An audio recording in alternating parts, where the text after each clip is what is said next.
Boa noite, senhores. Eu sou o Ricardo Botelho, presidindo esse congresso do Brasil. Estamos muito felizes em ter participantes do mundo inteiro, representantes da Europa, representantes da América. Ontem passamos pela Rússia, passamos pela Coreia do Sul, chegamos na América do Norte. Hoje teremos mais uma rodada pelo mundo. Evidentemente que vários congressistas, um ou outro problema nós teremos e vamos resolvendo. Muito obrigado por estarem conosco. É um grande prazer tê-los a todos. Nós vamos ter um aviso do grupo da WDCom.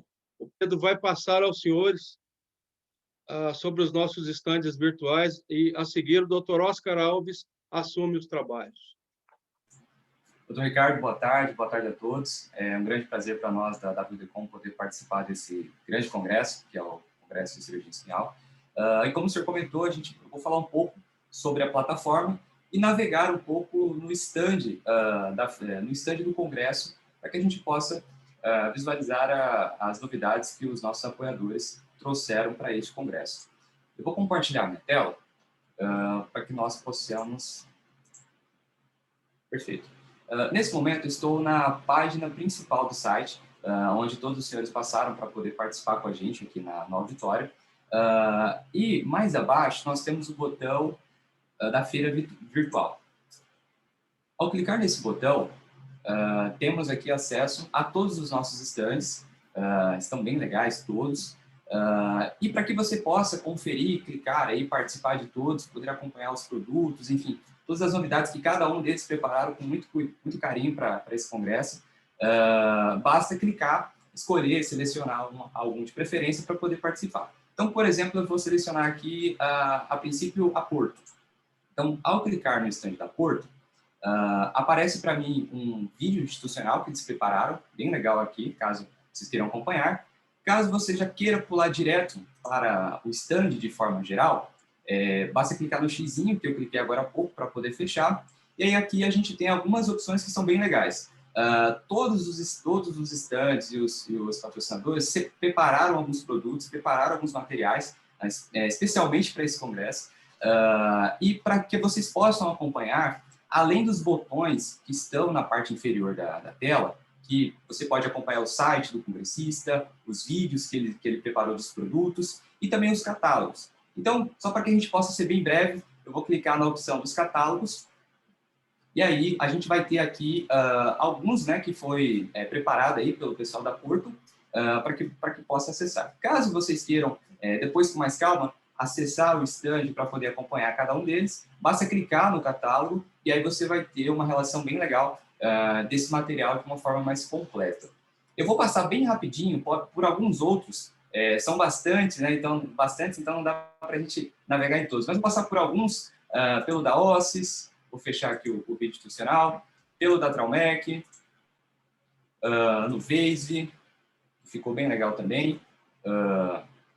E aí um ponto importante, só para concluir, aqui no da Ossis, por exemplo, vamos supor que você queira entrar em contato, viu um produto que ficou bem legal, você queira entrar em contato com o pessoal da Ossis para poder saber um pouco mais. Basta clicar na opção Fale com a Ossis ou em Contato, que tem em todos os stands, e aí nesse momento você é redirecionado direto para o WhatsApp, né, do stand, para poder tirar dúvidas e ter um acompanhamento mais próximo.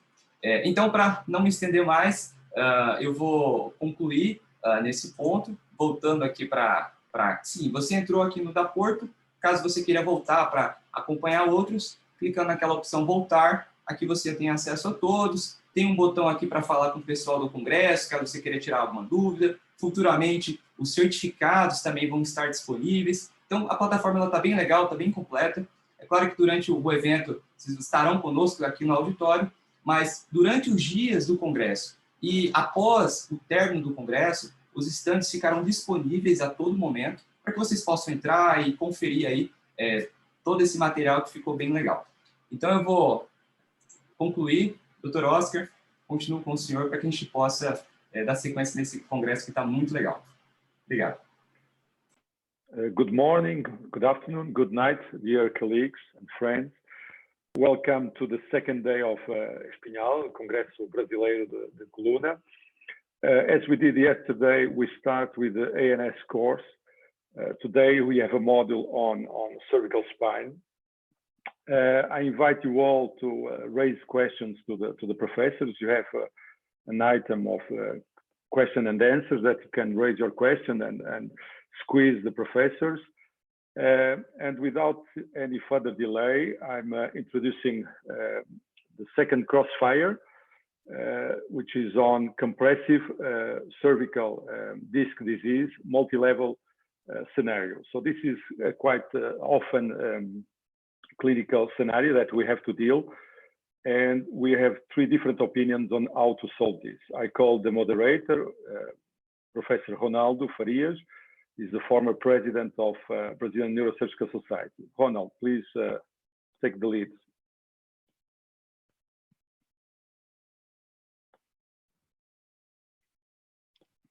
Okay, so I ask... Boa noite, Oscar. Okay, thank you. Boa tarde, né, aqui no Brasil, a todos. Olá, Ronald. Viva. It's a great pleasure to open the second day of the meeting. And in this module now, we're going to talk about the spine surgery regarding cervical spine, comparing conventional surgery with arthroplasty. We have an international guest here, Dr. Rui Paulo, Dr. John Michael from Switzerland, Dr. Miroslavi from Croatia, and Dr. Oscar from Portugal.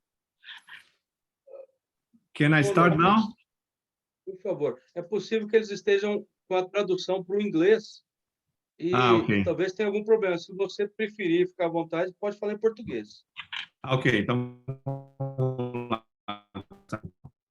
boa tarde a todos. Hoje iniciaremos o segundo dia do evento.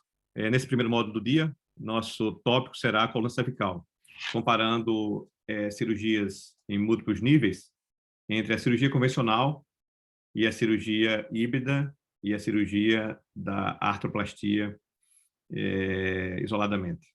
Então, teremos os convidados estrangeiros, Dr. Rui Porto, de Portugal, Dr.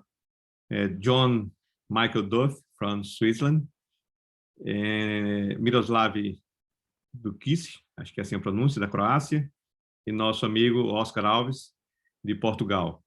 Então, é um tema bastante interessante, e no final, após a apresentação dos casos e da opinião de cada um, teremos a solução do caso e um espaço para discussão.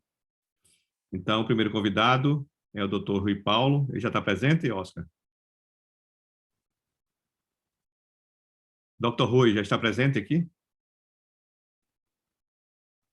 Dr.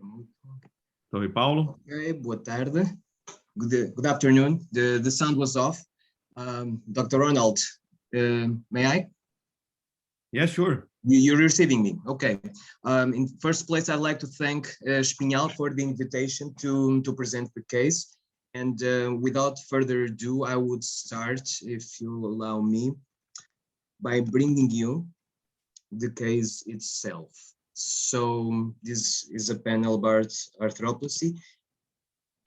And I'm bringing you a case of a 56-year-old female, an office worker, that in 2013 developed 2 months progression of neck pain VAS4, which worsened in flexion, and left arm pain VAS5 in the C7 dermatome. So the arm pain was predominant over the neck pain. On the physical exam, she displayed a grade 4 strength in the left arm and dysesthesia in left C7 dermatome. No relevant items in terms of previous history. And on the MRI, she displayed 3-level compression, C4, C5, C6, C7, with hypersignal in T2 around C6, C7, and with a foraminal stenosis, a foraminal compression around C5, 6. She displayed no facet effusions. She displayed no end plate degeneration worthy of notice. And when you do look at the X-rays, you see that she has a relatively neutral balance. She retains some mobility at all the potential levels with disease, but especially in C4-5, you can notice that the range of motion is severely reduced, C6, C7 as well. She retains some mobility in C5, 6, and the SVA is acceptable at 24 millimeters. So with this in mind, with this sort of patient, what would you do? What would you propose as a treatment?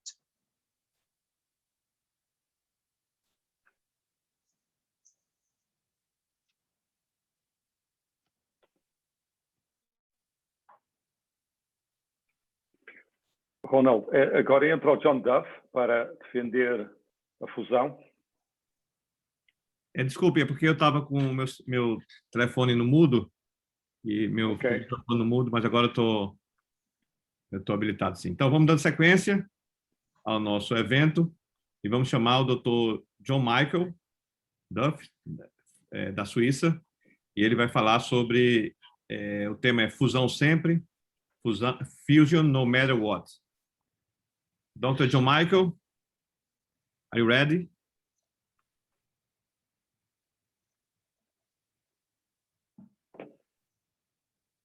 To be here at the Brazilian Spine Congress and to be part of the EANS delegation.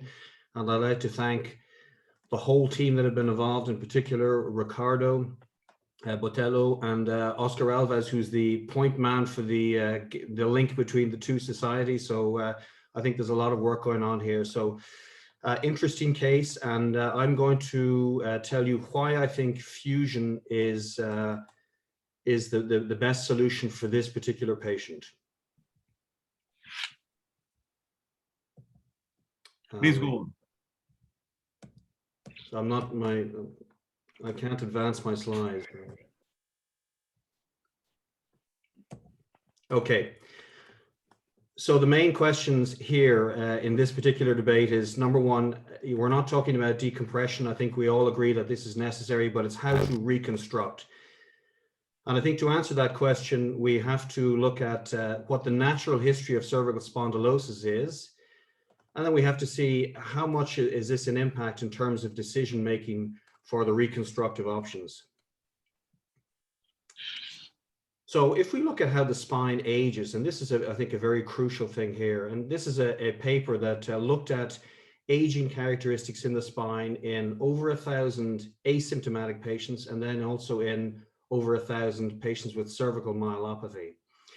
And if you look at motion, what you see is in the graph, there's almost a linear decrease in motion as we go through the decades of age. So obviously we have very flexible spines in the 20s and so on, a bit less so in the 30s. And when we get to the 80s, we've lost a significant amount of that flexion extension. And this occurs more in symptomatic patients. So patients who have cervical myelopathy have stiffer spines than the general population. So no big surprise there, but this is a tendency that I think is very important in terms of realization of what the natural history is. And then if we look at the alignment of the spine, what happens with age, we get, again, nothing too surprising. We get cervical lordosis, which increases with age. So as we get older, we develop more subaxial cervical lordosis. And the patients who are symptomatic, so the patients who have myelopathy, actually have less lordosis. So that would tend to suggest that the development of lordosis is some kind of a protective mechanism to help prevent developing myelopathy as we become more spondylotic with age.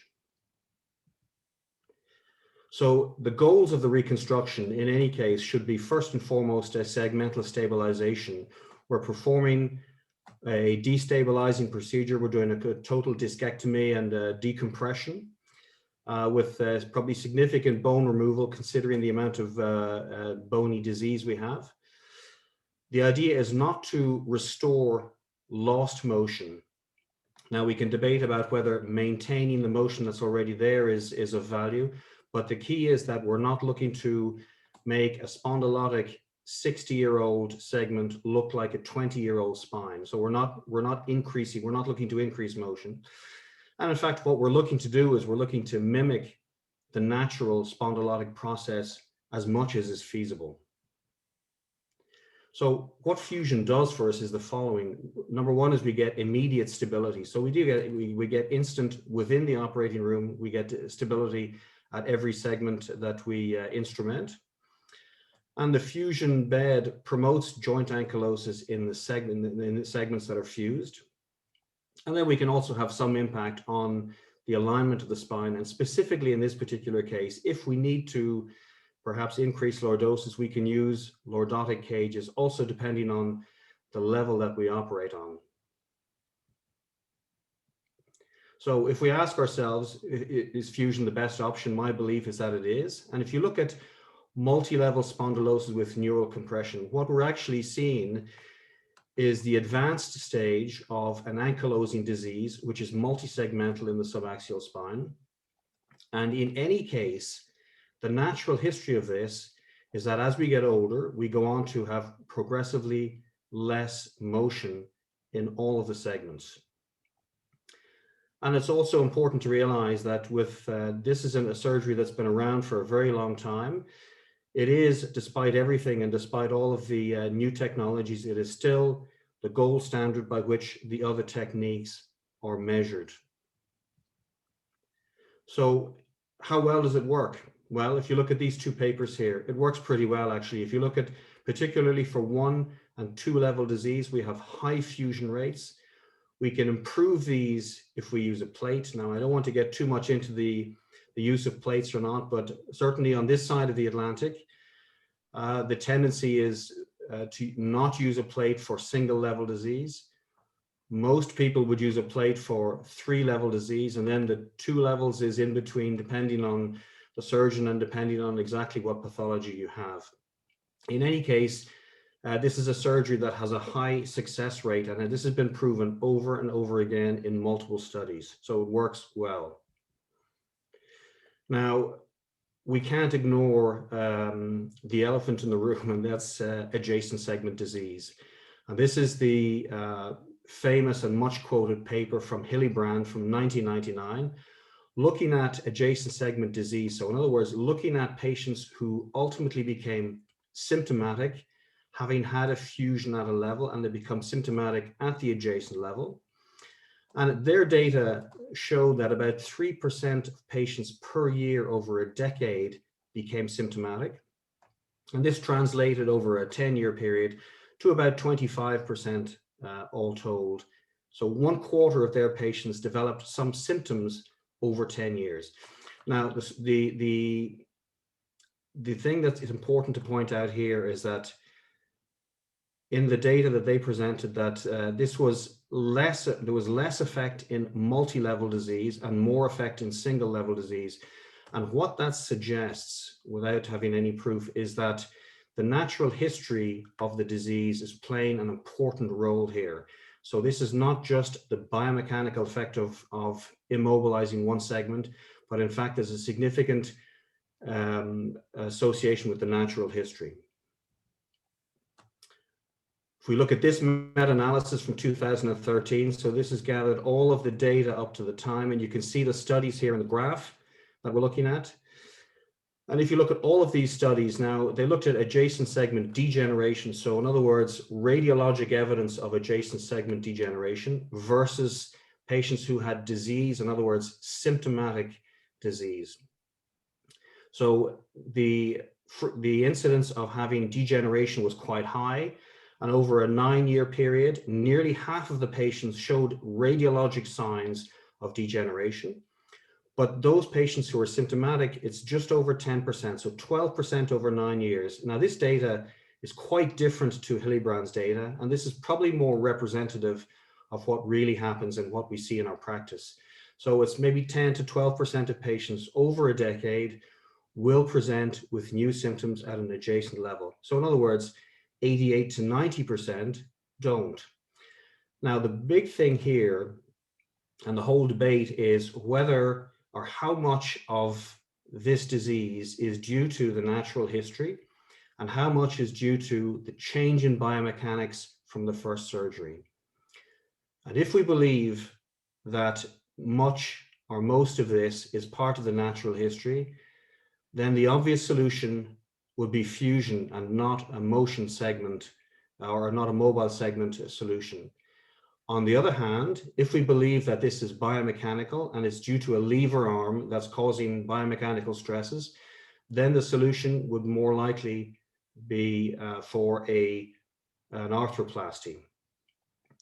So why do I favor multiple level fusion? Because for me, the data suggests that a large part of adjacent segment disease is due to the natural history of spondylosis and is not there. I think there's a role for the biomechanics, but I think that's a lesser role. I think it's very important to remember that slow fusion is a natural part of cervical spondylosis and happens in everybody's spine as they go through life. And ultimately, when we reach 80 years of age, we have not necessarily fusion, but little motion. And then thirdly, and most importantly, multi-level fusion is an effective treatment, and it's proven and it works. Thank you very much.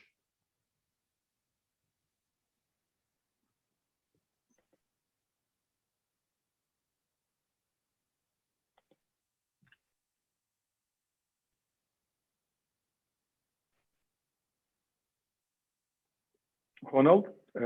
Tá tendo um probleminha, cada vez que eu entro para falar, o meu áudio está bloqueado.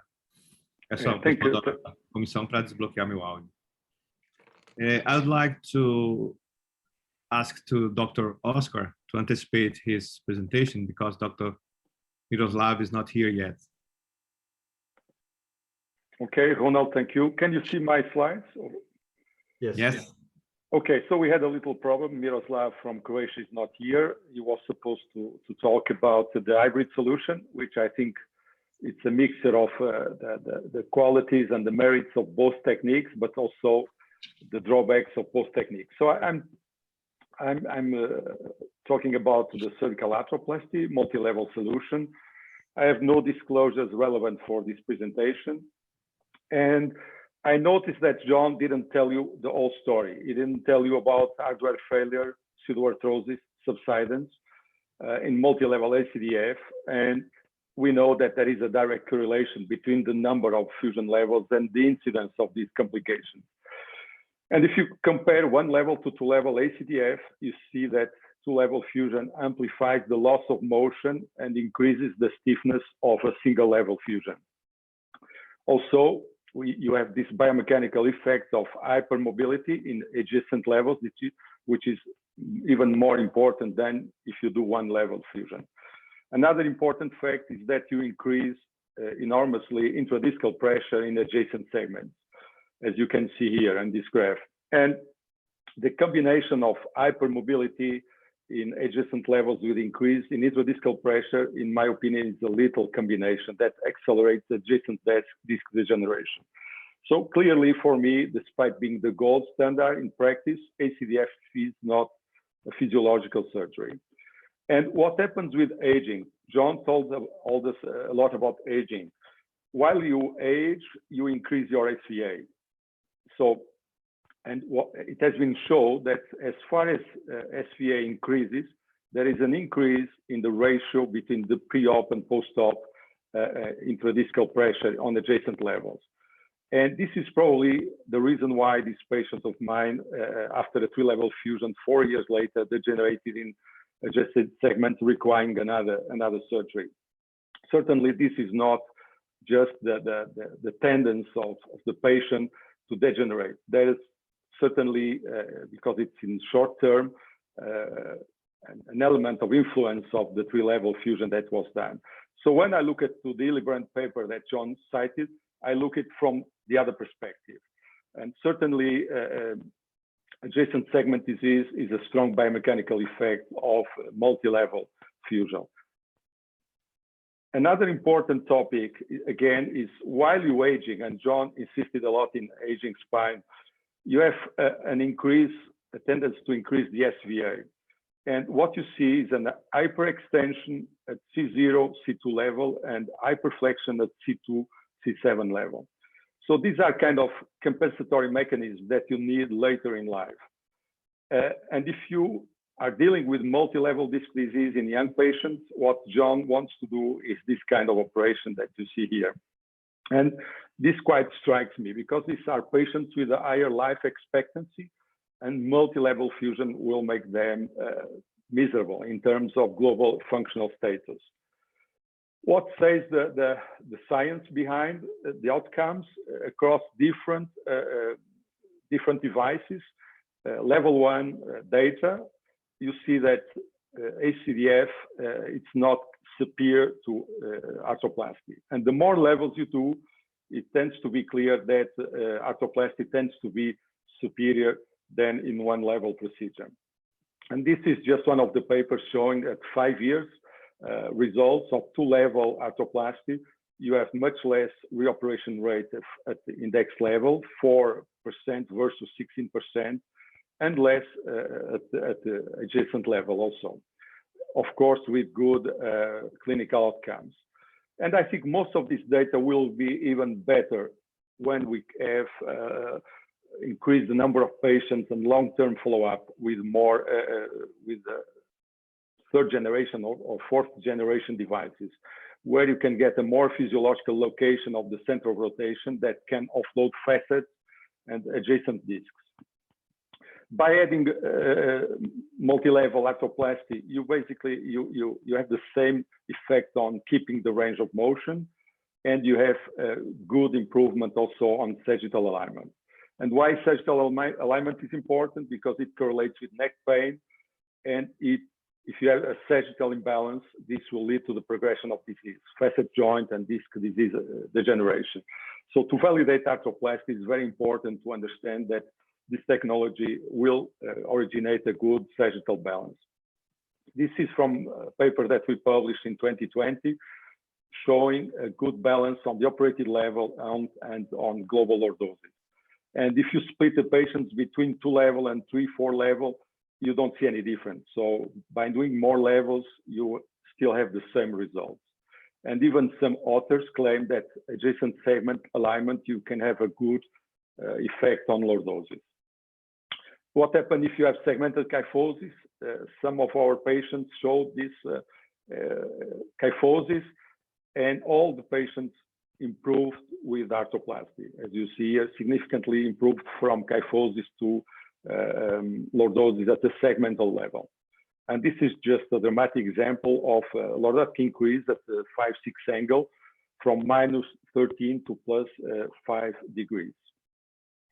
Also, the quality of motion is very important. You have to look at surrogate endpoints. And this is very unconventional case with idiopathic hyperostosis patient, quite young patient. And instead of fusion, we decided to do 2-level arthroplasty. And with long-term follow-up, you see hyperostosis is not back and the patient has a good mobility. We did a study on this patient on the location of the center of rotation, and it was after 12 months a pretty good location. So you have restoration of the quality of motion at index level, and you have a beneficial effect on sagittal alignment.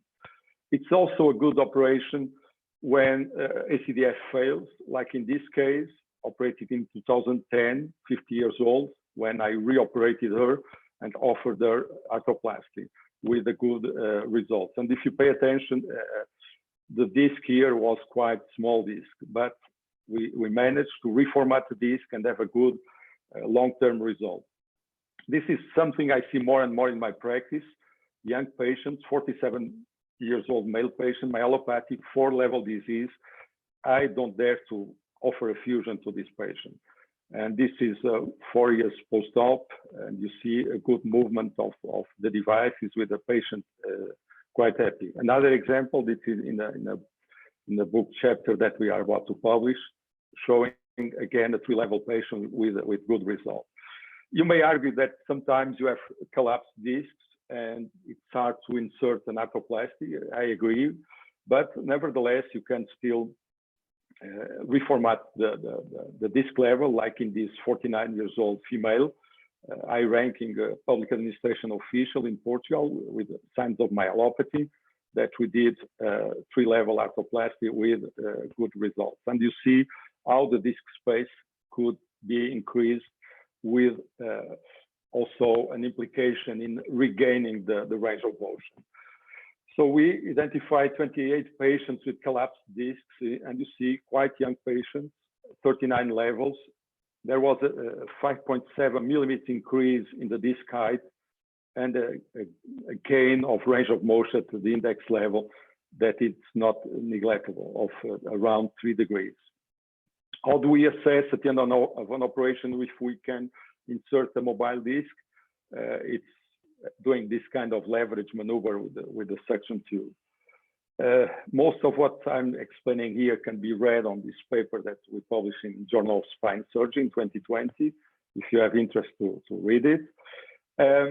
I think the discussion about arthroplasty is very poisoned by the issue of the cost, what I call the noise, the cost noise.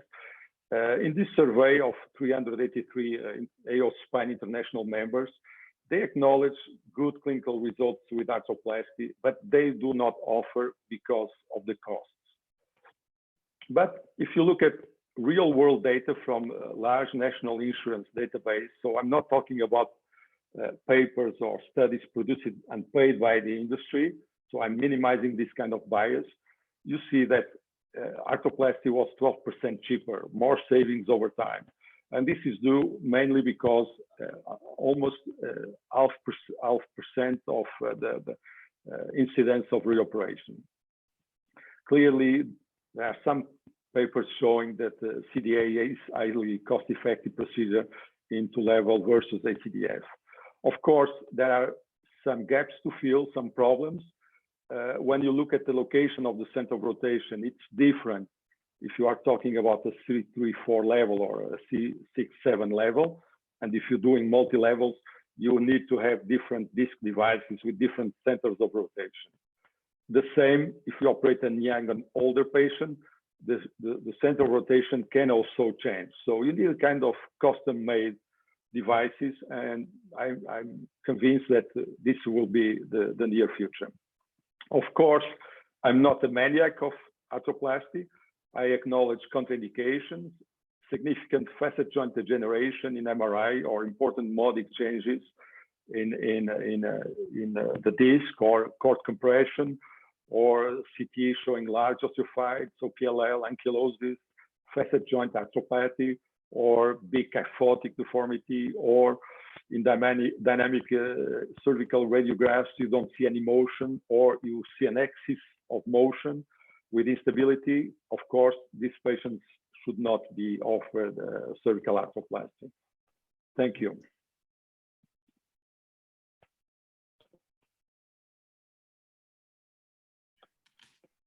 Obrigado, Oscar.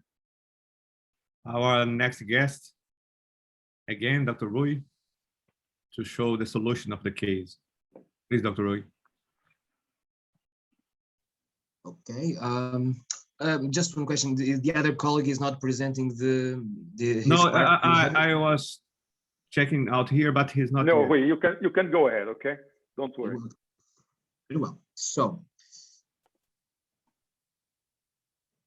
okay. So it was our option when faced with that case to go for a 3-level arthroplasty, and with the resolution of the symptoms early on, and with a good clinical outcome, continuing at 3 years. So when we compare the pre-op with the post-op X-rays, we actually see that the patient gained lower doses with the arthroplasty, and at 3 years she retained mobility at each index level.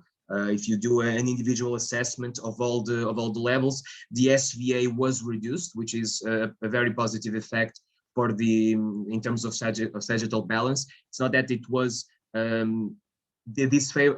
unfavorable to begin with, but it got reduced after the procedure as well. And really, the decompression was appropriate, so that's not an issue with arthroplasty. So the rationale being, basically, the patient did not have any of the contraindications that Dr. Oscar pointed before the case resolution. The patient had no significant facet degeneration. There was a preserved volume of cervical muscle, so the patient would not have the implant moving without proper support, and the patient really did not show significant modic changes that prevented proper osseointegration at the end plates. So we thought it was a good option to go ahead with arthroplasty for the 3 levels. And the indications, the evidence for this technology, for this surgical option, is actually increasing over the years, as Dr. Oscar has already mentioned in his review.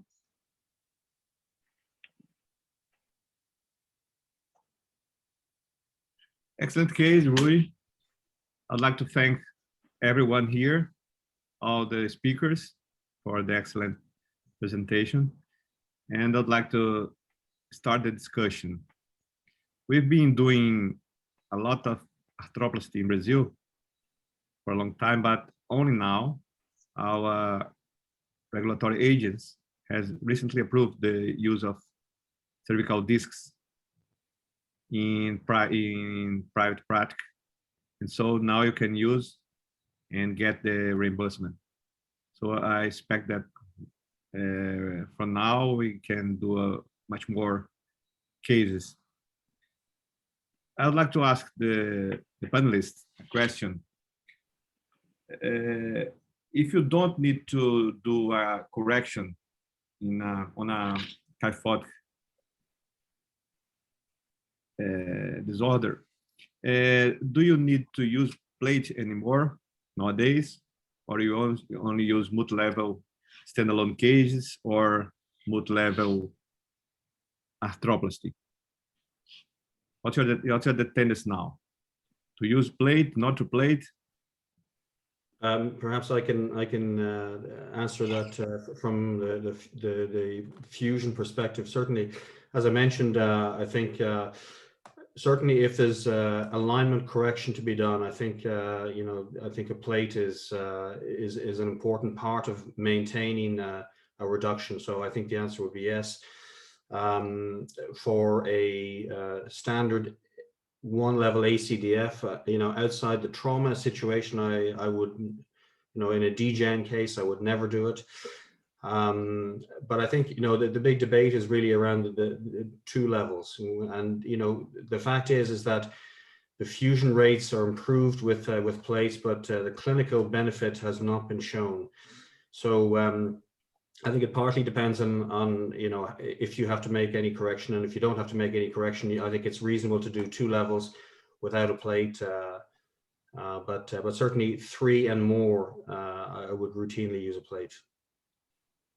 Okay, and you, Oscar?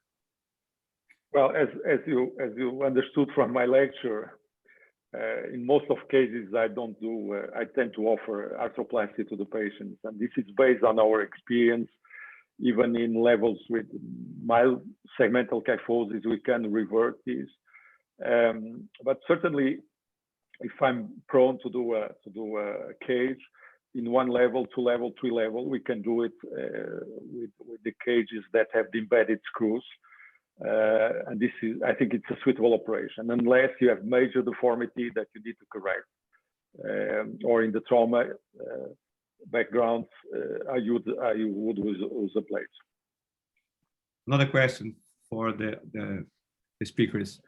When we have a multi-level disease, C4 to C7, and as we know that the C6, C7 is a level with small mobility, what's your opinion about doing a hybrid construction using cages at C6, C7 and disc prosthesis on the other ones? Perhaps I can start off again. I think, the key thing, even at C6, 7 for me is, I see Oscar has shown some very good results with patients with very significant amounts of spondylosis. And I have been a lot more conservative in terms of indications for using arthroplasty. And I've been limiting to patients in the younger age groups who have either no spondylosis. So a soft disc in a young patient would be, for me, the perfect candidate for an arthroplasty, and somebody with very mild spondylosis. So beyond that, anything outside that, I'm a little hesitant, I have to say. And I've seen patients who have very good radiologic results, but who come back with significant mechanical pain. And in fact, we have revised some of those and fused them. And in the handful of patients that I have, it's universally been unsatisfactory. No, John, I think you are right. We should not, and for also another reason, I think arthroplasty is a less forgiving technique than ACDF. ACDF, you rely a lot on indirect decompression. So whatever you do, you do your decompression. With a cage, you gain some height, and this is enough to get good relief of radicular pain. Arthroplasty, you need to do more work on foraminal, and you have to do foraminal decompression behind sometimes even the compression that you see in scans, because if patient retains the motion in the extremes of the range of motion, you can have a certain impingement on the nerve root and you can have some pain. I agree on that. So your technique needs to be a little bit more meticulous when you do arthroplasty. But going to your question, Ronald, I think, you have patients with multi-level disease, and sometimes or often you have levels with different stages of degeneration, of spondylosis. So in my mind, it makes real sense to do hybrid constructs, where you do ACDF in the most spondylotic levels and you do arthroplasty in the more preserved levels.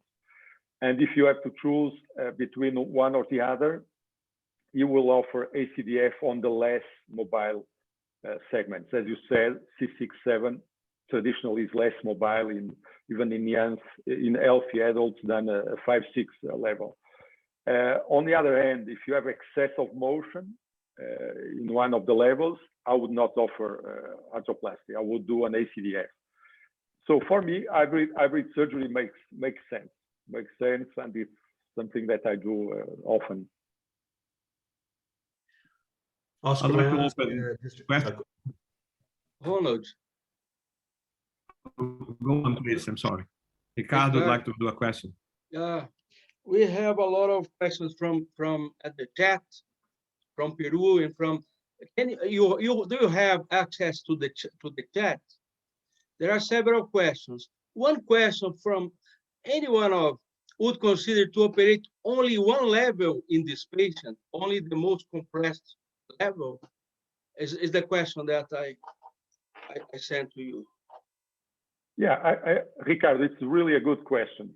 And if you look at the Hillebrand paper, the numbers he gets of adjacent segment disease, he tended to include in the index surgery all the levels that showed pathology on MRI.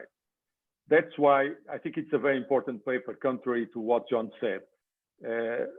All patients that he operated the patients that had not only the symptomatic radiculopathy or whatever, but he also operated patients that showed disease on MRI. Because you know that by doing a fusion, if you have a pre-existent disease, this will very quickly will degenerate. So our philosophy in my department and personally is, if I see multi-level pathology, of course, there is one level always worse than the other, but I tend to include in the index surgery the pathology that I see on MRI. And the other reason is sometimes it's difficult to have a good correlation between the location of the pain and the most compressive level on MRI. You can have like 33% of patients that where the pain comes from another level. So it would be very disappointing to operate a patient and the pain not go away. Not always you can assume the most important compressive level on MRI is the one or is the only one giving the clinical symptoms and signs. Yeah, I would just add a little bit to that. I think it's in this situation for this particular case. I think to do a single level surgery, and let's forget about how you reconstruct, but to do a single level surgery, I think is entirely reasonable because you're treating the clinical problem.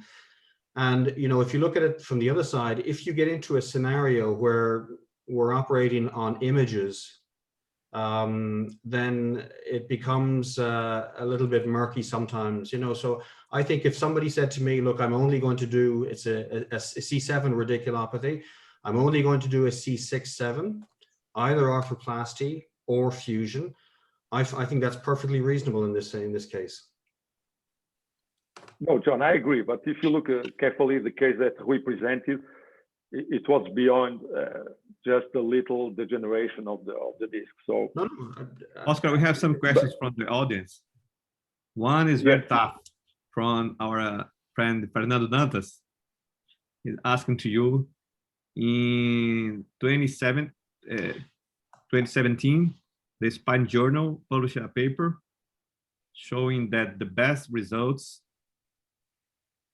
came from surgeons that had a conflict with industry. What can you tell about this? I'll let you answer that. Let me read the question. Well, I mean, I speak for myself. I have no any contract with any company, and you know, I follow my patient. You know, and very often I have to redo patients that I have operated fusion, and I probably in many hundreds of arthroplasty I have done, I can remember one patient or two. Actually, the second patient was my patient from last Monday. I had adjacent segment disease from arthroplasty. It was my first patient. I did it last Monday, and I'm doing this technology since 2008, 9, probably earlier.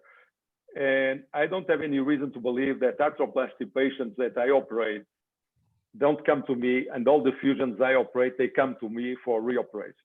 Of course, and this is clear. So I clearly see a difference. Of course, there is a bias. If a surgeon works with industry, if the surgeon is a believer on the technique, even the patient believes this is the best technique, they will be reluctant to offer and accept surgery. I mean, this is a phenomenon that you see in every spinal device, not only arthroplasty. So I agree with Fernando. You have to be careful. But if you look at, for example, here in my country, if you use an arthroplasty device, or if you use a cage with the embedded screws like a ZOP or similar, the cost is the same. So I have no cost bias to offer an operation. It's like the hybrid vascular surgeon who does surgery, open surgery, or does embolization of an aneurysm. Oscar, I have another question to Dr. Rui. Rui, how do you face these cases? You only operate the symptomatic case, I mean the level, I mean C6 or 7, or do you anticipate future degeneration and you try to operate all these levels? How is your philosophy to manage this cases? I think we answered already this question, but you know, we can go very quickly on this. And then I would like to answer our friend from Recife, Geraldo. He raises here a very important question, but go ahead. My philosophy is similar to Dr. Oscar in that regard. It's sometimes very hard to actually pinpoint the right origin, the right level for the origin of the disease. And if you have several degenerated levels, like this case, it's not just a small discopathy and at the upper levels that you're dealing with. So in this case, yes, there should be a tendency to turn towards treating the worst level clinically. But I mean, if you have some significant generation at the other levels, even if the clinics does not point strictly to all the other levels, I think they should be considered as well. I have a last question from Dr. Geraldo. He's asking about sports about after. Geraldo is addressing me a question. Certainly, I mean, I can remember a patient where I did a 3-level arthroplasty, and the nice story about him, he was referred to me by a colleague in Brazil. He had connections in Brazil, and someone in Brazil sent it to me to do the operation in Portugal. And he was a sailor. And I operated him on a Wednesday. On Saturday, he was back to the gym, preparing himself for European race. And he started this race like 40 days, less than a month and a half after the operation. And he was vice European champion of laser class. So, and I talking also with other guys, for example, Paulo Porto in São Paulo. He operates a lot of military people, you know, and he tells me he has the same experience. He releases the patients for very soon for parachuting and without any problem. He never had a problem. So I think the primary stability of the device is quite good. Alessio has a question to do. Alessio? Hi, everybody.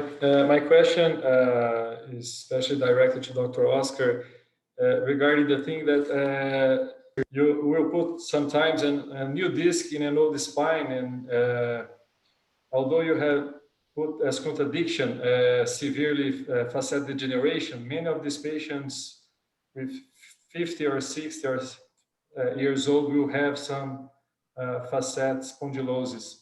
So do you have any case of facet pains or cervical pain that was elicited or got worse after the prosthesis? Yeah, I mean, that's a good question. Of course, you have to look at the facets on MRI, and if you have doubts, you should do a CT scan to assess the facets status. And of course, we had some patients with neck pain, and what I see from those, there are not many, but what I see from those is excess of motion. Probably too much removal of anchors. And I can remember one patient that had really a high range of motion, like almost 20 degrees of motion. And I think the facet pain came from excess of motion. And there was almost kind of subluxation. So I had to redo an operation from the back. So I think most of the problems come from excess of motion if you carefully select your patients and not include patients that you should not operate because they have already an important facet joint pain. This is not a good indication for arthroplasty. Dr. John, Thank you. in Switzerland, John, please. Yes. does your health agents approve the use of prostheses? Yes, in fact, we have, you know, in Switzerland, there is a cost issue. It's more expensive than ACDF, but for the majority of patients with Swiss insurance, we usually don't have a problem if we decide to do that.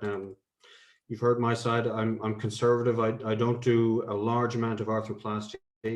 I do far more ACDF, but we do have, by and large, we do have a choice. Yes. Okay, thank you. And the last question, our time is out. Dr. Rui, the last one, please. Dr. Rui. Yeah, I'm here. You raised your hand. Oh, wait, sorry, it was a mistake. Sorry. Okay. Sorry. Didn't mean to, sorry. So I'd like to It was a thank mistake. everyone here, all the speakers, all the audience. We had a brilliant case. Congratulations, Dr. Rui. Congratulations, Dr. Oscar and Dr. John. And now we're going to show our institutional Ronald, video. I think we go for 5 minutes of commercials. We'll be back. Thank you. Thank you, John. Thank you. Thank you very much. Talk to you soon. Thank you very much.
Hello, welcome back after this commercial. So we proceed with the ANS course, and we have now our crossfire number 3, which is again a typical case scenario of pseudoarthrosis, symptomatic pseudoarthrosis after anterior cervical surgery. So I call the moderator, Professor Jefferson Daniel. He will take over to present the speakers and guide the discussion. Good evening. Thank you very much, Oscar. It's a pleasure being here. As Oscar said, we're going to talk about symptomatic cervical pseudoarthrosis. We have 2 speakers. The first speaker, Dr. Michael Fallon, is going to talk about anterior revision surgery. And second, Dr. Leopoldina Pereira will talk about minimum invasive surgery in posterior spinal fusions. So please, Dr. Michael Fallon, be my guest, and the microphone is yours. Thank you. Thank you. It's really nice to see everyone. First, I'd like to thank Asdrubal, Ricardo, and Oscar, to you. Muito obrigado. Tenho muito orgulho para falando em frente de vocês. I hope all is well. And to John, for inviting me as well. It's good to see you're good and healthy. I can't wait to see you again. Happy St. Paddy's Day. Sláinte brad in Bogmore, bradis nos Aaron. Am I sharing my screen now? Yes, we'll go ahead. We don't allow Irish Mafia here tonight, huh? If I could only tell you how much I would love to be in Brazil right now with you guys. Within the last 3 hours, I've got 2 people in the emergency department that are post-operative. I have a 92-year-old type 2 odontoid who's just dropped all her pressures. And I found out I might have another frivolous lawsuit coming against me all within the last 3 hours. So I'd really like to get down there and have some caipirinhas with you guys. Yeah. Get going on this. So anterior cervical approaches and surgeries are one of... Mike, we are not seeing your presentation. Can you share the screen? Sorry.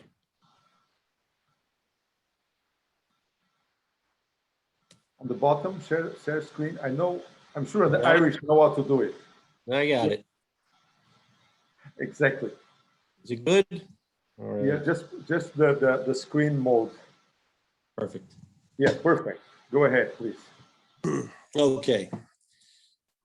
So as I was saying, about 80% of all cervical procedures that we do are through an anterior approach.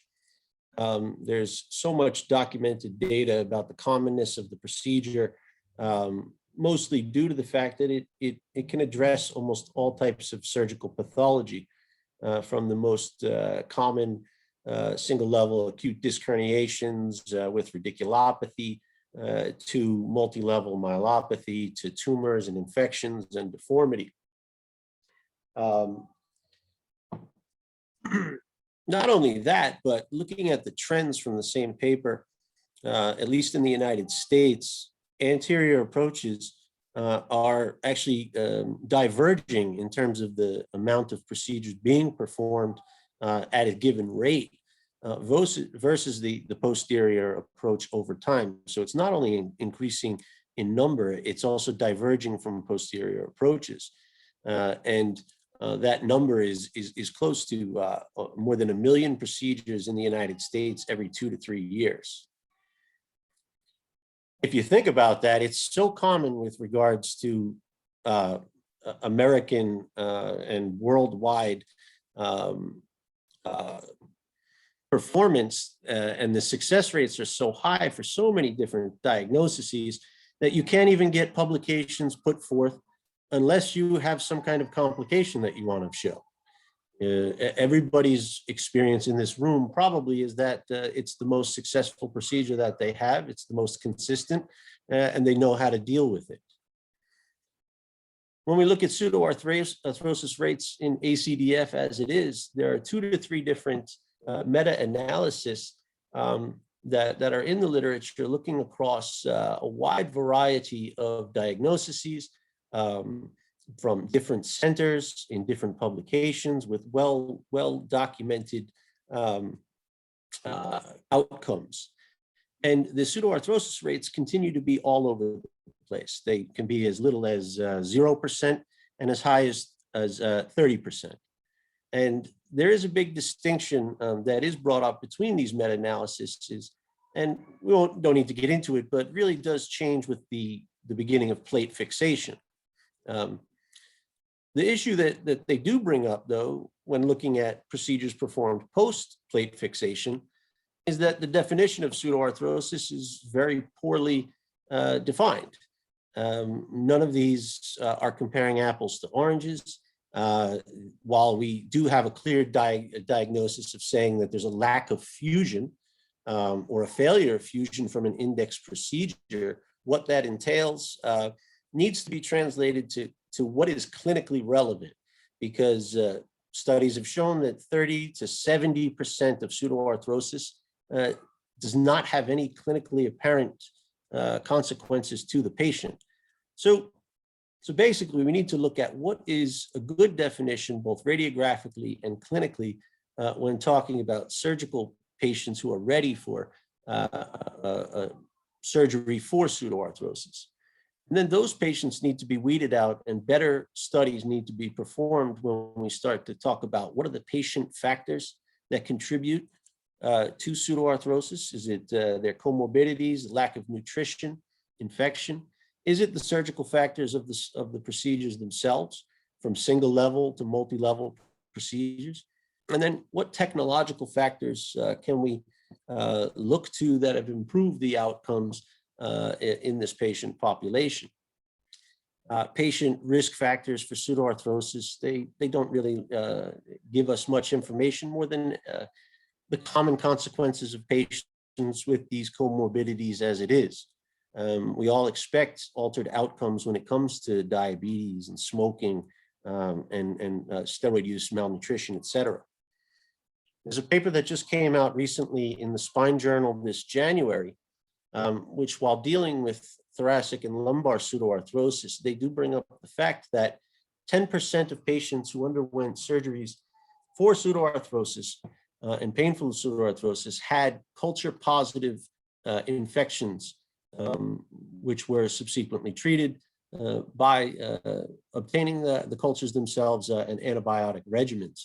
So I think this is something that, I don't know if it's a new idea, but it's something that we desperately need to consider when it comes to our treatment of pseudoarthrosis. Is there an infection? And so when you start to look at the literature of treatment of patients with clinically relevant and patients who undergo surgery for pseudoarthrosis, are we actually talking about anterior versus posterior surgery, or are we talking about anterior versus anterior and anterior posterior surgery?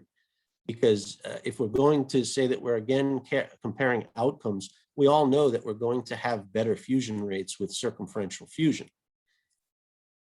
Now, looking at the management and the treatment options which are out there, much of the data does suggest that the circumferential fusion, or what is usually described as a posterior fusion only, is superior.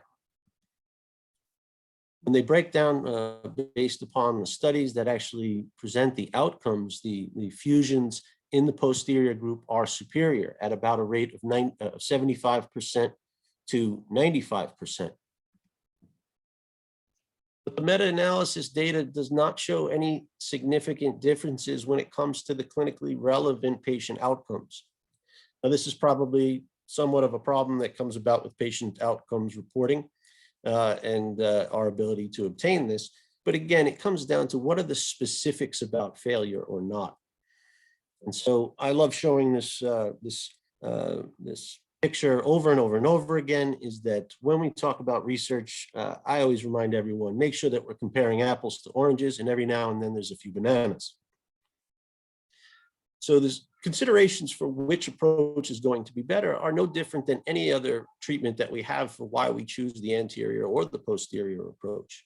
We take into consideration the number of levels, the prior complications, the stability of the patient, the deformity or the alignment, what technological equipment we're going to use, and then what types of bone graft that we have and biologics, et cetera, to achieve fusion. So the anterior approach, as we all know, is going to be good for restoration of lordosis, decompression of kyphotic deformities, and posterior approach will have its benefits of, again, the aforementioned stated lower rates of pseudoarthrosis, but issues relating to maybe junctional components.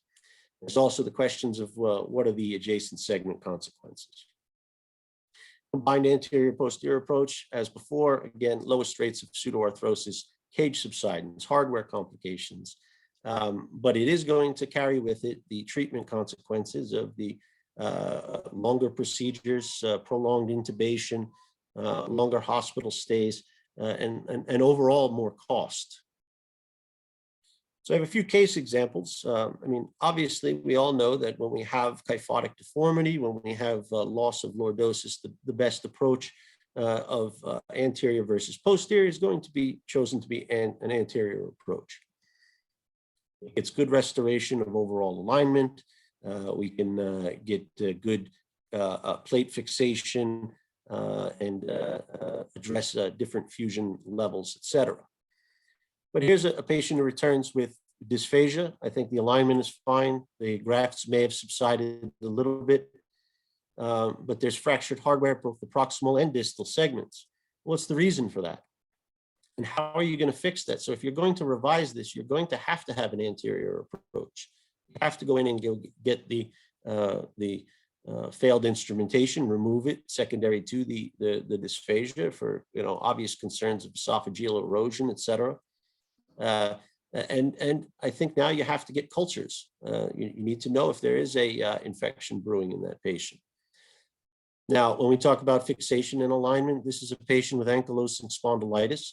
They're fused posteriorly. This may require a 360 approach. This is what I think is adequate correction, restored through a 360 approach again.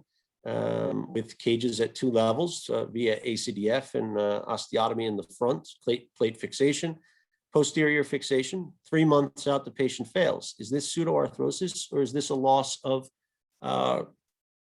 fixation?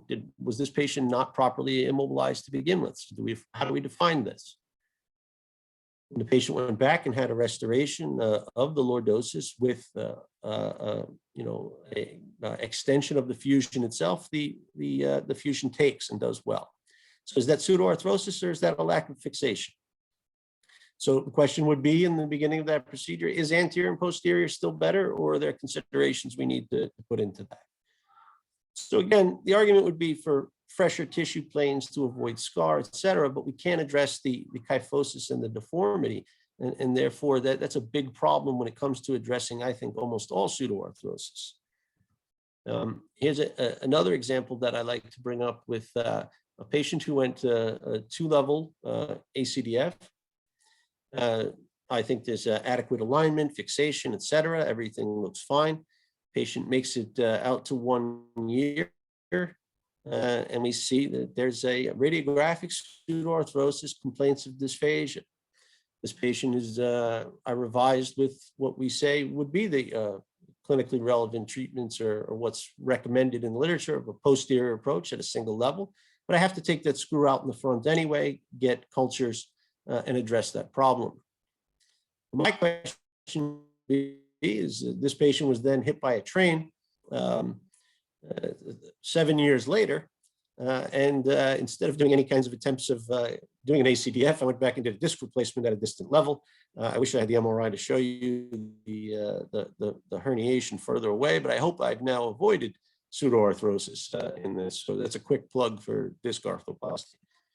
So in summary, the problems that come about with pseudoarthrosis in general is that it's a really poorly defined radiographic diagnosis and should be more. We need to have the societies define what it is and what the criteria are for it, because it needs to be applied clinically as to when we need to perform the surgery. Let's remember that the literature doesn't allow us to publish how successful anterior approach is, and it is the most common thing that we do.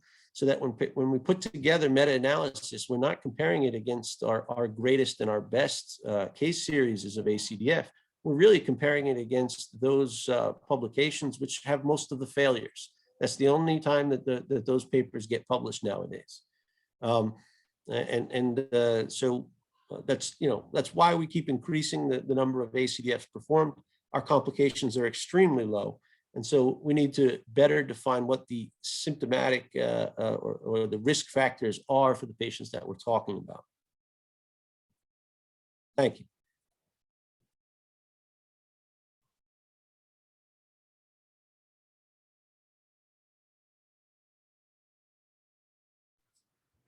Thank you very much for your talk, Michael Fallon. I would like to invite now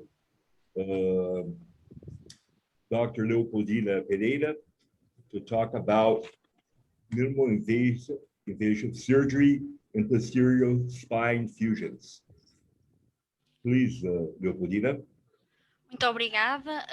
Boa tarde a todos. O meu nome é Leopoldina Pereira e sou médica de neurocirurgia no Centro Hospitalar Vila Nova de Gaia, em Portugal. É uma honra estar aqui a apresentar este tema. Vou falar então sobre a pseudoartrose cervical, fusão cervical posterior por via minimamente invasiva. Como sabemos, uma cirurgia de revisão de uma pseudoartrose por via anterior acarreta múltiplas complicações, uma vez que a disseção dos tecidos pode pôr em causa estruturas vitais, nomeadamente o nervo laríngeo recorrente, a artéria carótida, também a artéria vertebral, esófago, traqueia, e não é incomum os doentes acordarem com disfagia e também com rouquidão. Sendo assim, a cirurgia de revisão por via posterior é uma boa alternativa e os vários estudos que existem demonstram que a taxa de fusão é superior através de uma cirurgia por via posterior em comparação a uma cirurgia por via anterior. Existe um estudo, este estudo do Carrion, que demonstrou que 44% dos doentes que foram submetidos a uma cirurgia por via anterior precisaram de uma terceira cirurgia, em comparação com 3% dos doentes que foram submetidos a uma cirurgia de revisão por via posterior. A cirurgia por via posterior pode ser então realizada por uma via clássica ou então por uma via minimamente invasiva. A via clássica é uma via, a cirurgia é mais demorada, as perdas sanguíneas, as perdas hemorrágicas são ainda consideráveis, o doente vai apresentar uma cervicalgia no pós-operatório e vai permanecer mais tempo no hospital após a cirurgia. Em comparação com a cirurgia por via posterior minimamente invasiva, de facto, poupa-se a disseção muscular, as perdas hemorrágicas são praticamente insignificantes, é uma cirurgia relativamente curta e o doente vai permanecer menos tempo no hospital e vai apresentar menos cervicalgia no pós-operatório. Estas imagens demonstram então a via minimamente invasiva realizada à cervical por via posterior. É uma via com uma incisão relativamente pequena, cerca de 2 centímetros, e é uma via completamente percutânea. Vários estudos demonstraram que, pelo facto de se tratar de uma via minimamente invasiva, não há disseção muscular relevante, poupa-se também a disseção osteoligamentar, o que previne que o doente apresente no futuro uma atrofia muscular importante e também previne a cifose cervical. Este quadro compara então as 3 vias de abordagem possíveis, a via anterior, a via posterior por via clássica e a via minimamente invasiva por via posterior, e de facto, como podemos observar, a técnica MIS, os doentes apresentam menos tempo no pós-operatório no hospital, há menos perdas hemorrágicas intraoperatoriamente e a cirurgia é uma cirurgia relativamente curta. A técnica é uma técnica simples, a queijo é orientada de medial para lateral de forma a evitar o canal medular e a artéria vertebral está protegida então pelo pedículo. Em termos das taxas de fusão, os vários estudos demonstram que 6 meses após o follow-up já temos uma taxa de fusão de cerca de 85% e com 2 anos de follow-up já temos uma taxa de fusão de cerca de 98%.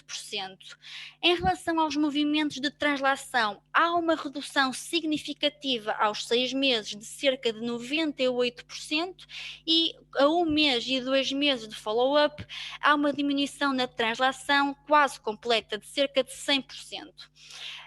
Tudo isto é possível uma vez que a área de fusão da faceta é exatamente igual, é exatamente semelhante à área de fusão intersomática que nós usamos quando realizamos uma ACDF.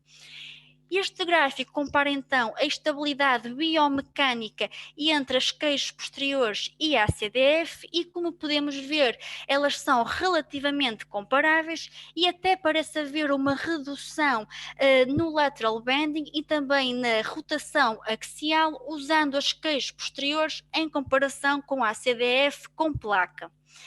Este gráfico mostra também a estabilidade biomecânica comparando as duas técnicas posteriores, a via minimamente invasiva e a via clássica, usando os parafusos às massas laterais e, como podemos ver, existe uma redução significativa nas duas técnicas, o que nos permite inferir que a técnica minimamente invasiva é uma técnica alternativa aos parafusos às massas laterais quando os doentes são bem selecionados.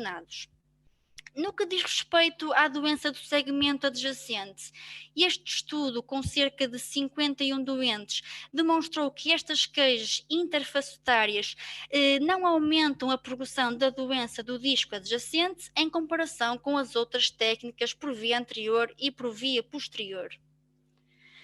Este estudo que relata 25 doentes com pseudoartrose, sendo que todos eles foram submetidos a uma cirurgia de revisão por via posterior usando as queixas interfacetárias e em todos eles houve uma melhoria estatisticamente significativa dos seus sintomas que foram avaliados pelas escalas analógicas de dor e também pelo Neck Disability Index.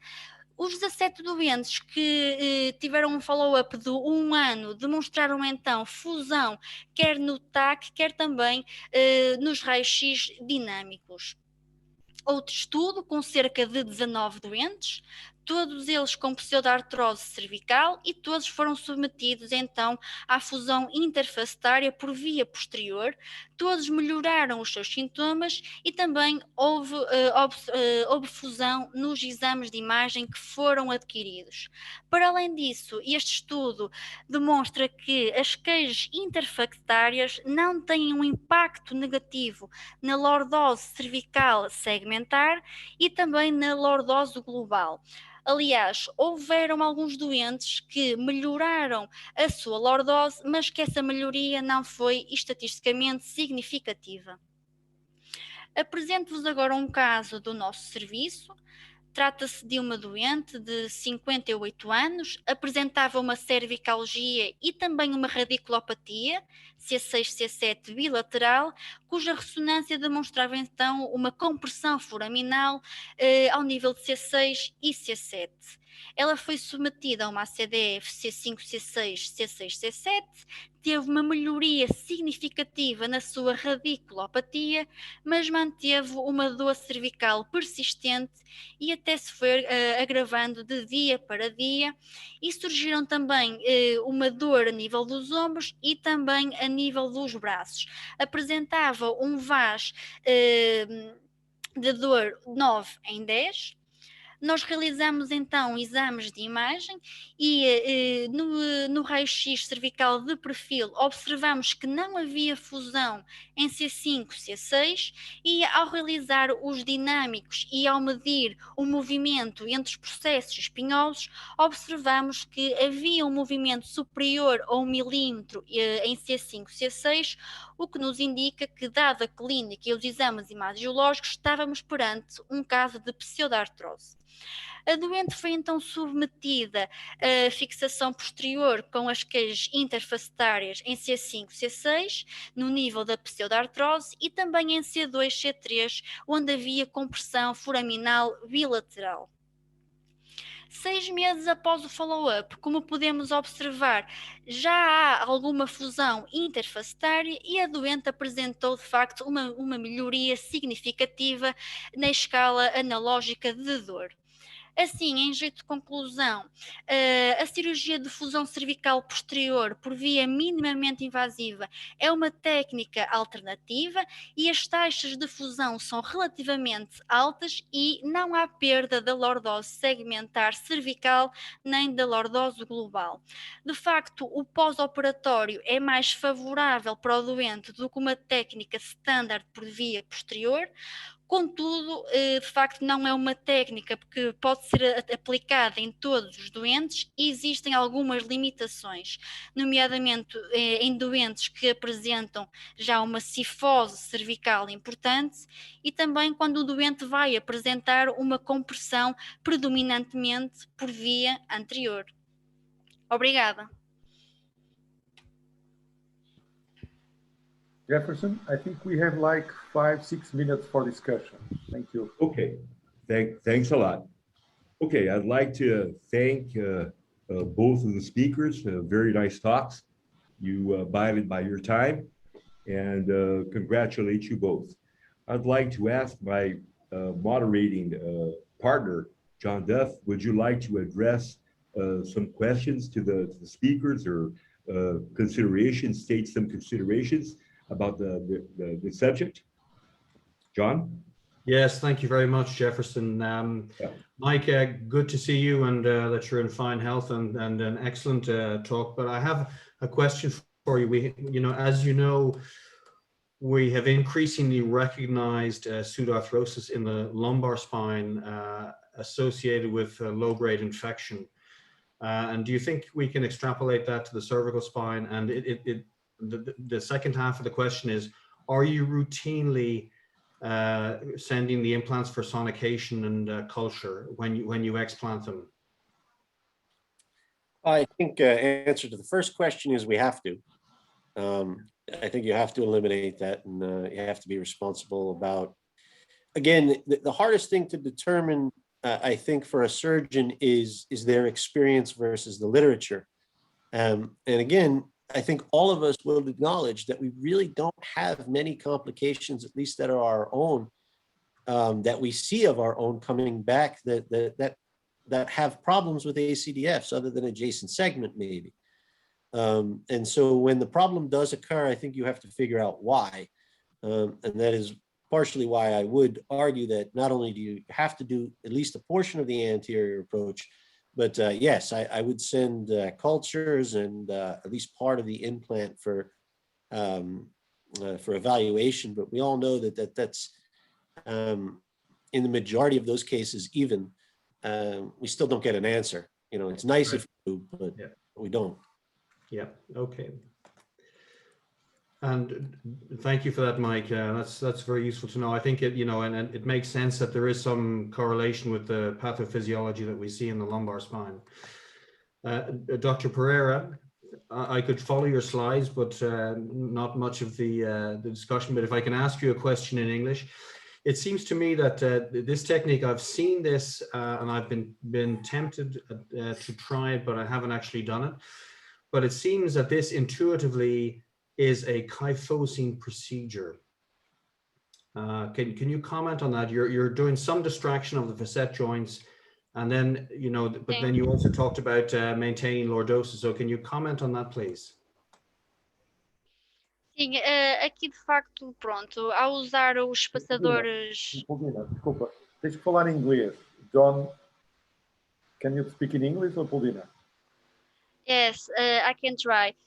Some articles show us that there is no impact on the kyphosis, and there are no alterations on the balance and the low doses cervical balance.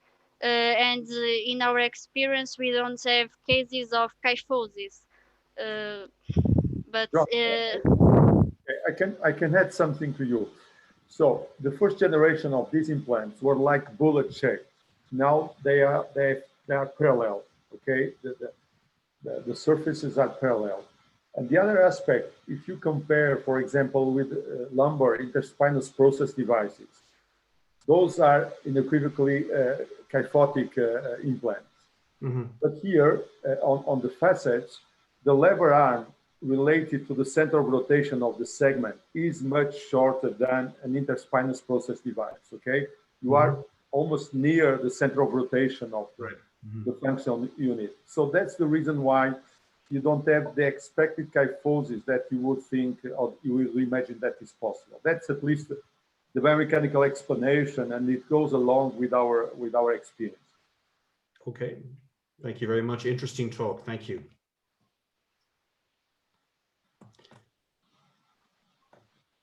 If you permit, I would, there's a question from the public. Dr. Carlos Beiro is asking about cages, facet cages, interfacet cages. And he's asking the following. And is it feasible if the facets are deformed? Is that possible? Yes, I think it is possible, but the procedure is it's more difficult, and the X-ray needs to be very precise when we are doing this technique. But I think it's possible, but it's more difficult. Okay, thank you. Oscar? Yeah, I mean, sometimes you have little osteophytes covering the facet joint, and you, with the chisel, the instrument has a chisel, as you prepare the facet joint, you can really remove this little osteophyte, and actually entering the facet space, it's not that difficult. You most of the time you can do it, but of course, I would not advise to start with more complex cases or more degenerate facet joints. Okay, thank you very much. Okay, any Time more is questions? over, guys. Any more questions? Not from my side, thank you. Okay, No. so if the people from the technical elements are okay, I think we could close here the crossfire and start with the module of commercial. Thank you. Thank you, John. Thank you, Mike. Thank you, Leopoldina. Well done. Thank you, everybody. Thank you.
Hello, we are back from the short break, and we proceed to our crossfire number 4 from this ANS course.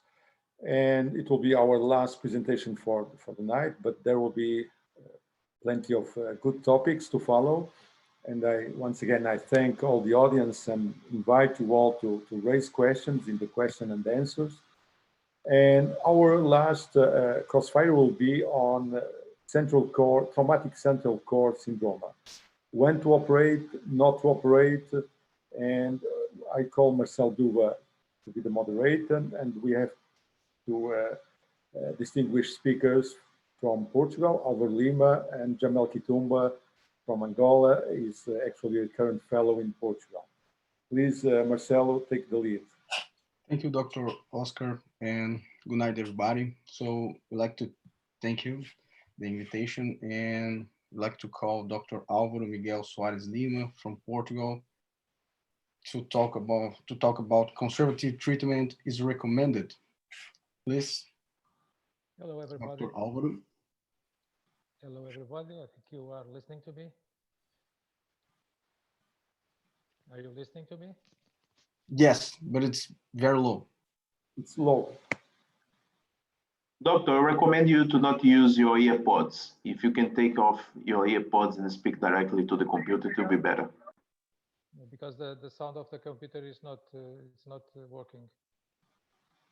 So I must use the microphone. It's okay? Can you make it louder? Can you make it louder, please?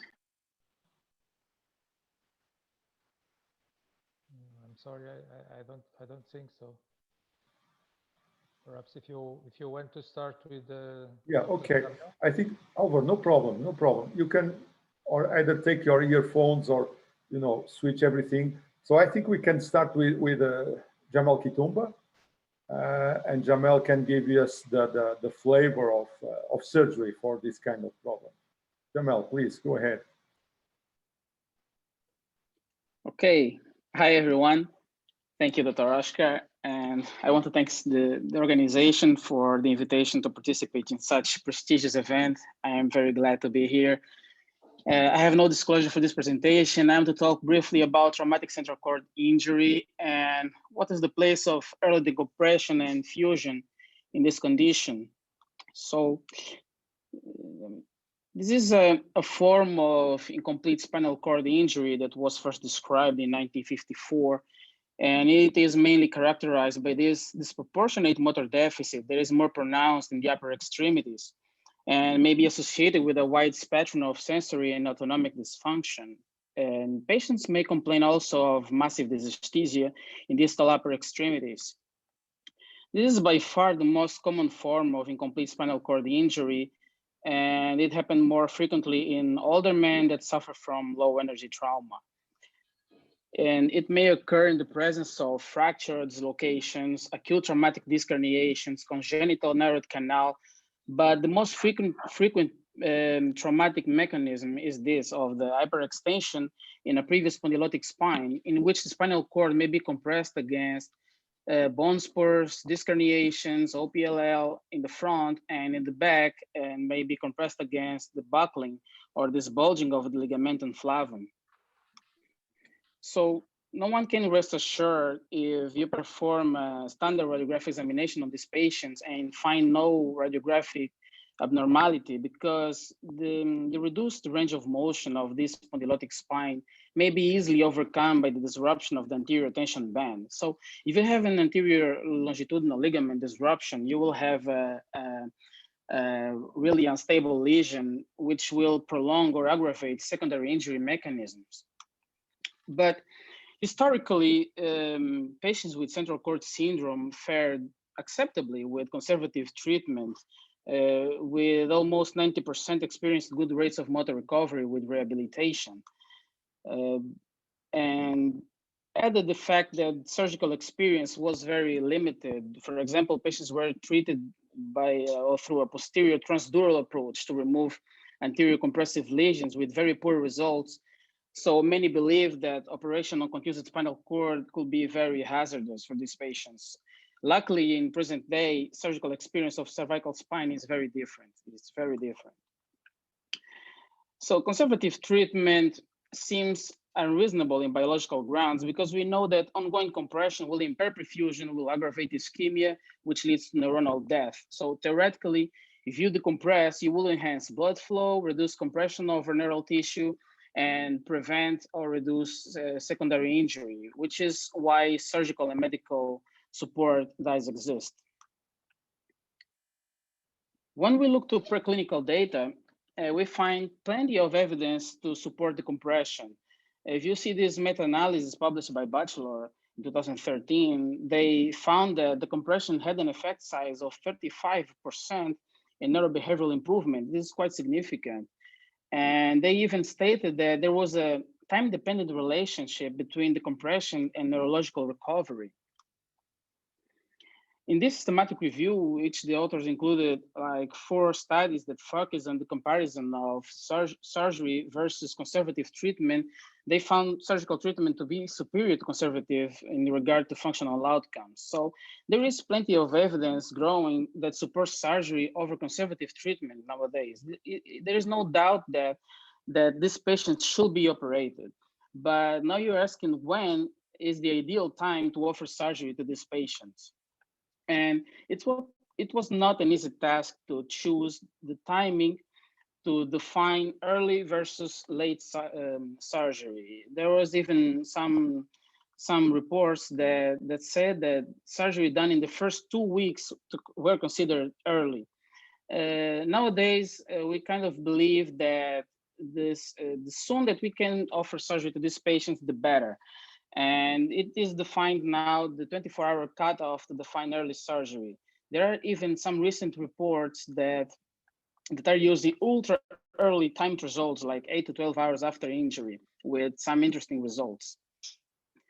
And is it safe to perform surgery that early? Yes, it is. It's not more dangerous to operate in the first 24 hours than if you wait a little more.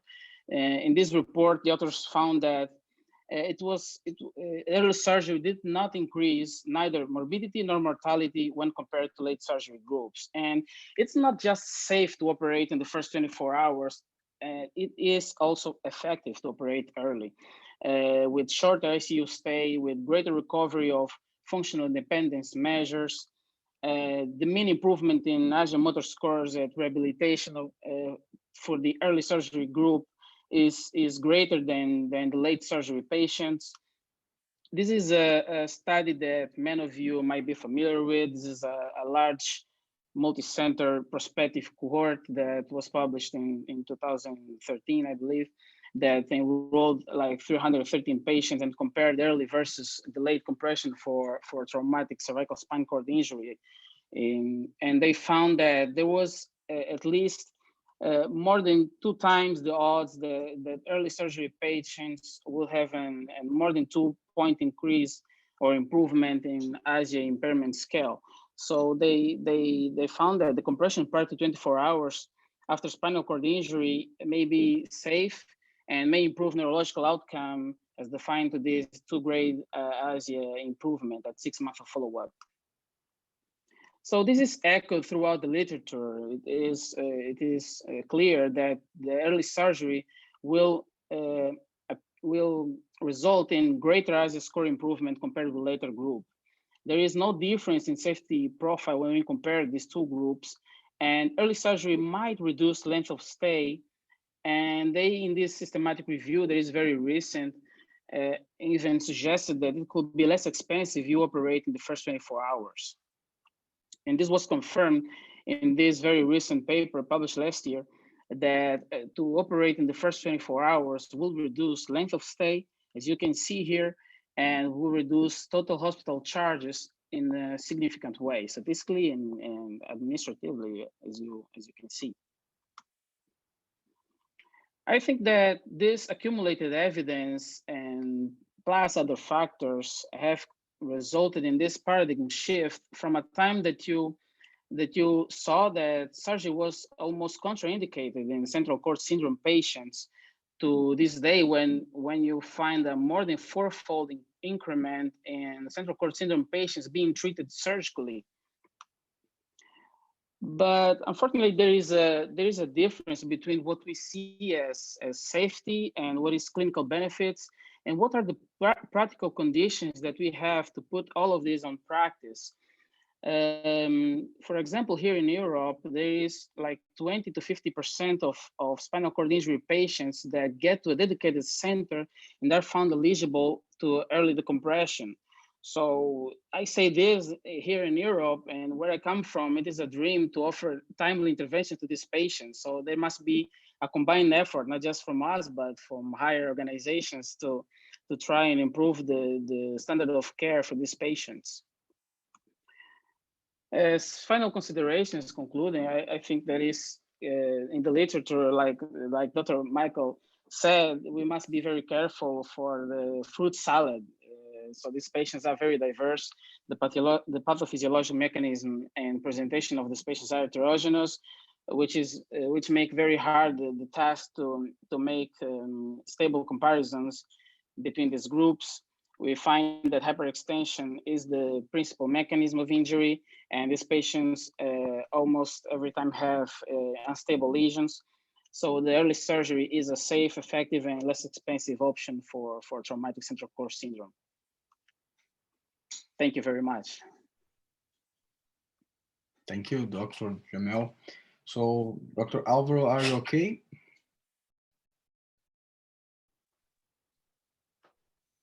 Jamel, while we wait for Alvaro, I think he has a little technical problem.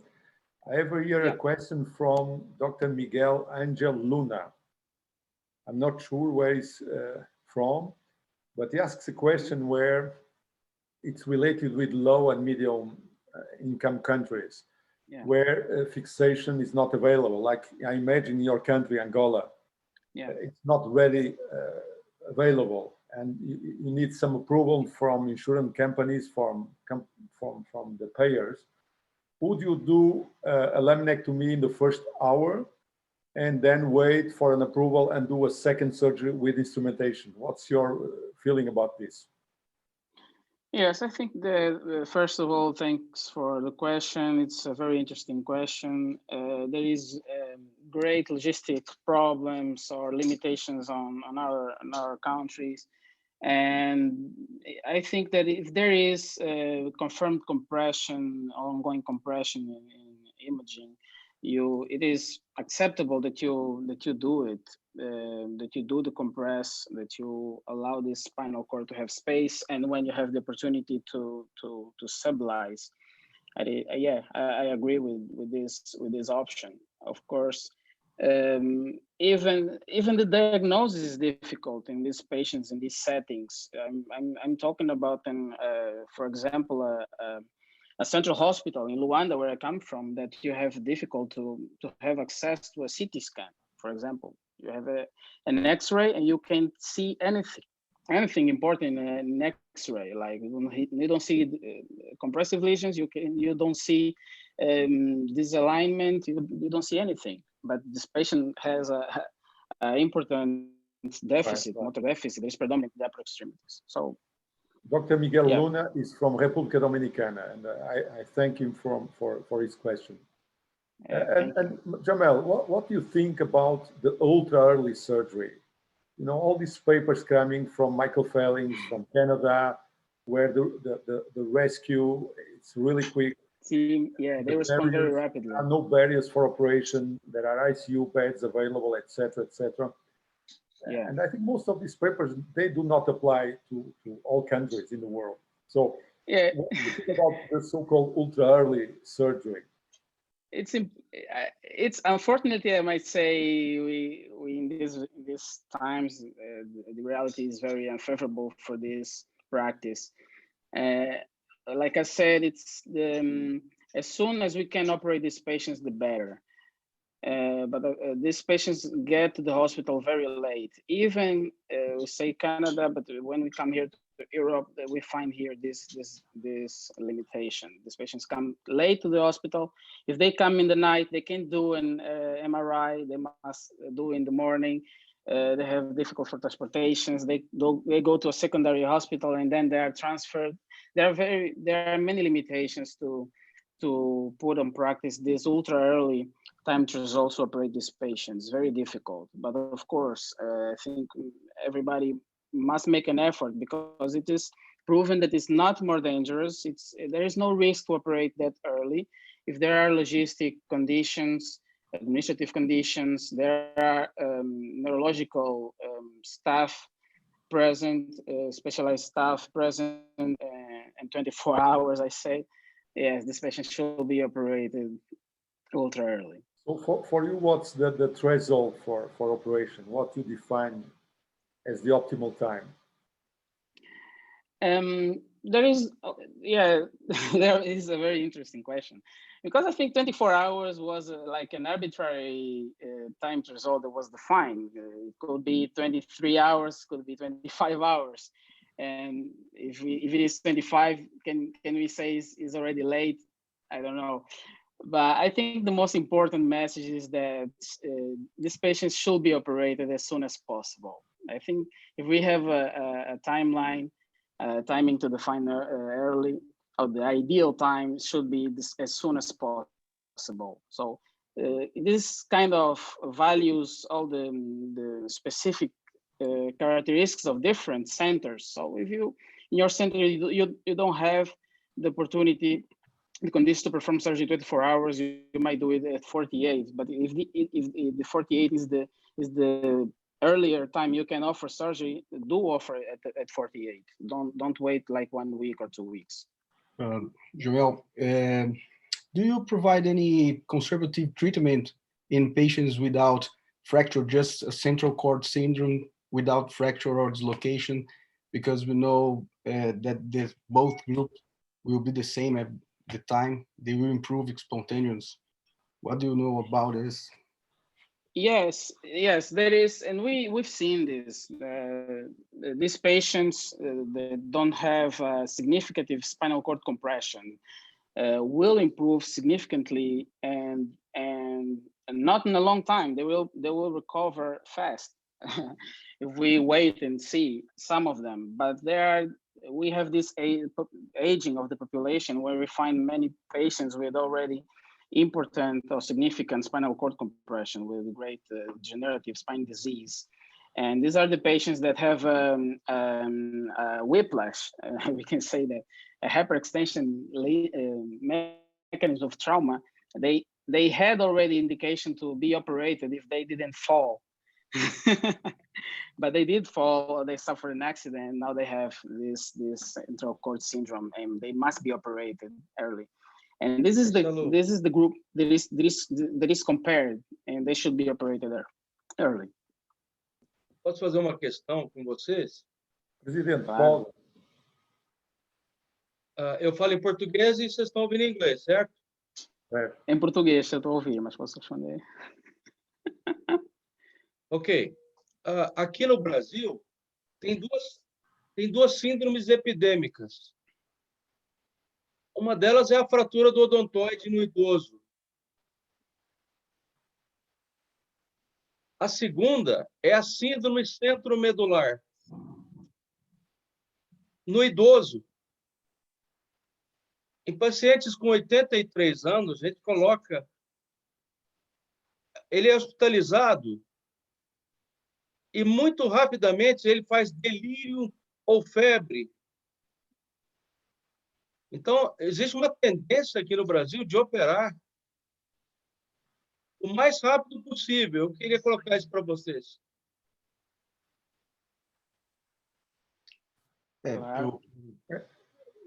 Ricardo, eu acho que temos nós podemos colocar esta pergunta à discussão. Eu creio que já temos o Álvaro de Portugal capaz de fazer a apresentação. Marcelo, desculpa eu estou com informação privilegiada aqui. E julgo que vai funcionar, e que assim que o Álvaro estiver disponível, pode avançar.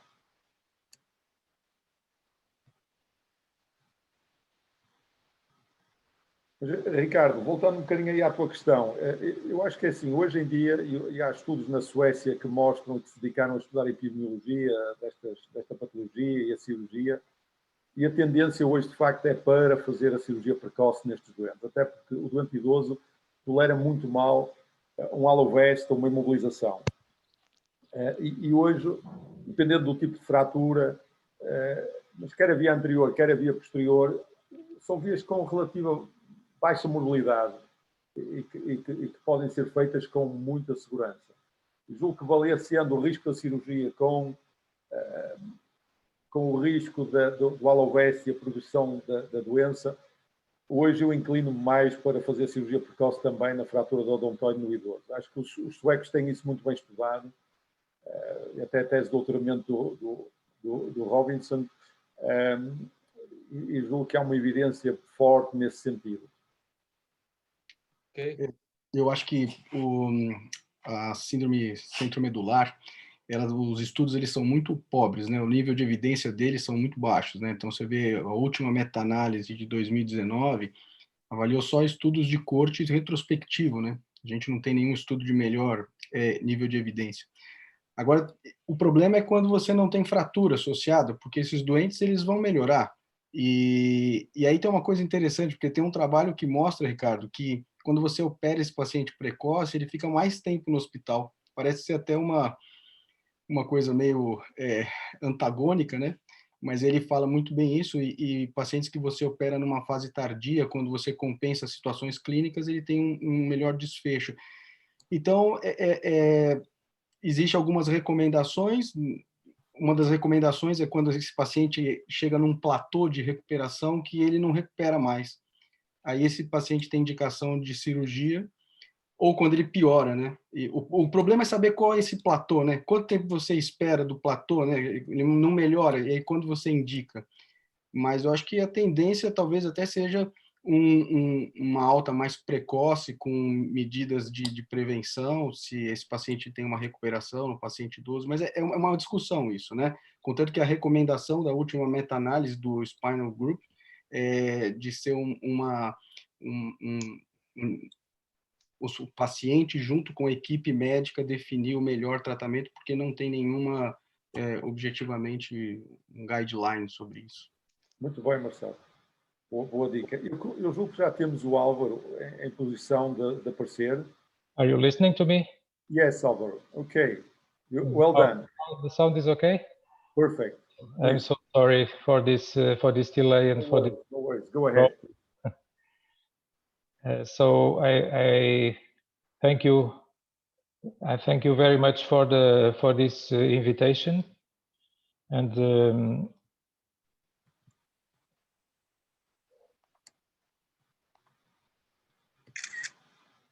I think now you are seeing the presentation. Yes, please. Perfect. So I was listening to the discussion, and you are talking about some topics I will address here in my presentation. So really this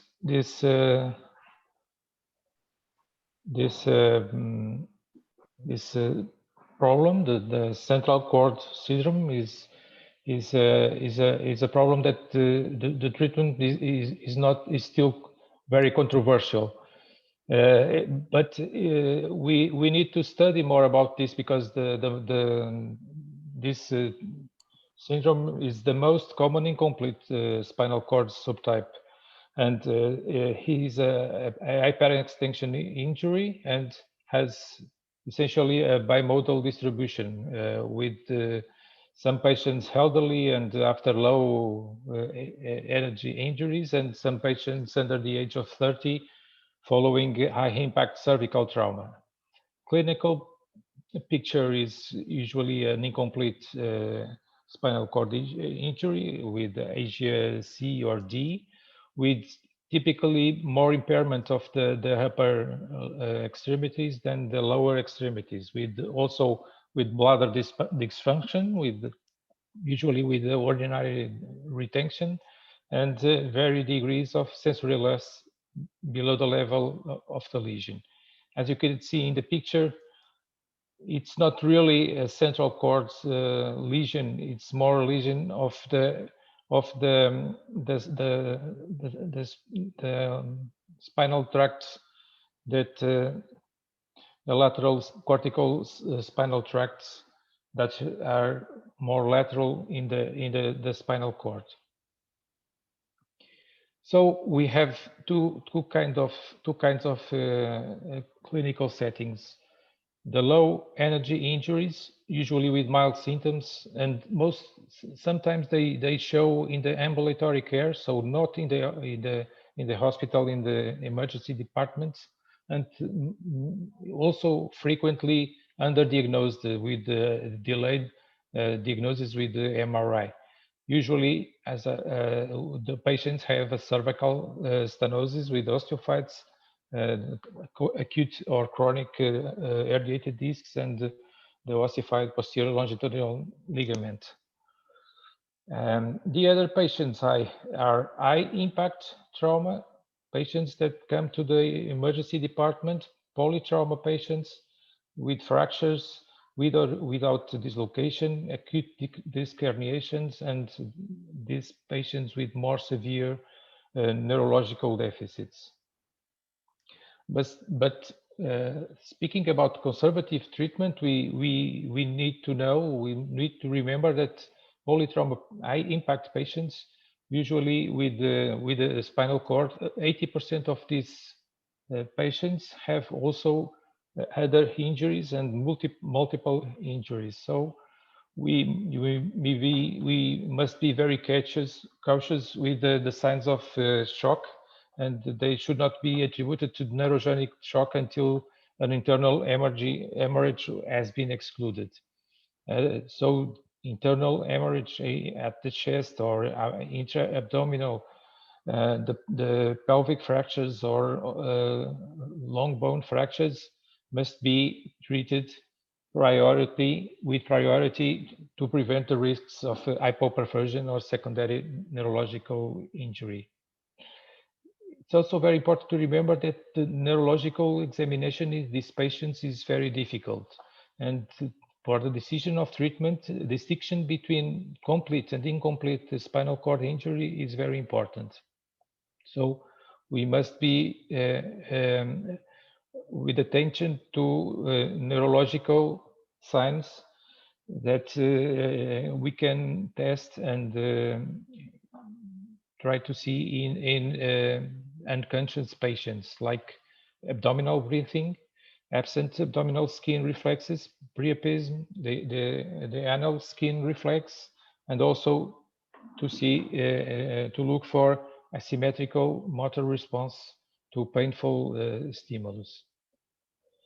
The management protocol of these patients is, of course, immobilize the spine, avoid shock, and give early ventilatory support, and perform an early surgical intervention to the spine if the other injuries permit. If the patients require surgery for cranial or thoracic or abdominal injuries, spinal interventions should be deferred till a week. Very important in these patients also is the medical management with two kinds of interventions. The hemodynamic management, trying to optimize the perfusion of the penumbra lesions adjacent to the injured site to avoid the secondary lesion. And remember that the AANS and CNS recommendation concluded that we should avoid hypotension and target the median arterial pressure between 85 and 90 millimeters of mercurium, and for a period of 7 days. The other question is try to reduce the inflammatory response.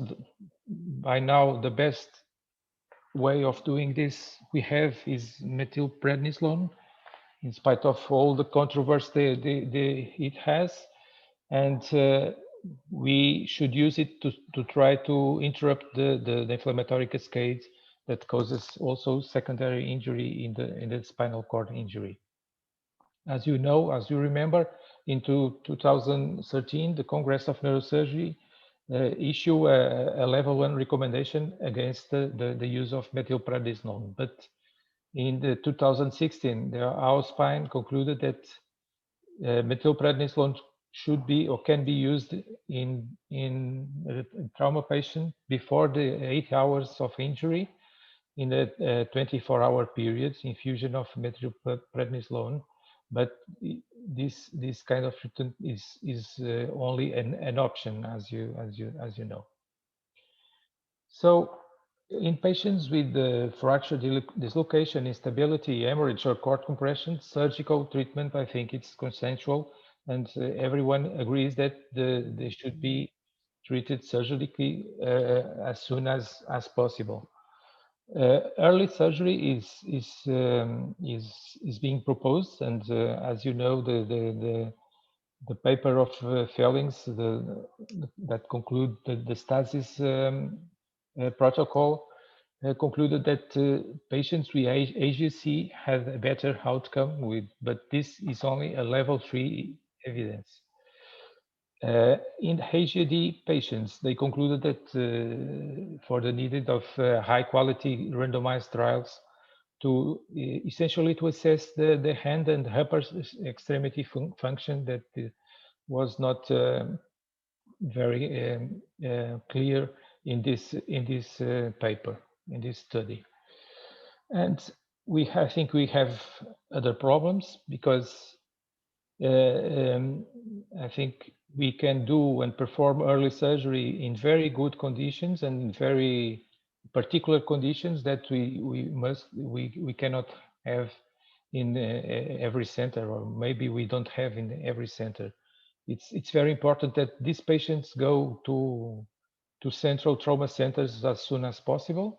It's very important that the MRI is available. It's very important that a surgical experienced team is available also. And in these patients, even with this instability and fractures, in elderly patients with comorbidities, we must sometimes need to optimize the medical condition before we perform the surgery. I found this paper that I think address another important issue is what about the extent of the compression and the surgical approach, because in the literature the definition of decompression remains heterogeneous, and we think that the complete decompression is very important in the neuroprotective surgical strategy. So in this paper, the authors suggest and conclude that the laminectomy is done by a standalone or a supplemental procedures may be crucial to achieve a complete decompression, and this may be very important to recovery. So to have really a good prognosis, we need to have very, very good conditions, and everything must be in the best way. The other patients, those with central cord syndrome without fracture or instability, here the management, the treatment is still controversial because there is no evidence of the best treatment. And the prognosis is not always good, and most of the times, or very frequently, hand neuropathic pain and spasticity of the lower limbs may persist. So the indication of conservative treatment in these patients is in case of mild symptoms, HAD patients, and this in these patients is described as spontaneous recovery with this kind of treatment. We should do immobilization with a cervical collar for 2 weeks at least, and physiotherapy. And how about the surgical treatment? So it's indicated in AGC patients with cord compression as soon as possible, as we can gather good conditions for doing it, and or also after initial conservative treatment if neurological recovery deteriorates or stabilizes. In this case, essentially with cord compression, we should do surgical treatment. But as I said, there is no evidence favoring early surgery in this kind of patients. We have also some papers. We have lots of papers that defend surgery and other defending conservative treatment. Other discussion is about mortality associated with early surgery, and in this paper of Samuel, they described decreased odds of mortality in the delayed surgery. So they favor this kind of treatment in these patients. So my take-home message are the outcome of central cord syndrome depends on various factors. Age and initial neurological deficit are of course the most important. In polytrauma patients, hemodynamic and ventilatory stabilization is mandatory before spinal surgery. In patients with trauma, high trauma patients with fracture instability, surgical treatment, I think it's consensual and should be done as soon as possible in the best conditions after doing MRI and with a spine surgery team with experience treating these patients. In patients with cervical stenosis, the treatment is still controversial, and the decision of surgery depends on, and this timing depends on the physician and the patient, and also with discussing the procedure with the relatives. Of course, high-quality prospective randomized controlled trials are needed, but to solve this controversy between conservative management, early surgery, and delayed surgery in these patients, I know that we have two trials trying to solve these questions, but as I heard, a cosmic trial ended before it was concluded because they have not enough patients to do it and to take some conclusions. And Osh's trial is still ongoing, and we must wait for the results. Thank you very much. Albert, thank you for very nice presentation, excellent presentation.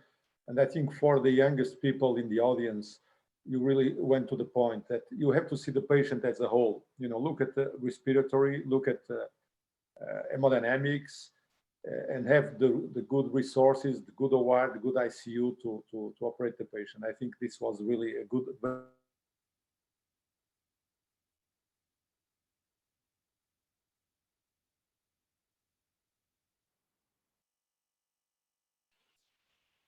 Dr. Oscar. Okay, I think by the advance of time, we need to finish this cross session and go ahead to the other ones. Okay, thank you, Dr. Albert. Thank you, Dr. Jamel. Thank you a lot. Thank you. Obrigado. Goodbye.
So we are back after the commercial break, and as you saw, we concluded with the last crossfire, the ANS section for today.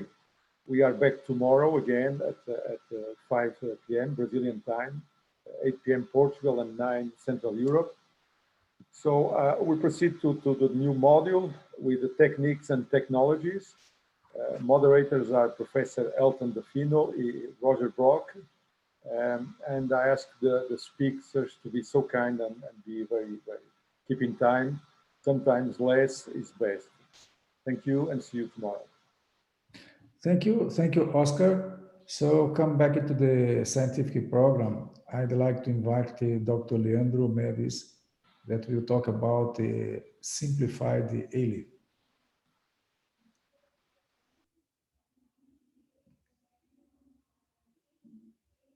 Todos.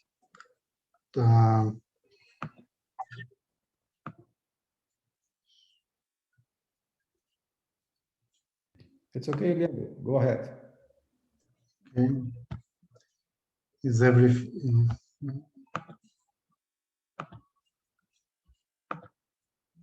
Não está compartilhando a tela?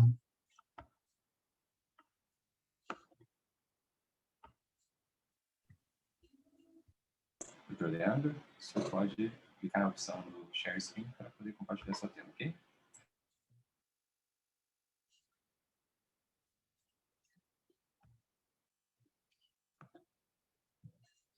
Então, boa noite a todos. Queria agradecer à comissão organizadora pelo convite.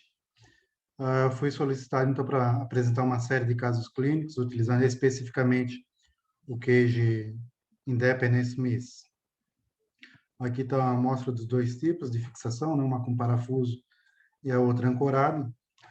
A minha preferência hoje em dia é usar esse Cage ancorado, né? Porque ele é mais rápido de introdução e tem menos risco ao paciente, uma vez que no conjunto de introdução do Cage, essas âncoras elas já vêm pré-posicionadas e eu consigo passar essas 3 âncoras ao mesmo tempo. Então, eu reduzo o tempo de exposição do paciente, reduzo o tempo de afastamento, né, dos vasos, e também eu não preciso ficar fazendo passo a passo ali a introdução do iniciador, da broca, e depois da trifina, né? Aqui, então, essas âncoras elas são bloqueadas através dessa rosquinha aqui. Então, outras benefícios da técnica do ALIF, né? Ele é menos traumático, tem um acesso pré-definido. A gente sempre faz o acesso utilizando aí o cirurgião de acesso, pela redução do risco transoperatório. Ele tem o acesso em si, ele tem um menor potencial de sangramento em relação à via aberta posterior. Né? Como falado nas aulas ontem, né? O Cage, a LIF, ele restaura melhor o equilíbrio sagital, ele tem uma área maior também para enxerto, né? Ele tem nos casos do ALIF, os pacientes eles têm uma menor taxa de dor pós-operatória, utilizando menos analgésicos opioides fortes. Eu não preciso ficar assim toda hora manipulando raiz, eu posso fazer uma distração indireta, uma descompressão indireta, né, o que reduz ali a taxa de lesões neurológicas, né? E eu acho que também é melhor para fazer cirurgia de revisão, uma vez que não precisa ficar mexendo em fibrose, né, perineurais e tendo que ficar tirando o queijo ali por via posterior. Então, o primeiro caso é de uma senhora de 46 anos com psicologia à direita. Inicialmente submetida a tratamento conservador, né? Depois eu fiz, com a persistência do quadro de dor, eu fiz um bloqueio terapêutico, teste terapêutico, algo que eu costumo fazer assim de rotina, para definir realmente assim o sítio etiológico da dor da pessoa, e para acreditar que definindo realmente ali o sítio etiológico, eu vou ter um melhor resultado pós-cirúrgico. Nessa paciente em questão, que chamou no exame físico a atenção, é só o LASEG positivo ali à direita. Então, aqui a ressonância, demonstrando então ali a doença discal degenerativa em L5S1, né? Centro lateral ali à direita, algum grau assim, de artrose facetária e sinovite. Então, aqui a imagem transoperatória, né?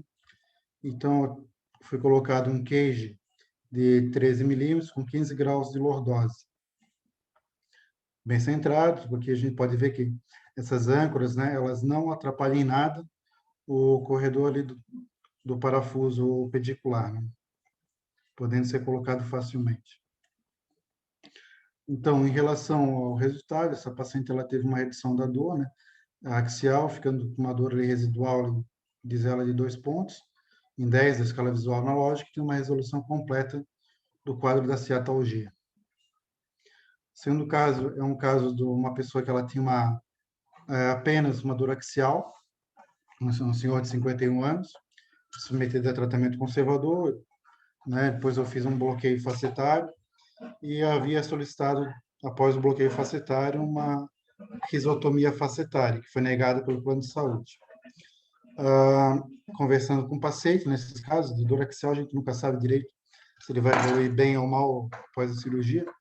Então, foi conversado, explicado para o paciente as vantagens, desvantagens, consequências da artrodese, e o paciente optou, então, pelo tratamento cirúrgico. Então, aqui ele tem doença discal degenerativa em 4,5, 5,1, né, com bom espaço aqui do canal, não tinha estenose foraminal, tinha, assim, essas alterações facetárias, né, com artrose e sinovite. Então, aqui a imagem, né, do transoperatório, a gente botou um queijo de 15 e 13 milímetros, com 20 graus de lordose cada um. Então, o paciente ele ficou depois satisfeito, houve uma redução importante da dor axial dele, né, com mais de 50%, e ele segue daí fazendo o tratamento físico, né, praticando pilates, por exemplo. Terceiro caso, então, senhor de 54 anos, com lombocetalgia esquerda, né, feito bloqueio facetário, feito o tratamento conservador, e continuava com dor, a gente optou, então, pelo tratamento cirúrgico. Então, aqui ele tinha uma espondilolistese, né? Então, isso aqui é algo que foi falado ontem também, durante as aulas, que, assim, principalmente em caso de espondilolistese, eu tenho um fechamento maior dessa porção posterior que fica difícil de eu botar um queijo muito alto, né? Normalmente, esses queijos de TLEF, PLEF, que eu tenho disponível aqui, a altura máxima é em torno de 13, 14 milímetros, não tem maior do que isso, né? E fora que fica difícil eu colocar num espaço fechado por trás um queijo dessa altura. Então, minha opção sempre nesse caso de espondilolistese é fazer a técnica do alívio. Então, aqui a gente pode ver, né, a espondilolistese com a pseudohérnia, né, doença discal degenerativa, sobrecarga interespinhosa, né, alterações assim com artrose facetária e ali as estenoses foraminais. Então, aqui o transoperatório, e eu queria chamar a atenção para a altura do queijo. E aqui a gente colocou um queijo com altura de 17 milímetros. Isso aí praticamente é inviável tu colocar um queijo dessa altura por trás, né? Então, os queijos, assim, as âncoras assim, do queijo colocados, né? Parafusos também, tudo certinho. O paciente referindo, então, uma resolução completa da dor axial dele. E aí ele ficou, nesse caso, aqui com uma dor, assim, irradiada ali por mais ou menos ali para dermatom DS2, que é bem diferente da dor pré-operatória, da dor que motivou ele para a cirurgia.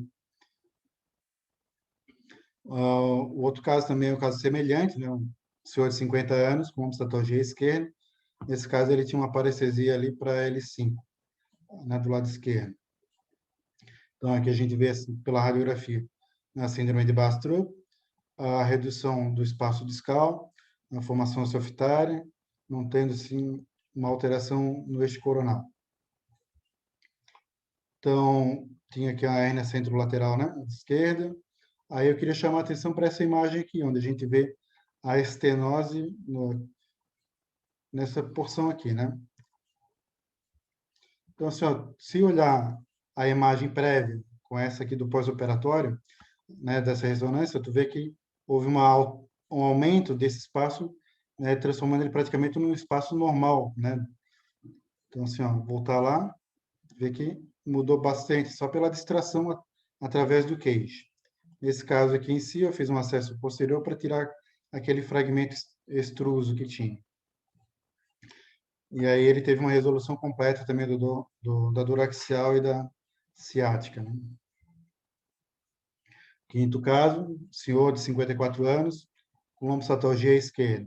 Tinha um laser negativo, mas parestesia para L5 ali à esquerda também.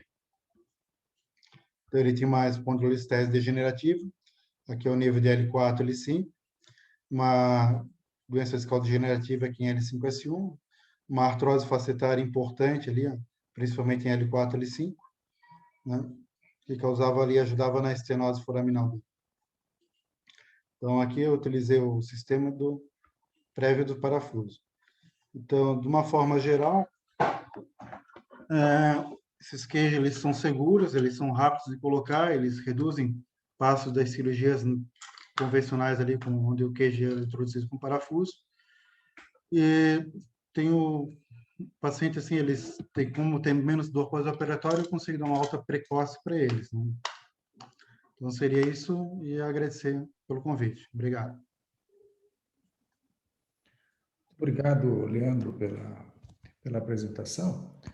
E devido ao tempo aí, nós estamos um pouquinho avançados, eu já passo a palavra para o Jerônimo, que vai coordenar a próxima apresentação. Muito obrigado.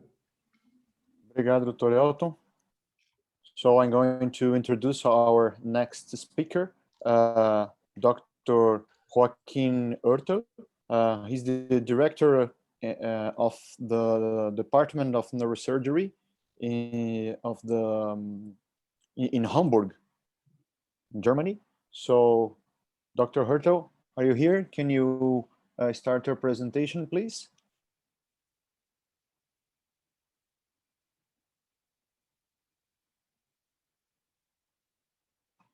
So thank you for the introduction. Okay. Now we can hear you. Go ahead. Thank you. Thank you for the invitation. It's a pleasure for me to be part of this nice Congress, although it's online this time, so I don't have the opportunity to spend time in Brazil.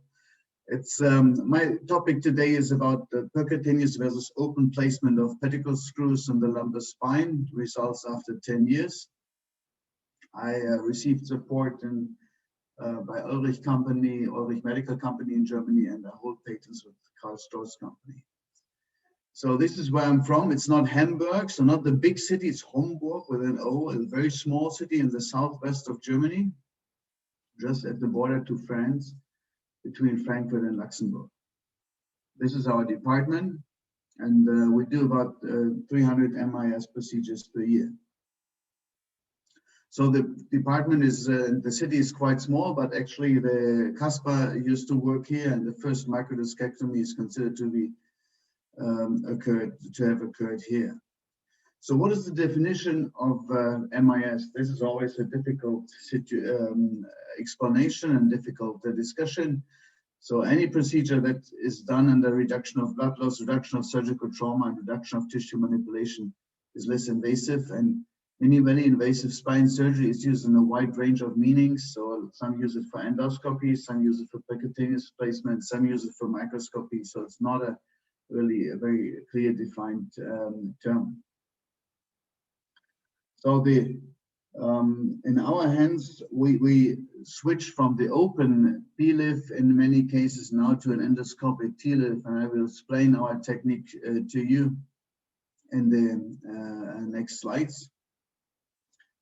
When we look at the various studies, there are quite a few studies using MIS, addressing MIS with this open TLIF and PLIF, and well, they all are rather of mediocre quality, but randomization and prospective enrollment is done frequently, and most of them found that there's a surgical time is less or equivalent, blood loss and in-hospital time is less, and clinical long-term results as comparable with this if you use MIS for this open. So similar surgical time, less blood loss, shorter hospital time, similar clinical results, similar complication rate, and significant cost savings, at least in the US, with a different reimbursement system as in Germany. Well, our own data we have done in the last 9 years, actually, it's close to 2,500 lumbar osteocentesis procedures and 800 30 of these were MIS procedures, and we retrospectively analyzed these data.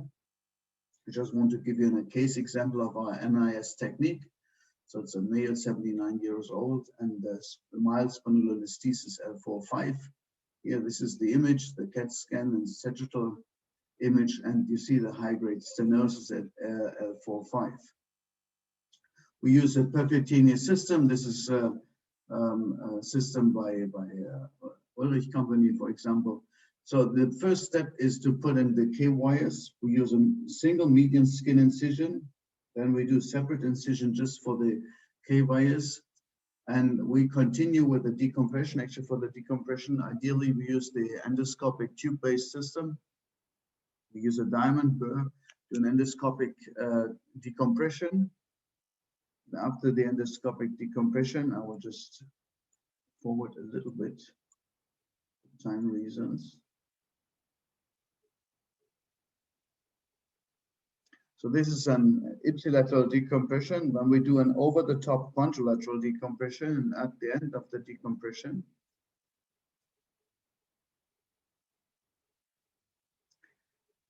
under endoscopic view, we insert the cage.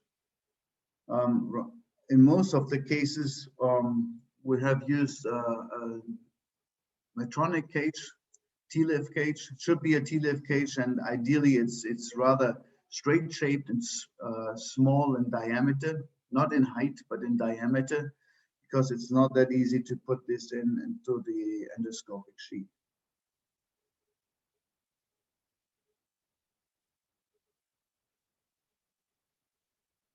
So it's a standard discectomy, and now we use the instruments to really prepare the end plates and to measure the size of the cage.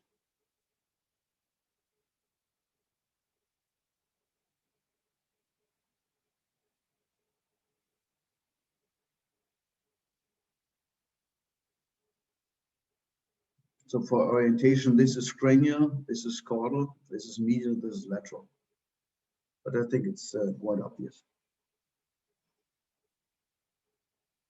It's not that easy to get a sufficient discectomy because you cannot angle the instruments as you're used to. But at the end, you can insert the cage. For example, this is a little bit banana-shaped cage, a T-lift cage from Ulrich company, which also fits the endoscopic tube.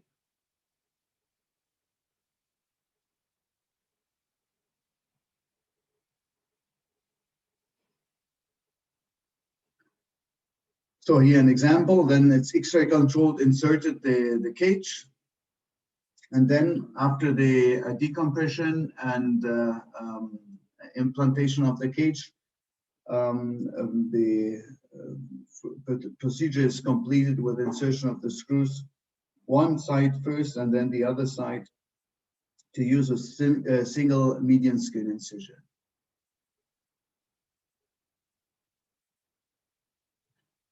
So at the end, this is the result, and this can be done with about 4 to 5 centimeter skin incision when you use one step after the other.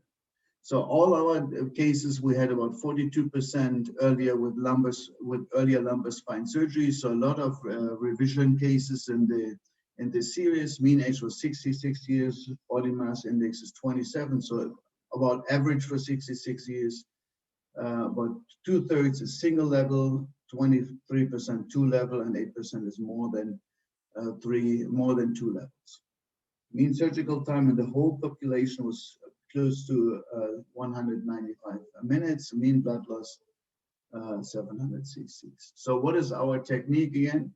We use a short median skin incision, single skin incision, and we do a bilateral decompression with the unilateral endoscopic tube-based approach.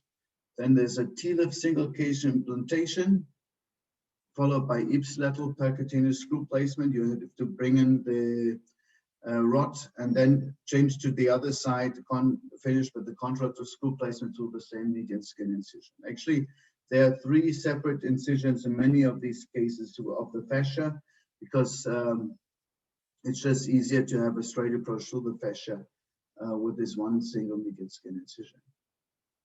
What are our results? Well, it's about the same case distribution, so about 2/3 single level in the MIS cases.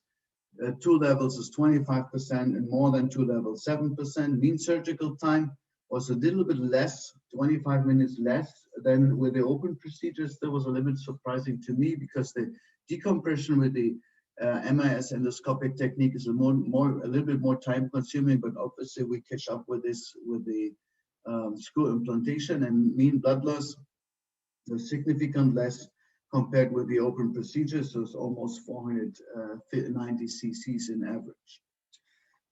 With clinical results, 3 months follow-up, we have evaluated so far, there's no difference in the visual analog score and in the OD, and there's a similar complication rate with the trend to for MIS. We had a little bit more problems with the adjacent facet joint complications because some screws were more medially placed with the insertion point, but we had less wound infections. But overall, this was 8% in both groups. So pitfalls, there was a tendency to stay too far medially by the use of one skin incision. So there's a result in the compromise of the adjacent facet joint in some cases. And there's a little bit more prolonged learning curve, particularly for the endoscopic decompression and then for the endoscopic insertion of the cage. And of course, as in all MIS procedures, there's limited direct visual control of the implant position. So this is an example here of a typical single level TLIF infusion. It's about 4 centimeter skin incision. Here compared with this, like an ALIF or something with posterior screws. So we don't do this anymore. This is our technique to do a single level TLIF infusion. And here you see some of the problems. For example, it's more difficult to have really intraoperative visualization of like non-optimal implant positions. So we consider this a safe and effective stabilization technique with a minimal complication rate. Percutaneous surgery using dorsal stabilization of those allows a position of the pedicle screws in an equivalent safe manner compared with the open technique. There's a high demand by patients and surgeons, and now has no additional risk and superior aesthetic results. So for example, this is a two-level TLIF with a 4.5 centimeter skin incision. This is all we do. So it's a surgical technique of choice for us. And I thank you for your attention. And well, we have a clinical workshop on the cervical spine in May. Maybe it will happen that it's a live, real workshop. Thank you for listening. Thank you very much, Dr. Hurtel. Unfortunately, we don't have time for questions. We are pretty sure everybody wants to know some pitfalls of your technique, but unfortunately, we don't have time for that. So I thank you very much for your presentation and hope we can meet each other in Brazil as soon as possible. Thank you very much. Thank you. Bye-bye.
que a Ju te mandou mensagem, meu amor? Deixa eu só resolver uma coisa bem urgente. Hello.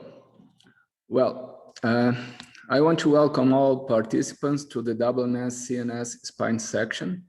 I'm pleased to introduce the next giant in spine surgery, Mike Wang from Miami University, to discuss about advance in awake spinal surgery. Mike, please share your screen to go. And I would like to ask the participants to write the questions at the Q&A, and it will be answered after the lecture by the speaker. Mike. Thank you, Astrobal. It's a pleasure to see so many friends from Brazil. And thank you for welcoming me to your meeting and to share with you our experience in awake spinal surgery. I remember giving a talk on this in, I think it was Curitiba, about 5 years ago. So I'll give you an update. Again, what are we talking about? We are doing a MIST lift using awake anesthesia. So we are combining the endoscopic piece without using an intubation, percutaneous fixation, long-acting sodium channel blockers for anesthesia of the local muscles, expandable inner bodies, and biologics. So all of these are important pieces in terms of what we do. And this is a video some of you have seen before. This is the first case we did in man in 2014. And you can see we're going to do a fusion where we're going to put in screws, rods, cages, and all of that, and be able to do this with the assistance of the endoscope. I really enjoyed the last talk from Germany talking about how they do MIST lift. And this is kind of giving you an idea of how we do this through the endoscope for cage placement as well as screw placement. So the results are amazing. 15 minutes after surgery. Can you tell me how you feel? I feel okay. Do you have much pain? Not yet.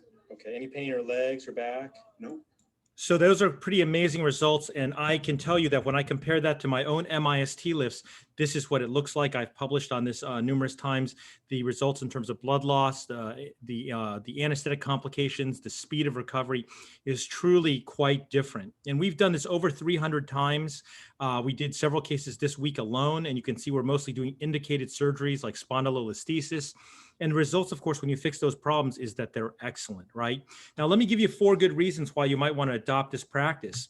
And I'll talk about the cognitive effects, the physiologic effects, expanding your practice and enhancing efficiency. So first of all, the effects on cognition are real. This is from a paper looking at the effects on children, and children are not recommended to have any general anesthesia anymore unless it's truly going to be very critical to their survival. This is from the Wall Street Journal last year talking about the effects of surgery and anesthesia on the brain. In terms of the physiologic problems, we know the problems with anesthesia with cardiac issues, pulmonary issues, problems with temperature regulation and hypothermia, issues with needing catheterization. We don't use a Foley catheter, and things like putting an arterial line in. This is one of my patients had an A line put in, we had to cancel the surgery, right? So this also expands your ability to treat different kinds of populations, right? For example, here's an 86-year-old gentleman having a very fraction having surgery with us. This is courtesy of Dan Resnick, one of his typical patients from Wisconsin. And you can see that we can do very large patients. Here's a patient in lateral position, BMI of 53. We're able to do a surgery endoscopically to treat that. And the patient's in a lateral position for that. And you can see the results. Of course, that's very typical, right, with effective surgery. Let me show an example of this is a patient that was treated up actually in Wisconsin, not with Dan Resnick, but had a very simple surgery, stenosis operation, lumbar laminectomy, very uneventful except for a dural tear. That resulted in hypotension of the CSF space causing a chronic subdural, acute on chronic subdural, and the patient was blind and hemiplegic for several months, eventually recovered and came to see me a year later. So who would operate on this patient now? Who would dare to touch a patient like this? And of course, she's got instability there, and we end up doing this type of surgery with a tremendous improvement of ODI because we don't need to use general anesthesia. We don't need to expose the thecal sac. We're not going to get another CSF leak, right? And let's talk about efficiency. So this is really critical, right? Let me show you my surgery against myself. This is Mike Wang competing against Mike Wang, okay? Essentially on 2 different days. On the left, you see a MIST lift under anesthesia, and then on the right, you see an awake T lift. So let's talk about how this goes. So the anesthesia patient goes in, and so does the awake patient at the same time, 7:25, right? The time at which we prep the patient is 7:49 here and 7:32. Okay. Now, if you look on the right over here, there's going to be a savings of 17 minutes right there on the first case. Then we're going to start the procedure either at 8 o'clock or 7:38. Now we've saved 22 minutes. The procedure finishes for the MIS TLIF at 10:56 versus 8:30 for the awake TLIF or endoscopic. Now we've saved 2 hours. And then you got to extubate that patient, right? So out of the room now, pretty fast, 10-minute extubation, 11:06 versus 8:35. I save 151 minutes against myself. Now, it's not all about time, but let me just give you an idea of what this means. If you do this 100 times a year, you save 15,100 minutes, which is 251 hours or 10 and a half days. Almost enough time for me to travel to Brazil to see my friend Osterball a couple times, right? Think about what that means for the hospital. Now, you may not care, right? And that's the problem.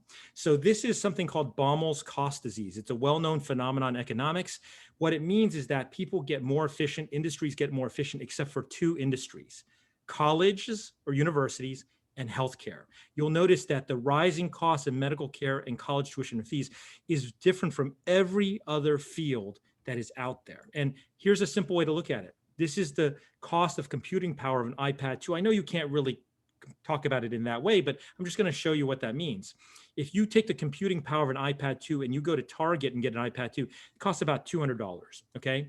If you were to take that computing power back, well, let's say back to the 1960s, that would be several $1 trillion, right? For something that costs $200 a day. If you just go back 10 years, it would be $10,000.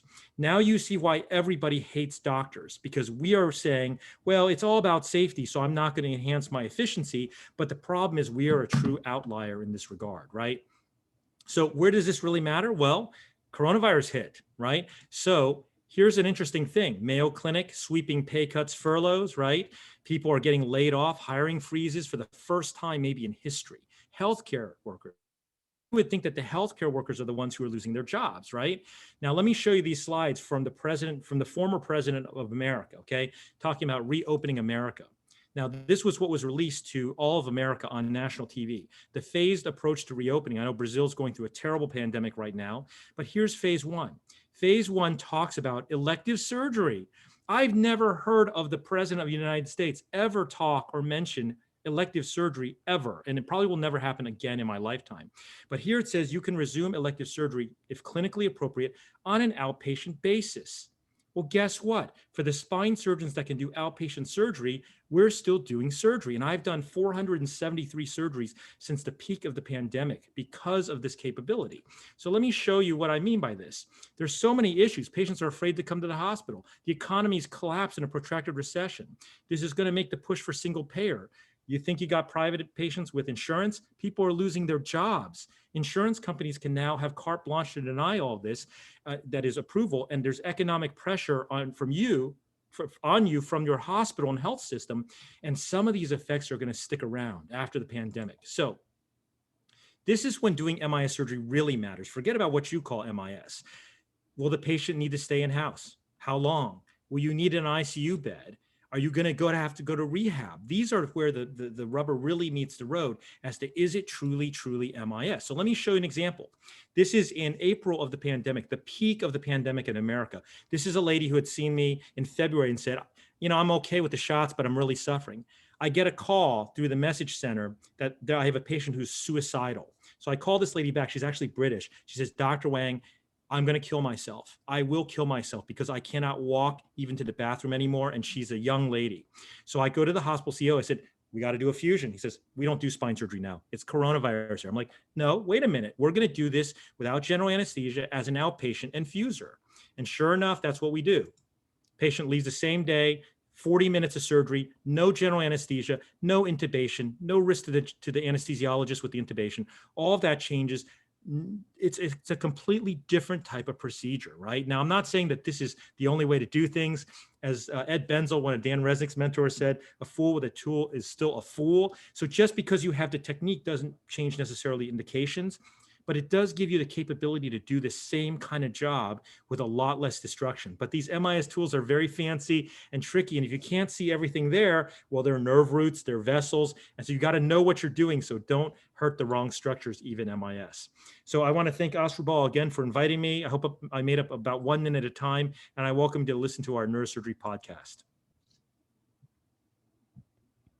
Thank you, Mike, for your insightful lecture. Now, I have one difficult question for you that I want to ask Pedro to place one video. Just tell me where is that video is running? Where did this video happen? Pedro?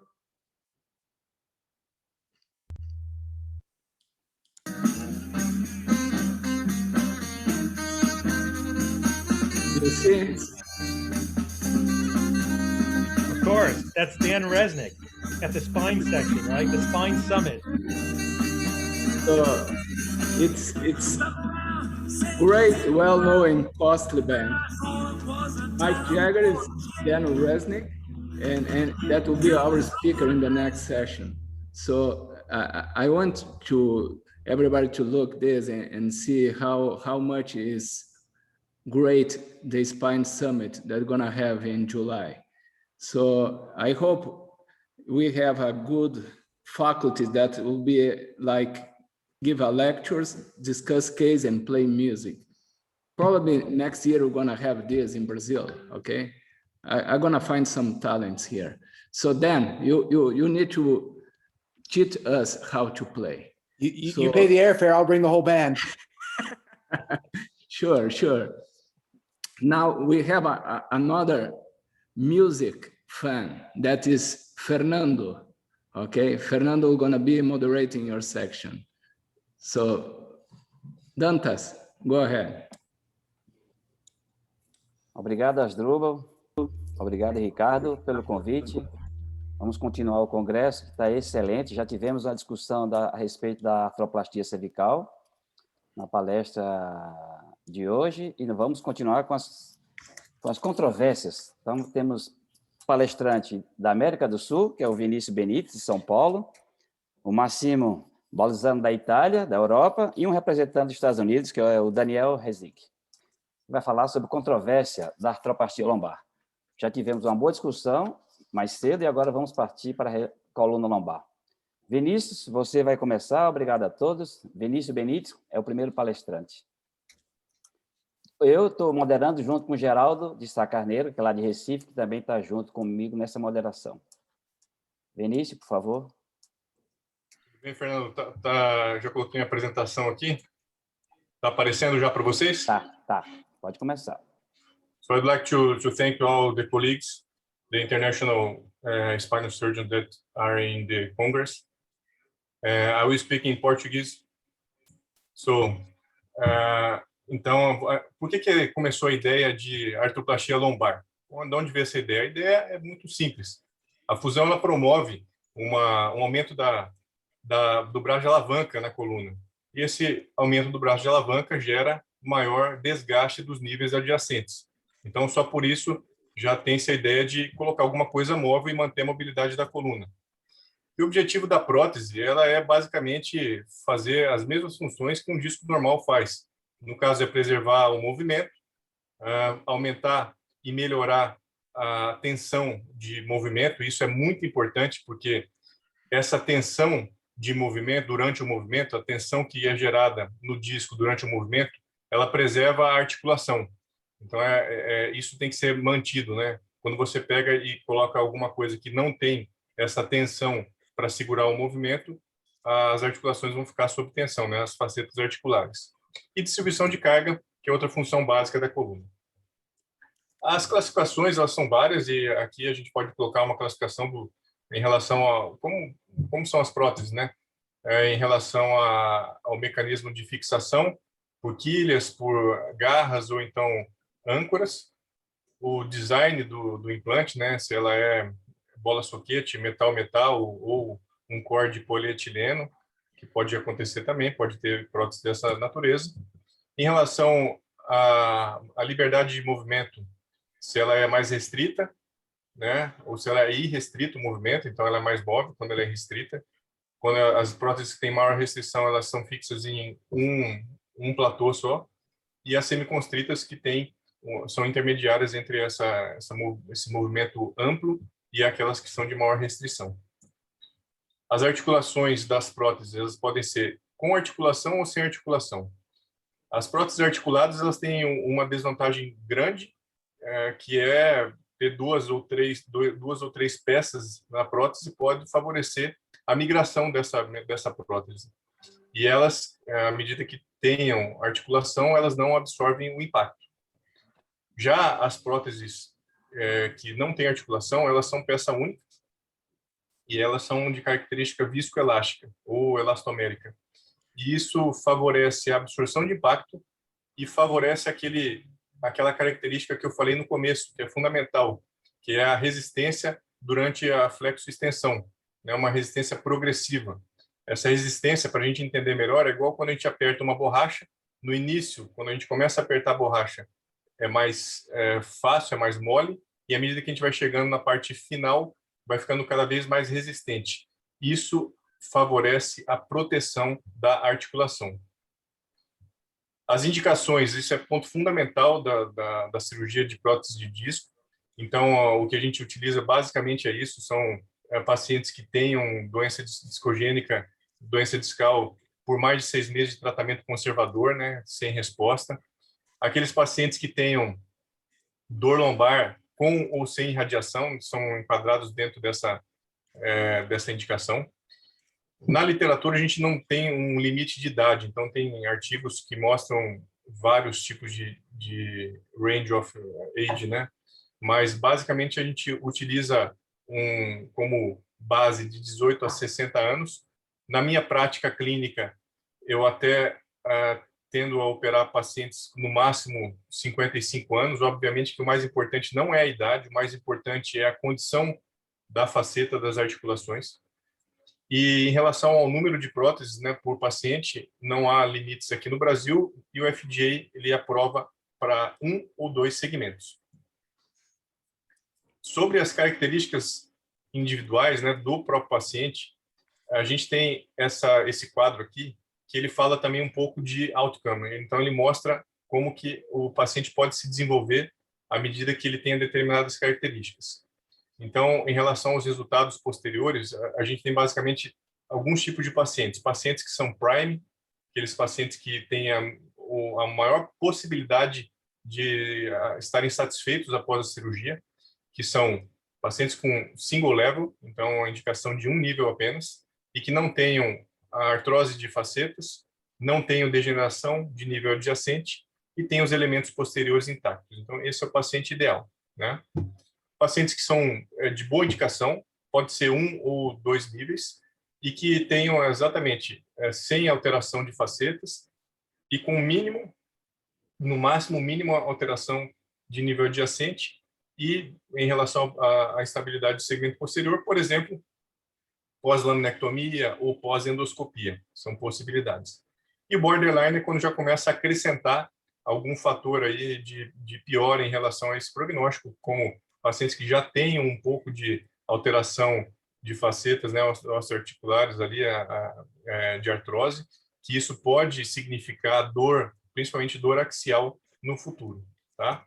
E qual que foi o resultado que esse estudo de 2002 mostrou, ainda com próteses de primeira geração? Era isso. Pacientes prime e pacientes bons, de boas indicações, eles têm aí acima de 94% de satisfação. Já quando você desce para um paciente borderline, já vão ter 17% de pacientes que não vão ficar satisfeitos com a cirurgia. Agora, esse é o detalhe mais importante que eu penso sobre prótese, que é a contraindicação. Todas as falhas maiores que a gente escuta falar, que a gente percebe, estão relacionadas a erros de indicação. Então, basicamente, pacientes que tenham deformidade espinhal, deformidade da coluna, instabilidade, como espondilolistese, espondilólise, né, a escoliose, obviamente, e ressalto esse detalhe porque muitas vezes não é pesquisado, já que se trata de pacientes jovens em geral, que é em relação à qualidade óssea. A osteoporose e também, nos meus casos, eu não indico para pacientes osteopênicos. Isso eu chamo atenção porque a prótese ela é bruta no sentido de colocação dela, né? Ela tem que fazer um corte no osso, e isso diminui a resistência óssea. E se o paciente tiver uma qualidade óssea ruim, essa prótese ela pode não só fazer um subsidence, mas ela também pode migrar. Com relação às complicações das próteses de primeira geração, elas estavam relacionadas principalmente à degeneração das facetas articulares, e migração e subsidence, né? Isso é basicamente o que a gente via. Claro que tinha também lesões aí relacionadas ao acesso cirúrgico e outras em relação ao nível adjacente. Mas isso era o de principal que tinha. Nas próteses de terceira geração, cada vez menos se observa migração, em geral porque essas próteses são peça única, como eu falei. E o subsidence, que também está relacionado a um entendimento melhor dos casos que podem ser indicados. Então, a gente tem basicamente complicações relacionadas a 3 pontos. Um relacionado à técnica, ou seja, distração excessiva do segmento, mau posicionamento, durante a preparação dos platôs, fazer uma lesão de platô, né, que pode favorecer, inclusive, ao subsidence, e a fratura numa manobra agressiva ou num paciente de baixa qualidade óssea. Relacionados à própria prótese, deslocamento, osteólise e metalose, que são metalose principalmente raramente visto, principalmente nessas próteses mais modernas. E relacionado ao acesso, o que é bem conhecido, né, lesão do plexo hipogástrico superior, que pode causar a ejaculação retrógrada, e lesões vasculares, tanto vasculares arteriais quanto vasculares venosas, podem acontecer, e também de linfáticos, né? Em relação às evidências da literatura, eu chamo a atenção para a comparação que é feita com a fusão.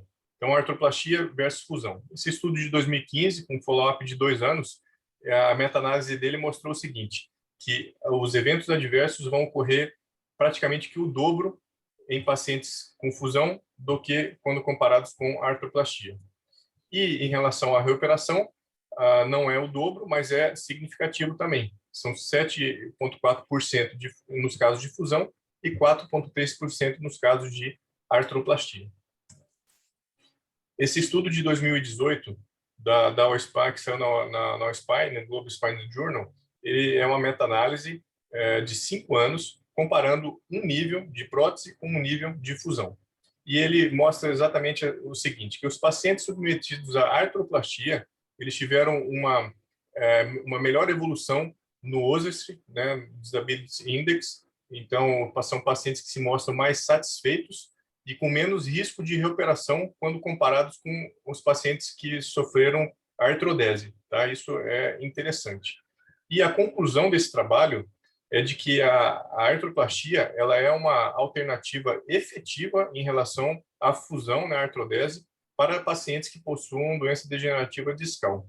Ele tem algumas vantagens clínicas, isso tem que ser levado em consideração, principalmente no longo prazo, relacionados à parte dolorosa do paciente. Isso nos parâmetros dolorosos fica bem claro, os pacientes se mostram mais satisfeitos, e também acaba diminuindo a carga sobre o sistema de saúde, porque geram menos reinternações e menos reoperações. Sobre o que é mais em voga, né, quando a gente fala de artroplastia, que é a preservação dos níveis adjacentes. Então, o que a literatura tem? Há diversos estudos, mais estudos favoráveis do que estudos contrários, do que eu já pesquisei.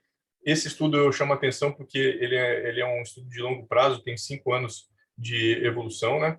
E ele mostra o seguinte, ele tem um viés que é um bias de seleção de pacientes, mas ainda assim a gente pode tomar alguns resultados para análise. 3 vezes menos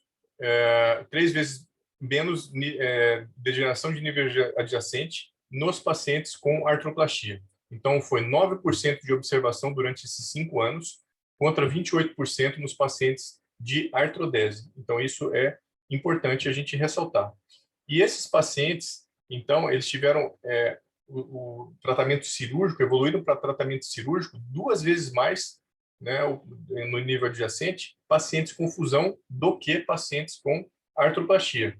Mais um dado significativo. Então, a gente tem 3 vezes menos observação radiológica de nível adjacente nos pacientes com artroplastia e a gente tem 2 vezes mais cirurgias de nível adjacente nos pacientes com artrodese. Quando a gente fala de degeneração sacroiliaca, por que ela é importante? Porque quando a gente inclui L5 e S1 na nossa cirurgia, a sacroiliaca ela é o nível adjacente, né, inferior. Então, ela tem que ser levada em consideração. Em 2011, Leroy mostrou que os pacientes com artroplastia eles tendem a preservar o alinhamento sagital e manutenção também dos parâmetros espinopélvicos. Isso foi um trabalho biomecânico interessante que o Leroy fez em 2011. E aí eu vou falar um pouquinho da minha experiência pessoal. Então, as próteses de terceira geração chegaram aqui no Brasil em 2018, em abril de 2018. O primeiro caso que foi feito lá na Escola Paulista de Medicina. E desde então eu venho operando pacientes com essa técnica. Até o momento eu tenho 28 pacientes, 18 deles foram um nível apenas e 10 foram 2 segmentos. Desses 28 pacientes, 26 pacientes tiveram alta dentro das primeiras 24 horas pós-operatório. Só 2 pacientes ficaram mais um dia. Nenhum deles precisou de UTI. Não houve nenhuma complicação operatória de importância. Uma paciente de 42 anos, ela evoluiu com uma dor neuropática em ambas as pernas, mais ou menos semelhante àquela dor que a gente percebe em pacientes que têm estenose crônica de canal e que a gente faz a descompressão, que evoluem ali depois de uma semana com uma dor neuropática. Essa paciente foi mais ou menos isso. Eu tratei ela com etna e com pregabalina e dentro dos primeiros 2 meses, 8 semanas, aí ela teve uma resolução dos sintomas. E uma paciente também, sexo feminino, desenvolveu uma deformidade no plano coronal, uma escoliose ali segmentar, sem sintomas. Então, ela ativa, a paciente muito ativa, faz aí crossfit, faz musculação, sem dor nenhuma. No exame de controle, apresentou essa deformidade que eu estou acompanhando. Ela está aí com mais ou menos 6 a 8 meses de cirurgia. E aqui eu apresento apenas um caso para ilustrar. Um paciente típico, né, 37 anos, 1 ano de dor lombar, 6 meses de dor ciática associada, o VAS dele de 7 e o ODI de 40%. Paciente sem alterações importantes nas articulações, boa mobilidade, e que tinha 2 hérnias de disco, 2 níveis com degeneração do disco, né, bem importantes, bem evidentes, causava essa dor lombar e a dor ciática dele. A nossa proposta foi fazer a colocação de 2 próteses, L4, L5, S1, ocorreu sem nenhuma intercorrência, e aí, com 6 meses de evolução, a gente vê a radiografia dele, paciente estável, sem dor também, e eu chamo a atenção aqui a flexão, extensão, movimentação preservada. O paciente com 6 meses já estava fazendo uma prova de 10 quilômetros de corrida, e me manda mensagem falando que está sem nenhuma dor, muito satisfeito com a cirurgia, e isso é mais ou menos o que a gente tem visto com todos os nossos pacientes. E eu percebo o seguinte, a artroplastia ela tem uma outra vantagem que é importante. Primeiro, os nossos pacientes, isso é um viés de seleção, são pacientes mais jovens, ou seja, são pacientes com melhor qualidade clínica, tá? São pacientes, em geral, com boa qualidade óssea e boa qualidade muscular. Então, a gente não mexe nas articulações, a gente não mexe na musculatura e não mexe nos ligamentos, tratando apenas o que tem de problema, que é o disco. Acaba que a evolução desses pacientes tende a ser uma evolução melhor do que naqueles pacientes que a gente faz fusão do ponto de vista de dor e de recuperação pós-operatória. Task Home Message, a fusão, ela ainda é o gold standard, tem que ficar bem claro sobre isso. A literatura, ela embasa o uso de prótese para 1 nível ou 2 níveis, quando comparada com a fusão.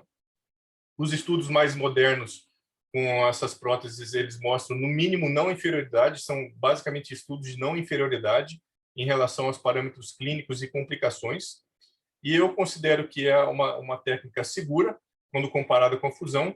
Ela gera menos degeneração sacroiliaca, menos cirurgias de revisão, né, reoperações, menos doença do nível adjacente e também pode ser significativa na manutenção do bom equilíbrio sagital, do bom alinhamento sagital. Obrigado pela atenção de todos. Obrigado, Vinícius, por ter ficado no tempo. Acho que depois nós iremos discutir com todos os palestrantes, né? Agora vamos chamar o professor Massimo Balzano, da Itália, para falar a experiência italiana. Hello, everybody. Hello. It's very late in Italy. I am in Verona in my office, and now I start my presentation. Can you see my screen or not? Yes. Yeah, you can.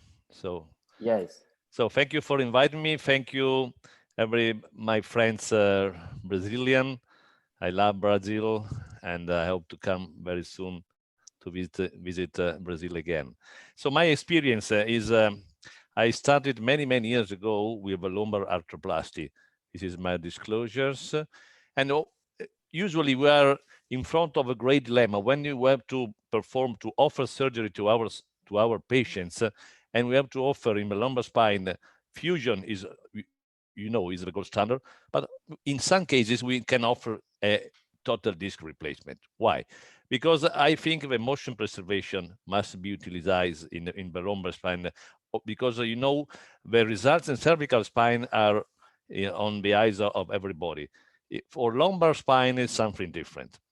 But if you look at the other articulation, other joints that we have in our body, we know that the best outcome in orthopedic surgery is coming from the hip replacement, and the Harris scores are increasing after surgery so much. So, prosthetic total disc replacement. Can we learn from total hip replacement? This is a typical paper published by Michael Meyer. Michael Meyer, everybody knows him, is one of our European pioneers, and he made a lot of lumbar arthroplasty. And of course, we are looking in a lumbar arthroplasty, we are searching for better implant materials. That is the point. And this is an overview of most useful, most utilized prostheses in the market. And everybody knows also the company that they manufacture him. But you know what? That many implants are approved by FDA, but in some cases they are out of market, and in some cases are available outside the US. So maybe Daniel Resnick can explain later this. And we go on. So, which are the main raising questions when we have to compare total disc replacement versus fusion for discogenic disc problems? They are better early results, they are better outcomes. What about the complications? Less reoperation, less costs. But the indication are the same? I don't think so. If you look at the number of publications of lumbar disc arthroplasty, have you seen here in the middle of about 2010 and 2012, a lot of papers. Now we are a little bit decreasing. But that means that lumbar arthroplasty is out of fashion. I don't think so, and I explain you.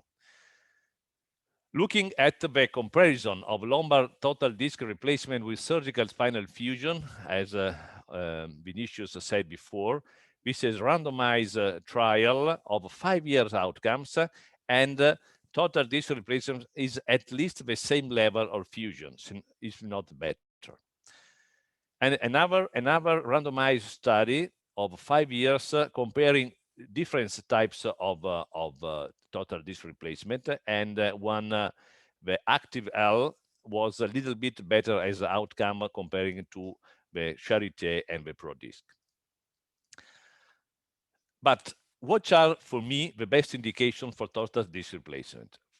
These are, for me, the best. Pure L4, 5 or 5-1 DDD, Firman grade 3 or 4, maybe previous disc surgery, discectomy, discolysis, ozone therapy, that is very fashion in Italy, ozone therapy for the treating back pain. Fascial joint stability, so Fujiwara must be grade 1 or 2. Integrity of the end plates, that means no osteoporosis, no other, and poor motility of the affected segment. And I look in the sagittal dynamics X-ray. And this is an example of low motility of L5S1. So this is a good indication for the TDR. This is my personal series. And looking here, you can see that I have done in roughly 17 years, 161 total disc replacement, which is not a huge number, but if you've seen every year, roughly 10 cases per year. So I selected very carefully the patients. My complication rate, totally complication rate is quite normal comparing to the literature, 6.8%. But we have also to deal with some fail. Which are the most important failures of TDR? This presentation, this paper of Pettin and Fernando Tecchi said that the most important failures included facet pathology, 50%, or implant complication in 5%. Or what is our risk factor for failure? Mostly important are mechanical failure of a prosthesis, a wrong position of the implants during surgery, a wrong choice of a lordotic angle, and this is very important, but can lead to a fascial joint hyperpression, and also, of course, a wrong planning, surgical planning. Maybe you have to deal with a poor sagittal and or columnar balance. And this is a paper of a very recent paper, and this is our all very related related complication that you can have, and this is all the results you can see here on the table. Another problem should be emphasized, that is the wearing problem. So when you use polyethylene in the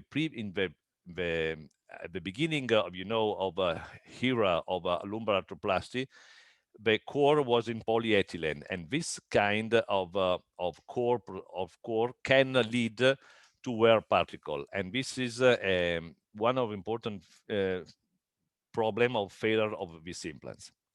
I want to show you some my personal cases. This is my first implants of TDR in 2003. I remember very well this patient because I studied very carefully. She was after discectomy. She suffered a large low back pain. At that time, we scheduled the surgery after bone scintigraphy and also discography, but now we don't use anymore for many reasons that you know. And you see here how it was the problem of a disc. And this is the implant of a Charité first generation. And the outcome was very good, even if you can see here there is a little subsidence of the upper end plate, but the patient had the problem. This is the second case done after 10 days of another female, only poor low back pain, and this is the L5S1 implants. Okay. I go forward. Actually, I'm moving to use this prosthesis. I like this prosthesis because it is a poor peak, and this is a radio transplant, and you can see very carefully the position of a patient of a implant, and the wear, the debris is very low, and you can also apply an MRI without any problems, any scar full. And this is unconstrained prosthesis, especially in flexion extension, is very close to the normal range of motion of lumbar spine. What about the position? I use always a supine position, a little bit open in the table, like here. of course, I use extraperitoneal approach, minimal invasive, and I use this fixation on the table with the minimal invasive retractor with pins. You can see here with the surgery field.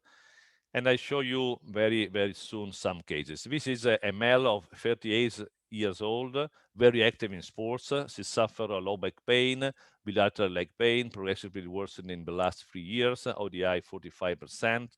And this is the X-ray, standing X-ray. You can see here how very low motion of L5S1 level. I study also the incidence of the angle, and this is the pelvic parameters that are quite normal, so we have no problems.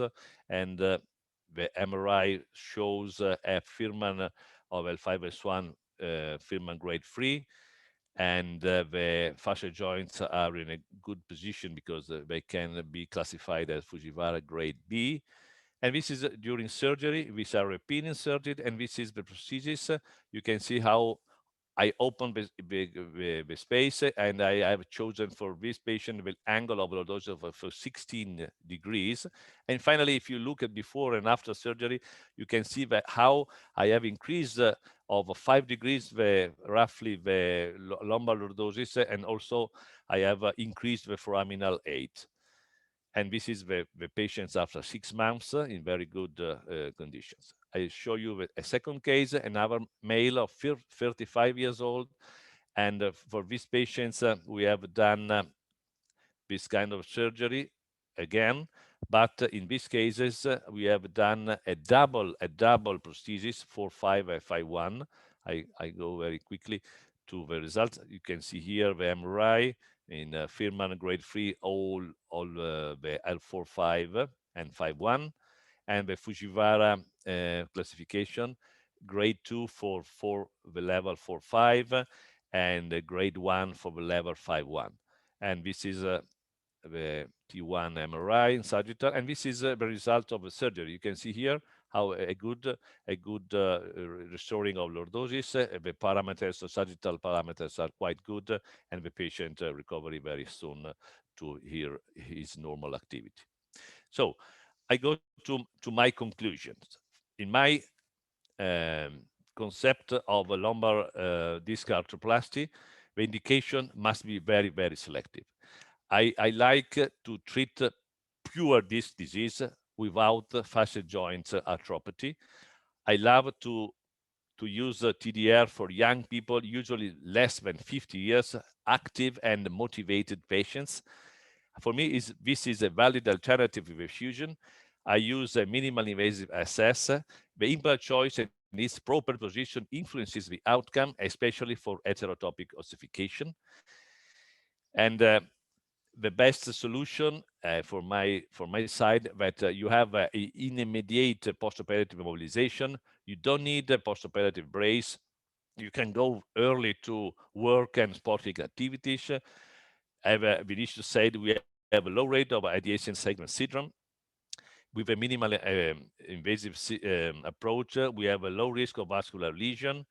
Of course, the important is the training, that is crucial, and also the cost of, I think the TDR is very cost effective because you reduce the time of hospital stay and you recover very, very fast to your normal activity. So thank you for your attention, and I wait for any kind of question if you rise. Thank you. Bye-bye. Obrigado, professor Marcene. Agora, Daniel Resnick, então está 2-0 para eles, nós vamos ter que pelo menos empatar. Está de acordo com você, né, Daniel? Porque vai ficar 2-1. Daniel, com a palavra agora. Hello, let me just go here. Great, can you see my screen? Yes.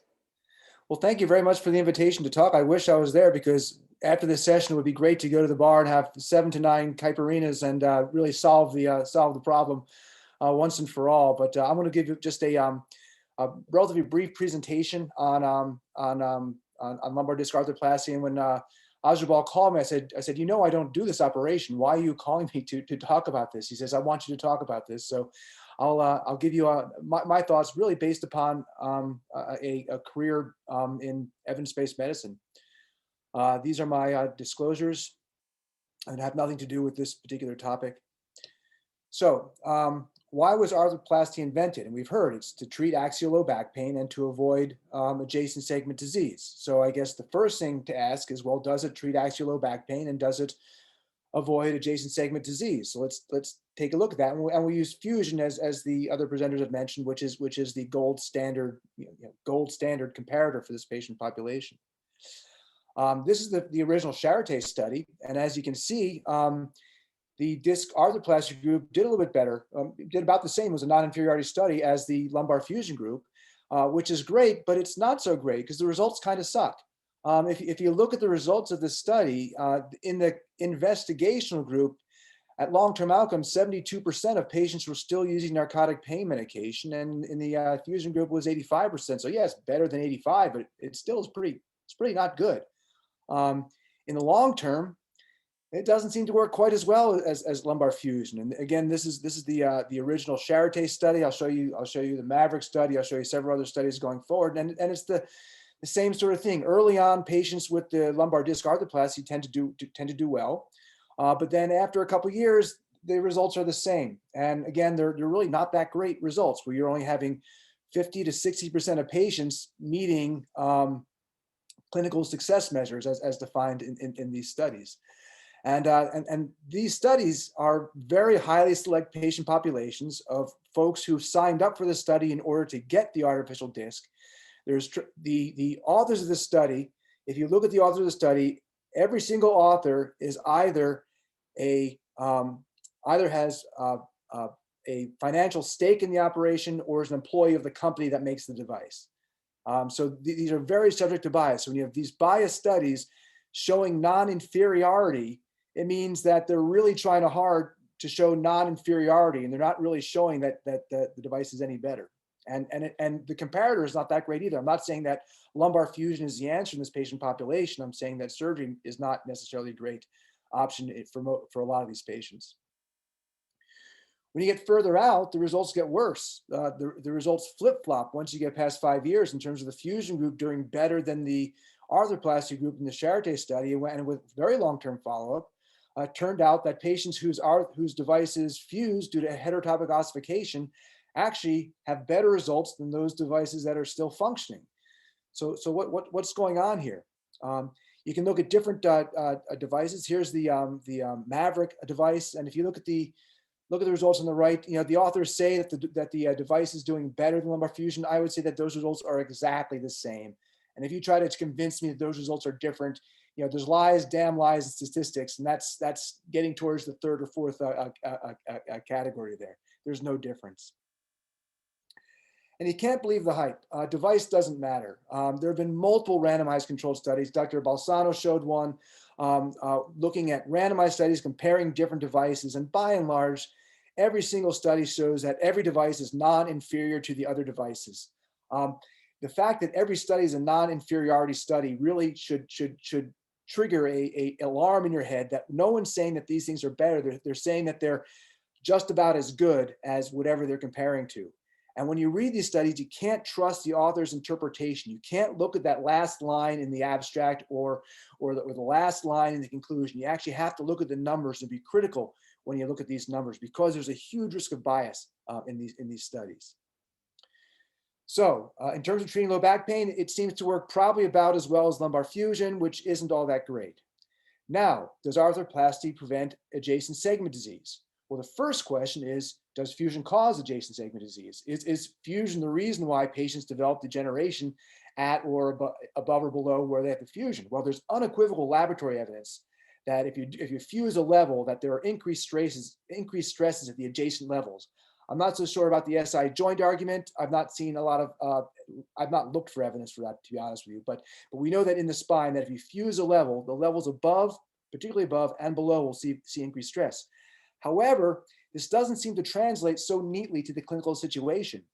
Axelson, using photogrammetry, which is a very precise way to measure movement of vertebral bodies with flexion and extension, looked at a small series of patients and found that motion increased in a third, decreased in a third, and wasn't changed in a third after a solid lumbar fusion. So there was no unifying trend, at least at 1 year, looking at things. In 1979, this is ancient history, I know, but sometimes you have to read history to avoid repeating it. Freimoyer did a retrospective review of 200 patients. 143 of them were treated with fusion, and 64 were treated with decompression alone. And what they found is that fused patients did show more radiographic evidence of adjacent segment disease. However, there was no difference in clinical outcomes, and there were fewer reoperations in the fusion group versus the non-fusion group. Saitzelo in 1997, so now we're getting maybe 25 years ago, did a retrospective review of patients with isthmic spondylolisthesis who was treated with or without fusion. The non-fusion group didn't undergo any surgery. They were treated non-operatively. They found that fusion didn't increase the rate of degenerative disc disease when they followed those patients for 14.4 years. So fusion versus doing nothing did not seem to increase the rate of adjacent segment disease, and there was no difference in the JOA scores between the groups.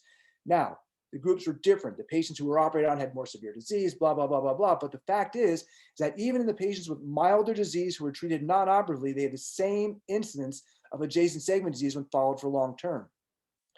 Let's go a little further. How about 23 years? Again, a small study. Hambley looked at a review of 42 patients who were treated with fusion and found age and sex matched controls of patients who hadn't undergone lumbar fusion, and found that X-ray changes were common in both groups and were just as common 2 levels above as 1 level above the index procedure, and may just represent normal aging or age-appropriate findings. Not to pile on, we're going to pile on, but Kumar in 2001 looked at 28 fusions undergoing fusion and 28 age and sex matched control patients, followed them for a minimum of 30 years and found no difference between the groups on clinical outcome measures. So the evidence that fusion causes adjacent segment disease is really questionable. It is absolutely true that when we operate on patients, we do a fusion on them, and you do see a percentage of patients come back with adjacent segment disease, but you also see patients come back with disease 2 levels away, and you also see patients come in who've never had a fusion who have degenerative changes simply due to aging. And while fusion and ASD are associated, there's no evidence whatsoever of causality. So based upon that shaky background, lumbar disc arthroplasty was supposed to fix this problem. So what is the evidence that lumbar arthroplasty prevents adjacent segment disease? And both of the previous speakers have shown small series. I would love to spend an hour carving these series apart, but I don't have that time, where there did seem to be an apparent difference in adjacent segment disease. This is Donna Onmeis is the scientist who works with Scott and Rick and Jack, looking at the issue of adjacent segment disease with long-term follow-up. And basically, they found that there was a wide variance in reported complications rates, reoperation rates, ranging from 0 to 40%. And they, when they went through the data, and another meta-analysis by Kui et al., a non-industry associated group, found that there was really insufficient evidence to show that disc replacement had any better outcomes regarding adjacent segment disease than fusion surgery. When you look at reoperation rates, this is an administrative review, and I understand it's an administrative review. It doesn't really get to the details, but it does give you a lot of numbers. So this was a group where they looked at literally 80,000 operations in the state of California affecting the lumbar spine, and they looked at fusion operations versus arthroplasty operations. And it's a very flawed study. The fusion operations were posterior, anterior, 360, multi-level, for a variety of indications. Lumbar disc arthroplasty is almost always, for single 1 or 2 level degenerative change in the United States, because it doesn't get paid for anything else. In patients with normal alignment, no compressive lesions, et cetera, et cetera. But even comparing that messy population to a very select population, there were no differences in reoperation rates at 3 or 5 years. So while early on there may be a slight difference, just as with the clinical outcomes, aka expectation bias, by the time you get to 3 to 5 years, there's no difference. So operating on degenerative disc patients without neurological compromise, or deformity is risky no matter what you do. There is moderate support for fusion in this population. Fusion does not seem to, sorry, I'm just going to drop this. Does not seem, fusion does change the biomechanical characteristics of the spine. Lumbar arthroplasty was developed as an alternative to fusion to prevent ASD and subsequent reoperation. The importance of ASD in this patient population is not clear. Reported reoperation rates are very variable and do not appear to differ from those associated with lumbar fusion. Therefore, there is no compelling evidence to recommend for or against lumbar disc arthroplasty in appropriately selected patients. I rarely choose to operate on patients who are candidates for lumbar disc arthroplasty. This is probably a remnant of the fact that I bought into the cage rage back in the late 1990s and did about 20 or 30 patients fairly early in my career with low back pain, and they didn't do all that well. I've developed a practice where I don't see a lot of patients who have isolated low back pain. Most of my patients are much more disastrous. But if you choose to operate on some patients, be very selective, as Dr. Messina said, and do whatever procedure works best for you. The setup that he showed for lumbar disc arthroplasty is the exact same setup I use for ALIF on the rare ALIFs that I do. Well, actually, I do ALIF more often now for spondylolisthesis, but it's almost the exact same setup. So there's no compelling evidence supporting one versus the other. Do what works well in your hands. And if it seems too good to be true, it probably is. Thank you very much. Obrigado, Daniel Resnick. Geraldo de Sá Carneiro é o outro moderador. Quer fazer algum comentário, Geraldinho? Se não, para adiantar, nós temos aqui um questionamento do Gesiel que eu achei interessante para todos os palestrantes, principalmente para o Vinícius e para o Bolzano. É do Gesiel Nicox. Ele fala: os artigos apenas compararam artroplastia com fusão posterior. Tem algum artigo de conhecimento de vocês que compararam artroplastia com a LIF? Você acha que os resultados seriam os mesmos? Eu não vi nenhum exatamente com a LIF, e a LIF tem a questão de poder ser com suplementação posterior, né, com parafuso pedicular, seja técnica aberta ou percutânea, ou ele ser colocado standalone. Então, realmente não vi nada nesse sentido. Não sei se o Balsano encontrou algo assim. Professor Balsano? Sorry, the question is when I do ALIF or TDR? Não, a pergunta é se os artigos científicos na literatura demonstrando ALIF versus artroplastia, o senhor encontrou algo interessante que pode nos falar? No, okay, the results are very similar, but the indication for me are different because, you know, my choice for total disc replacement are very selective. I want that the patient suffer for discogenic pain. I do also some infiltration of the joints to be sure that there are no pain coming from the joints. And then that's after, of course, I have a long waiting list. If you look at my series, I have done in 17 years 161 TDR, and I have done more than 500 ALIF. So the selection is very clear. And for me, when the selection is done very carefully and in a good way, the outcome of the patient is perfect. And they can come immediately to sports activity, to work. I have a series of sportsmen, skiers, volleyball players, and they are very happy to don't be fused. Of course, I can't say that is a surgery for all the life. I'm not sure of this. The results are good, but not eternal. I mean, there's no perfect. I always say to my patients, there is no perfect surgery. Nothing is comparing to the normal disc behavior. No, there's no TDR that can be compared to a normal disc behavior. This is for sure, actually. Obrigado, professor. Geraldo de Sacarneiro é o outro moderador.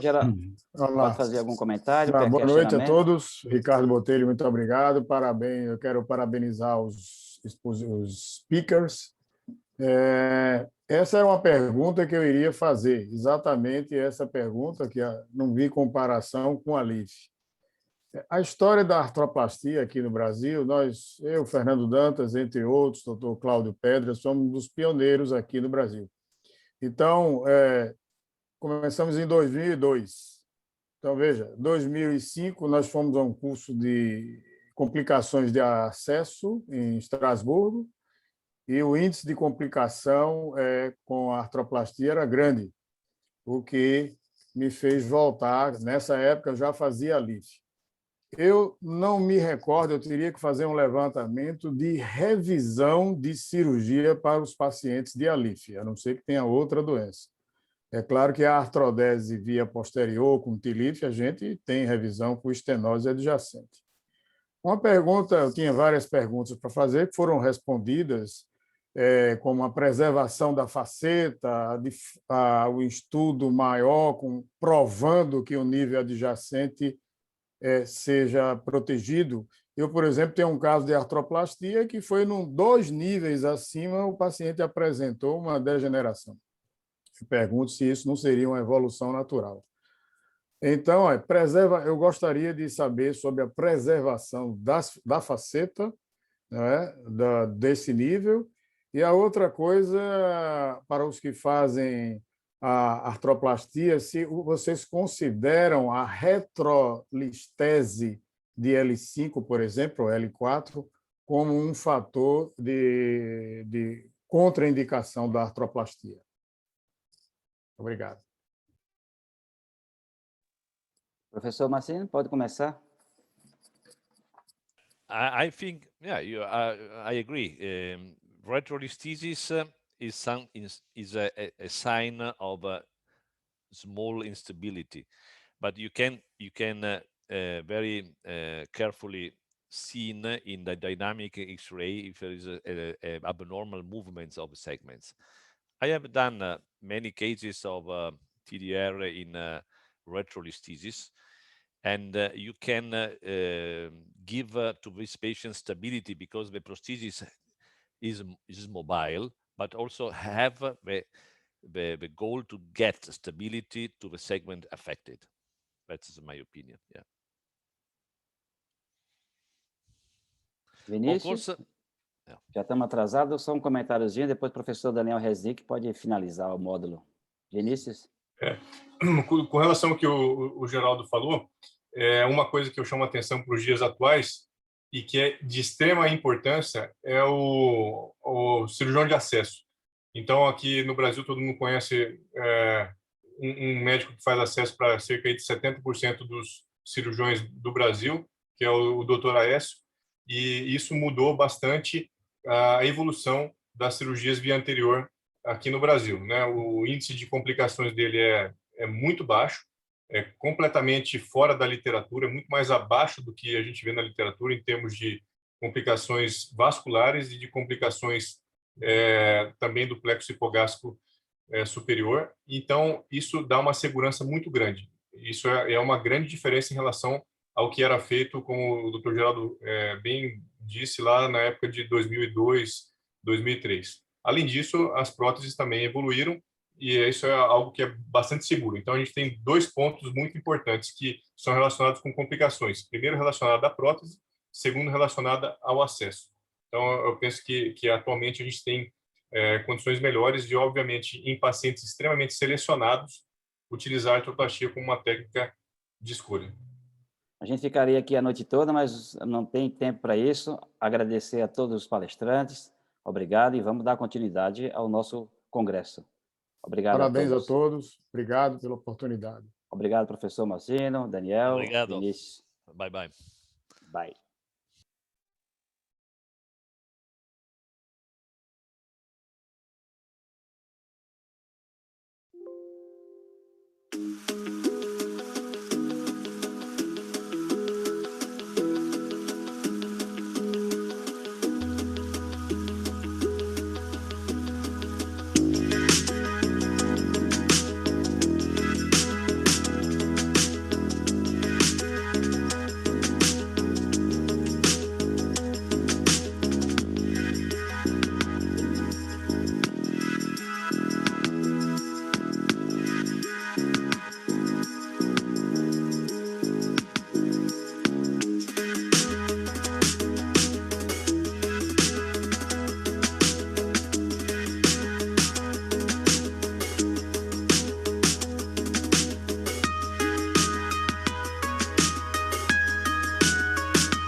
Ok, podemos continuar.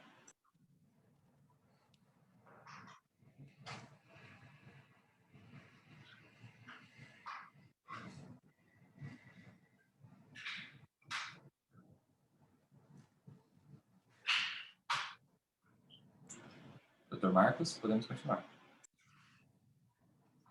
Boa noite a todos. É um prazer estar presente em mais este congresso de cirurgia espinhal. Eu sou frequentador assíduo desde a primeira edição e quero parabenizar o Ricardo e toda a comissão organizadora pelo excelente congresso que nós estamos vendo até aqui. É um prazer também estar com o professor Henrique Osório, de Bogotá, na Colômbia, presente, com quem eu vou dividir esta moderação. Eu passo a palavra ao Henrique para convidar o professor José Osvaldo para a primeira palestra.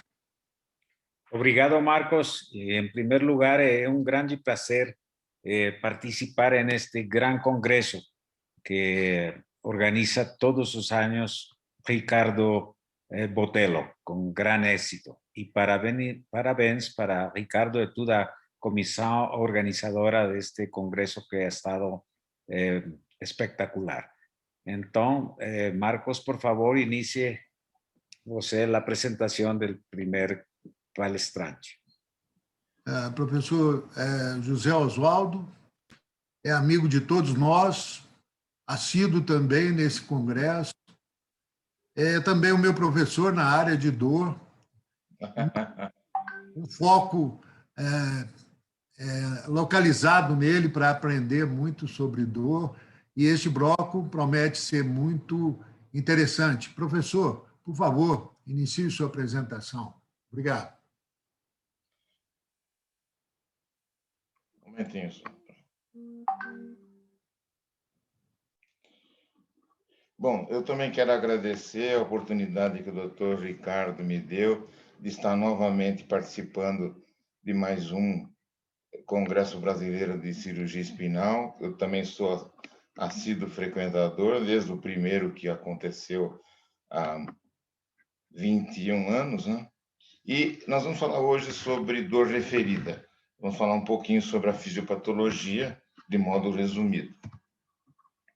O conceito de dor referida é aquela que é percebida e atribuída a um local do corpo distante daquele em que o estímulo doloroso é gerado ou aplicado, mas excluindo quando esse estímulo é aplicado nas vias neuronais clássicas de transmissão, quer seja ortodrômica ou antidrômica. Isso quer dizer que dor referida é diferente de dor irradiada.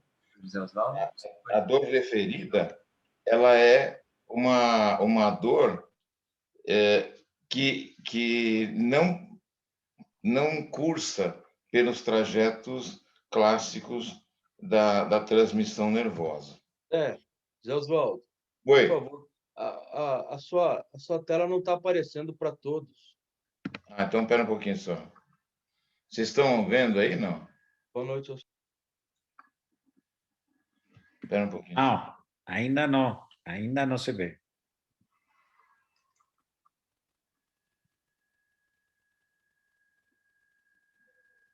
Espera um pouquinho só.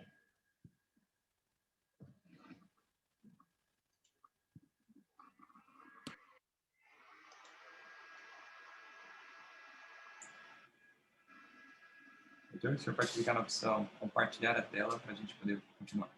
Mas é que sumiu. Eu tinha feito isso com antecedência, mas sumiu. Espera um pouquinho só. Eu vou começar de novo.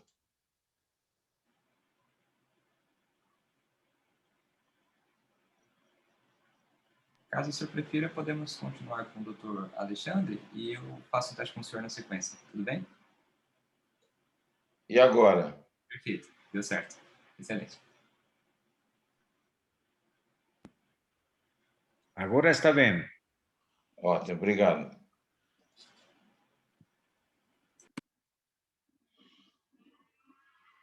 Bom, então nós vamos falar hoje sobre dor referida e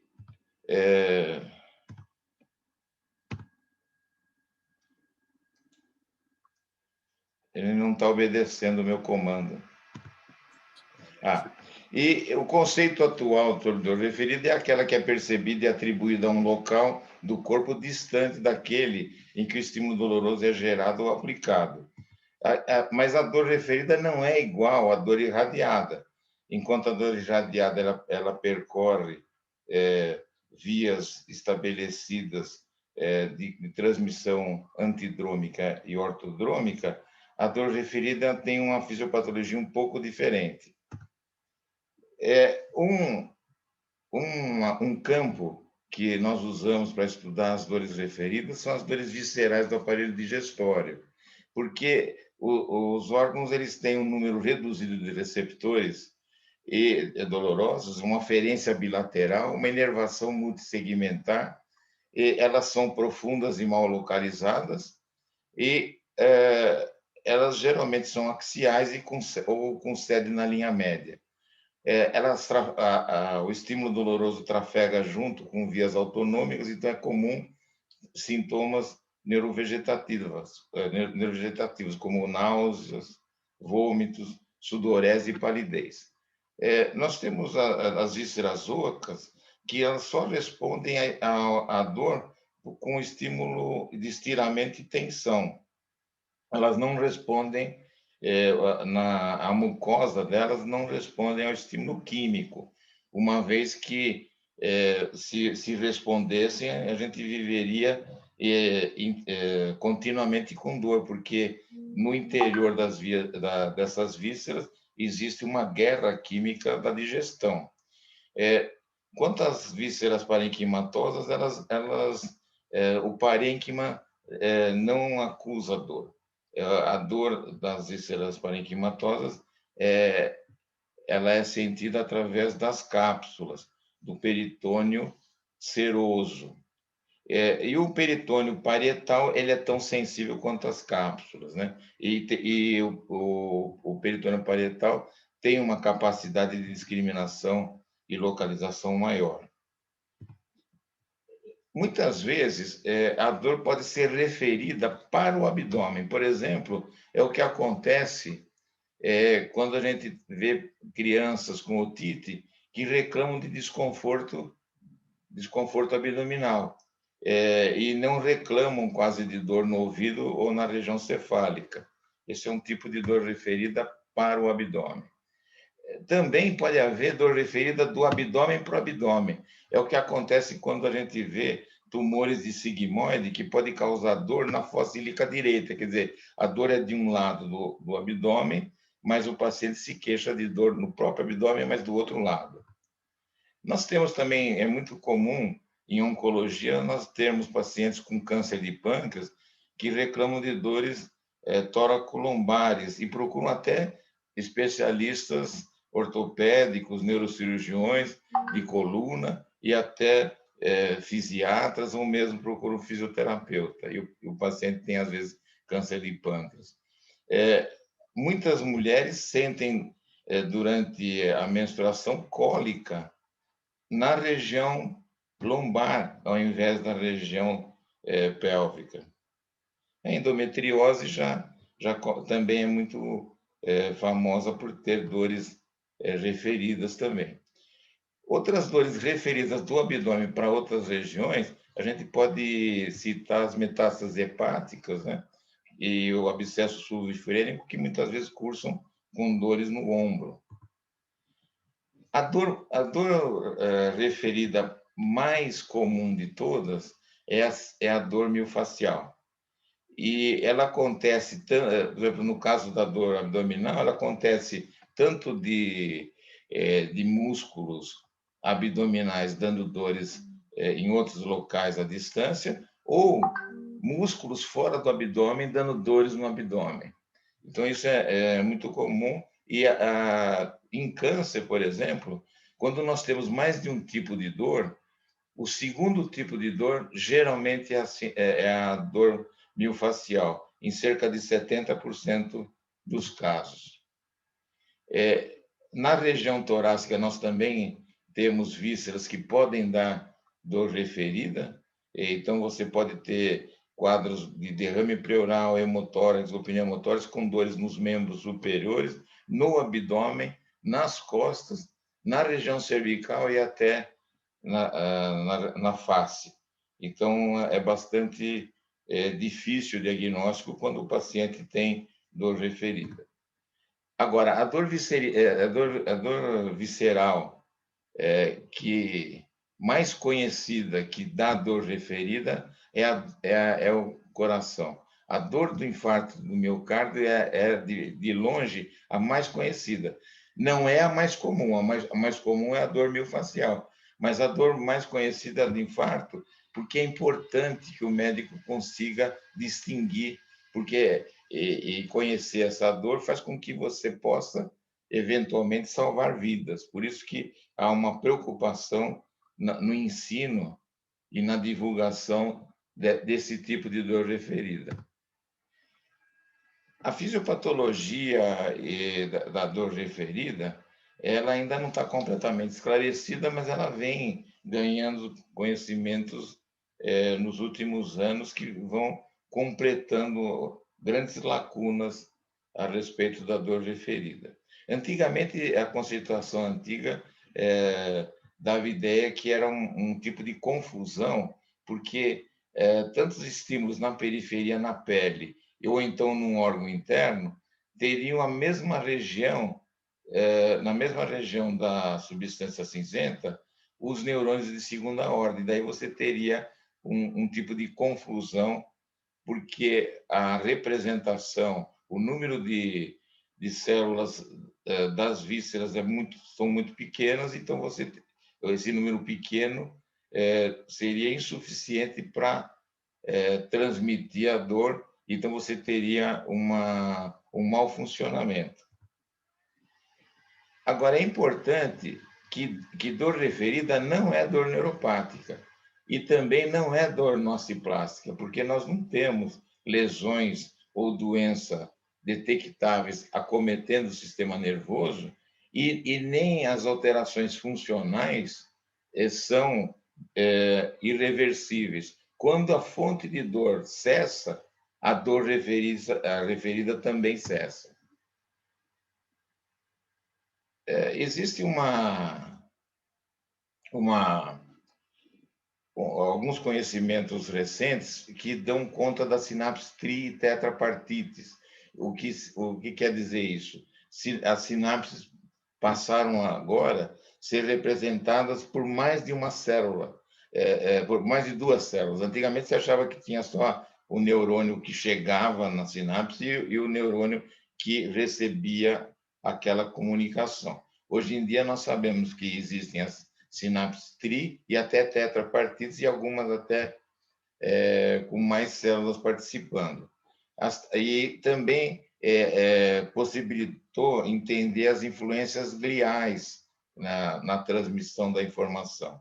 E, principalmente, a transmissão através das células gliais, principalmente os astrócitos, através das correntes de cálcio, sem participação neuronal direta. Essas sinapses elas não são herméticas, então elas podem, quando você tem um excesso de liberação de mediadores químicos no interior, elas podem extravasar os mediadores e esses mediadores podem atingir receptores extrasinápticos da própria célula e de células vizinhas e pode até entrar em sinapses vizinhas, dependendo da concentração.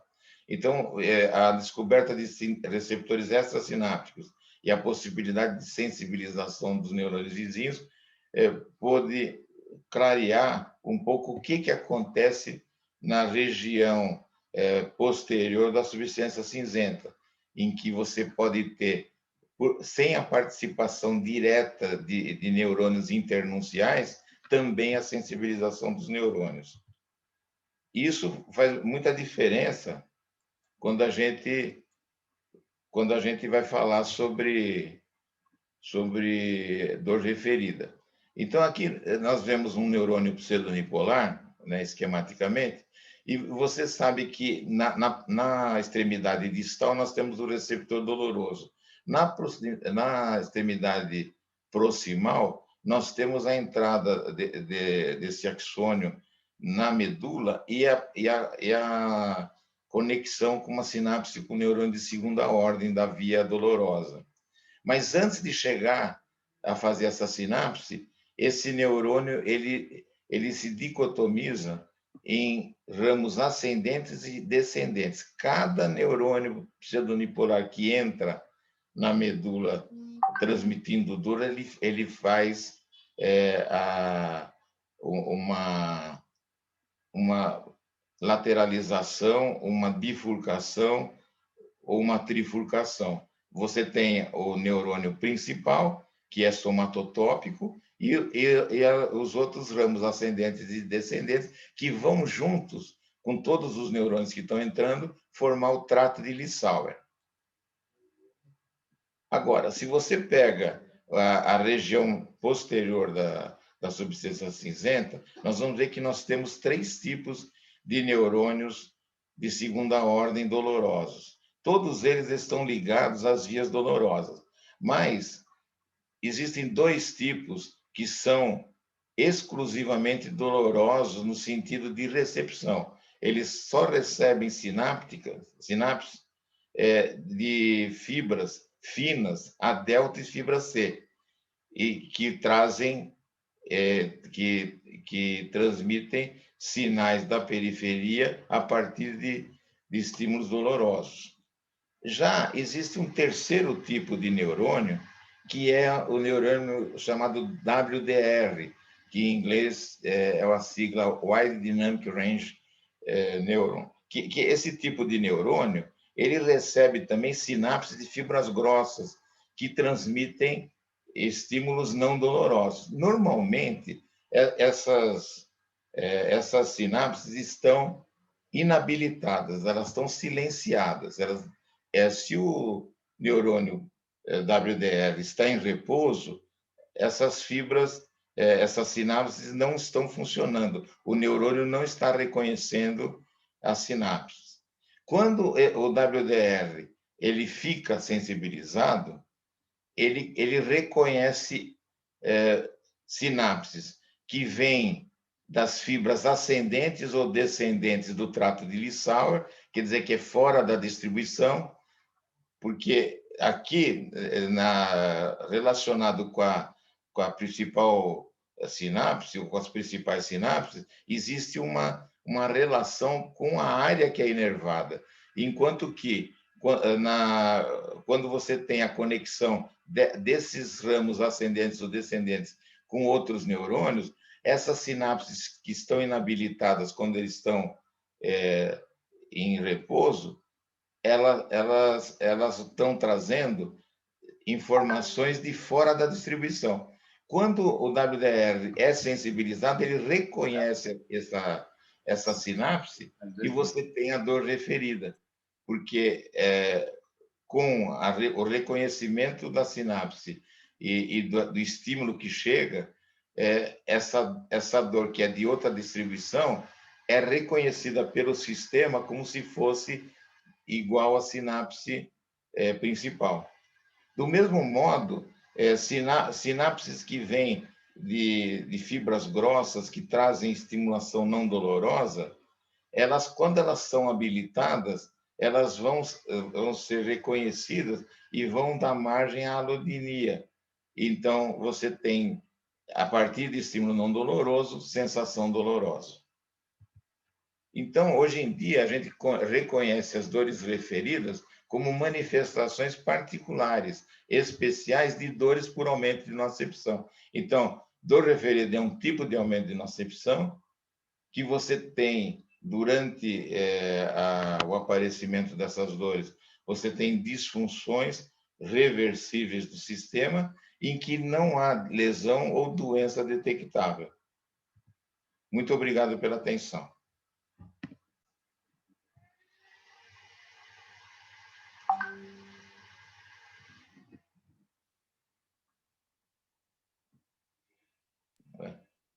Está desligado o seu microfone. Muito obrigado, José Oswaldo. Uma apresentação sucinta e muito clara sobre o tema. Eu creio que nós podemos seguir, já com um grande atraso hoje, para a próxima apresentação, doutor Alexandre Reis Elias. Por favor, Alexandre, vai falar sobre dor referidas originárias das sacroiliacas. Boa noite, Mazini, Henrico, Zé Osvaldo. Ricardo, obrigado pelo convite. Deixa eu dividir aqui a tela, ver se vai dar certo.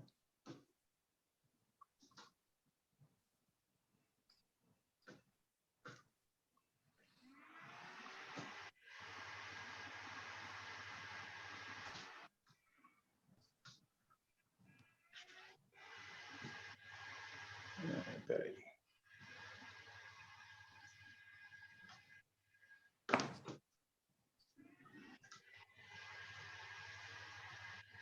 Está dando para ver direitinho? Perfeito. Perfeito, muito bem. Bom, o tema que nós vamos falar hoje é sobre a dor sacroiliaca, que é um tema extremamente importante para quem trata de dor. É um diagnóstico que é comum, porém não é muito fácil de fazer. Você tem que aprender a procurar esse diagnóstico, mas dá para fazer e dá para tratar, e você vai ajudar muito os seus pacientes, porque não é tão infrequente.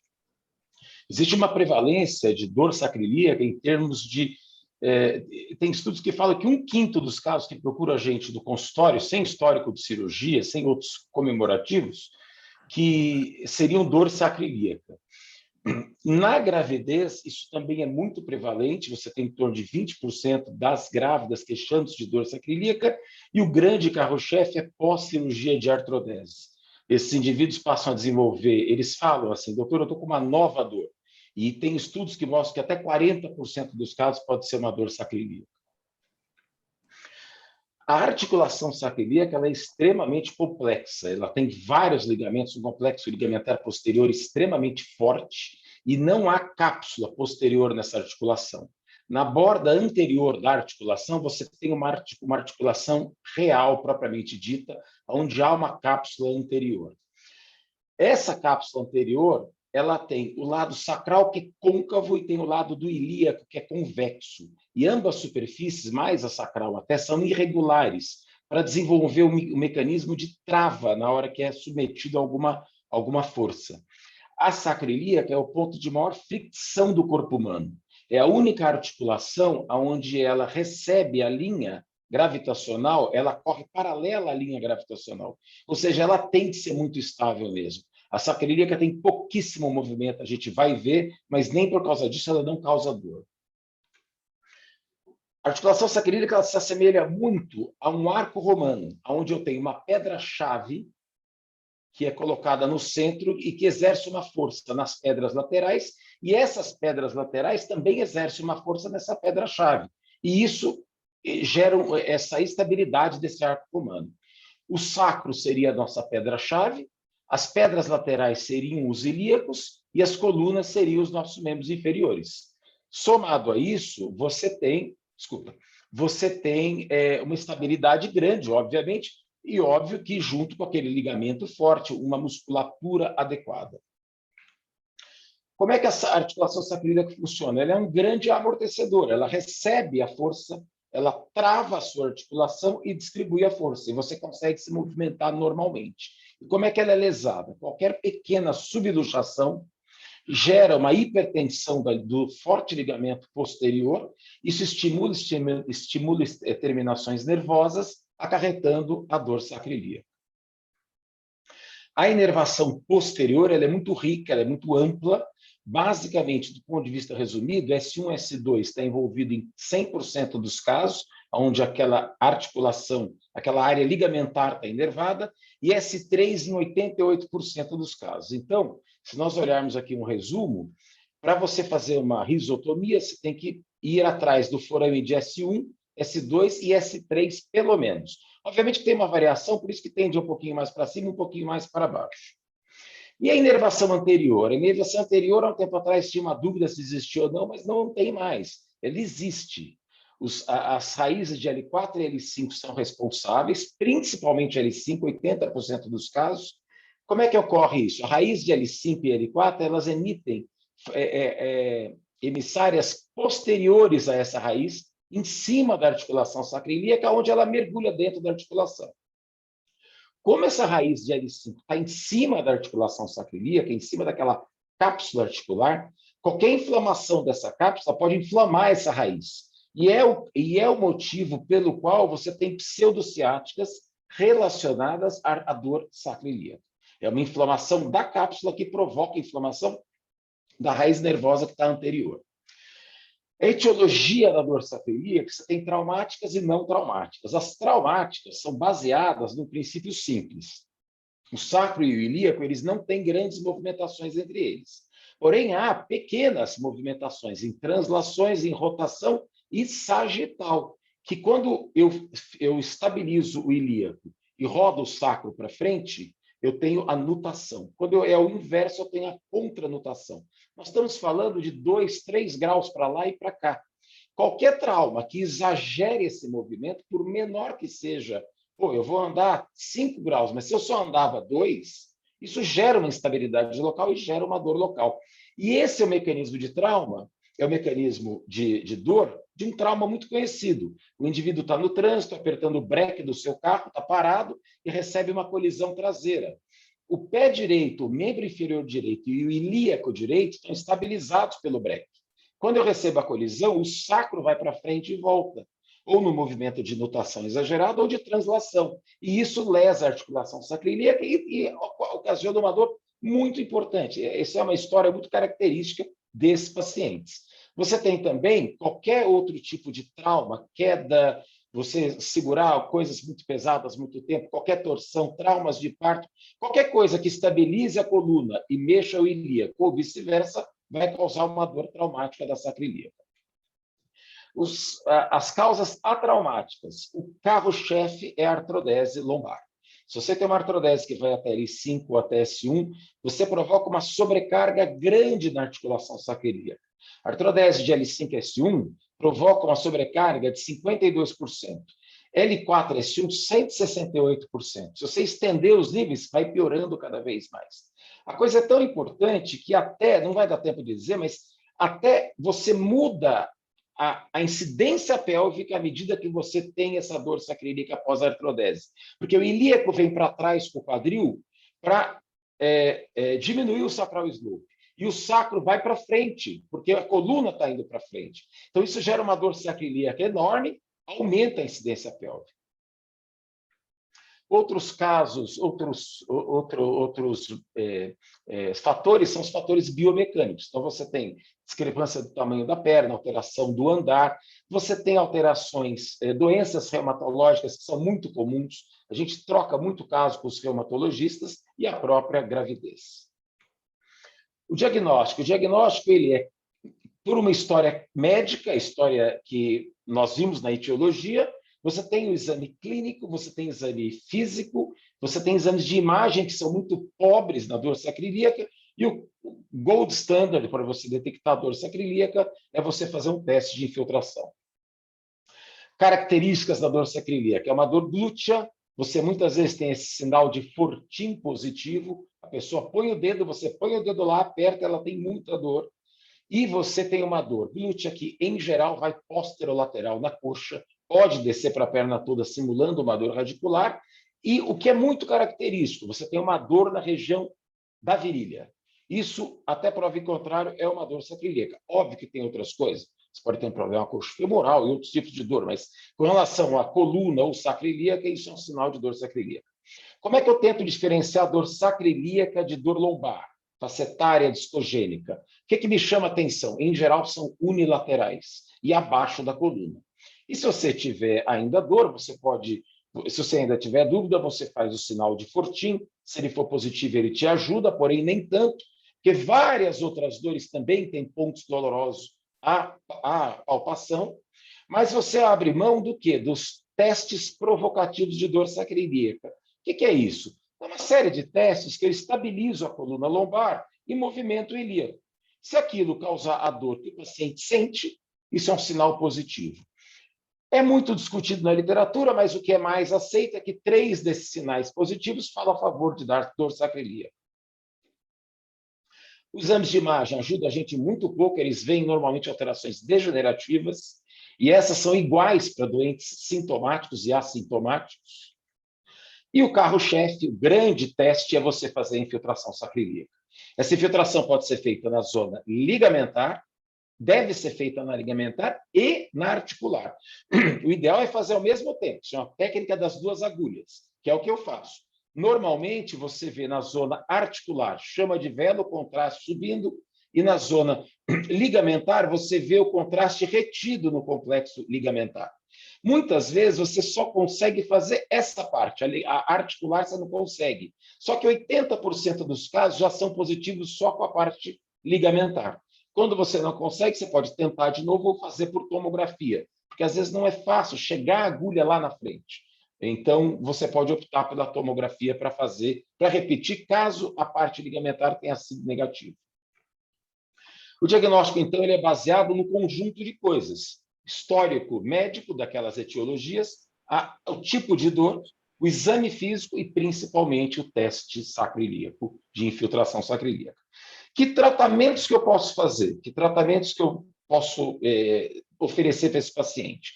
Sempre terapias físicas, alongamento, fortalecimento da musculatura e dos ligamentos em volta do quadril da sacroiliaca. Isso ajuda muito. Uma coisa que ajuda muito é usar cintas de contenção, que elas apertam o ilíaco contra o outro e apertam a sacroiliaca, estabilizando. Isso normalmente traz resultado de melhora clínica. O teste de infiltração, ele é um teste diagnóstico. Muitas vezes ele serve como tratamento. Porque você faz o diagnóstico, o paciente melhora, você confirma o diagnóstico e ele fala, doutor, estou resolvido. Quando isso volta a doer, eu já sei que a dor é ilíaca, mas voltou a ter dor, eu abro mão ou de uma risotomia ou até de um bloqueio dos nervos, sempre respeitando aquela anatomia que a gente citou. E a parte final do tratamento, que a gente tem feito bastante, em alguns casos, é a fixação, que hoje, há uns anos atrás,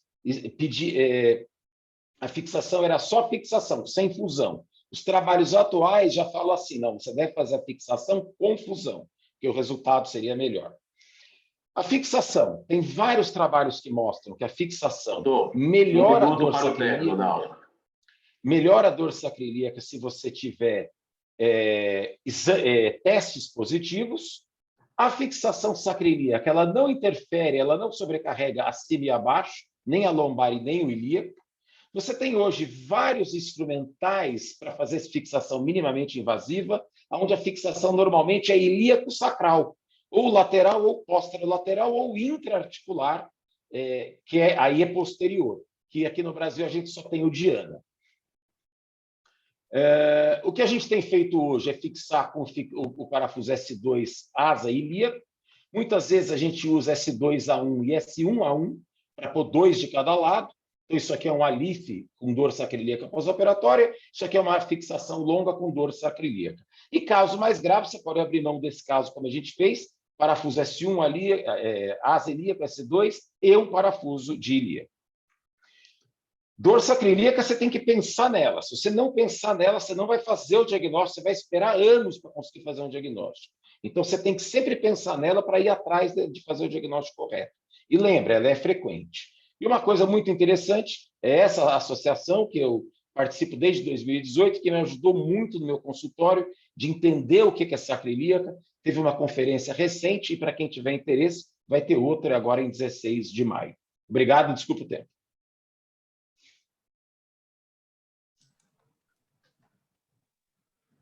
Muito obrigado, Alexandre. Nós vamos ter um momento de análise, então, se me permitem, eu vou seguir com a minha apresentação sobre injeções presente, passado e futuro.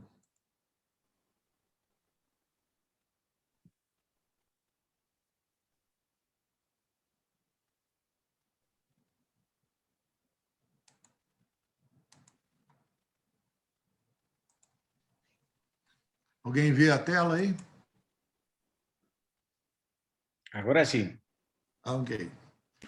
Não, esta apresentação seria uma revisão histórica, mas por ser uma apresentação em pouco tempo, nós vamos nos tratar apenas do presente e do futuro.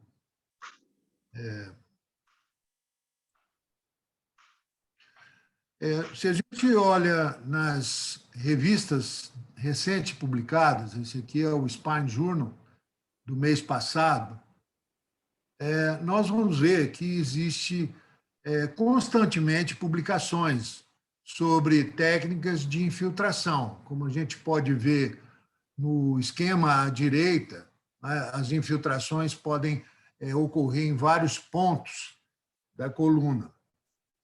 Aqui já seria uma nova publicação no mês anterior, onde a injeção buscaria ser uma terapia regenerativa. Nós temos também publicação recente no jornal Brazilian Journal of Neurosurgery, onde se analisa a utilização de um catéter utilizado na região lombosacra, na região sacral, para atingir o ponto de inflamação e dor. Então, quando eu olhei aqui na minha estatística do serviço, do ano 19, porque do ano 20 ficou prejudicada pela pandemia, eu creio que em todos os locais, a gente vê que de 1.753 consultas que realizamos, foram realizadas 138 infiltrações ambulatoriais. E os procedimentos cirúrgicos foram 123, dos quais não, adicionado ao grupo de 43 que também foram infiltrações realizadas no centro cirúrgico. Quando eu olho infiltração, eu não olho apenas como a possibilidade de diagnosticar, como nós vimos nas apresentações anteriores, mas como o Alexandre falou há pouco tempo, ela também pode ser utilizada como terapêutica. Então, quando eu mostro ao paciente a opção que ele tem de tratamento, normalmente, como a gente faz, principalmente no paciente que é portador de dor, sem déficit neurológico em progressão e sem nenhuma gravidade maior, a dor pode ser inicialmente tratada com tratamento conservador. Eu coloco aí numa experiência nossa de 5 anos de análise, em que 90% dos pacientes apresentam recuperação.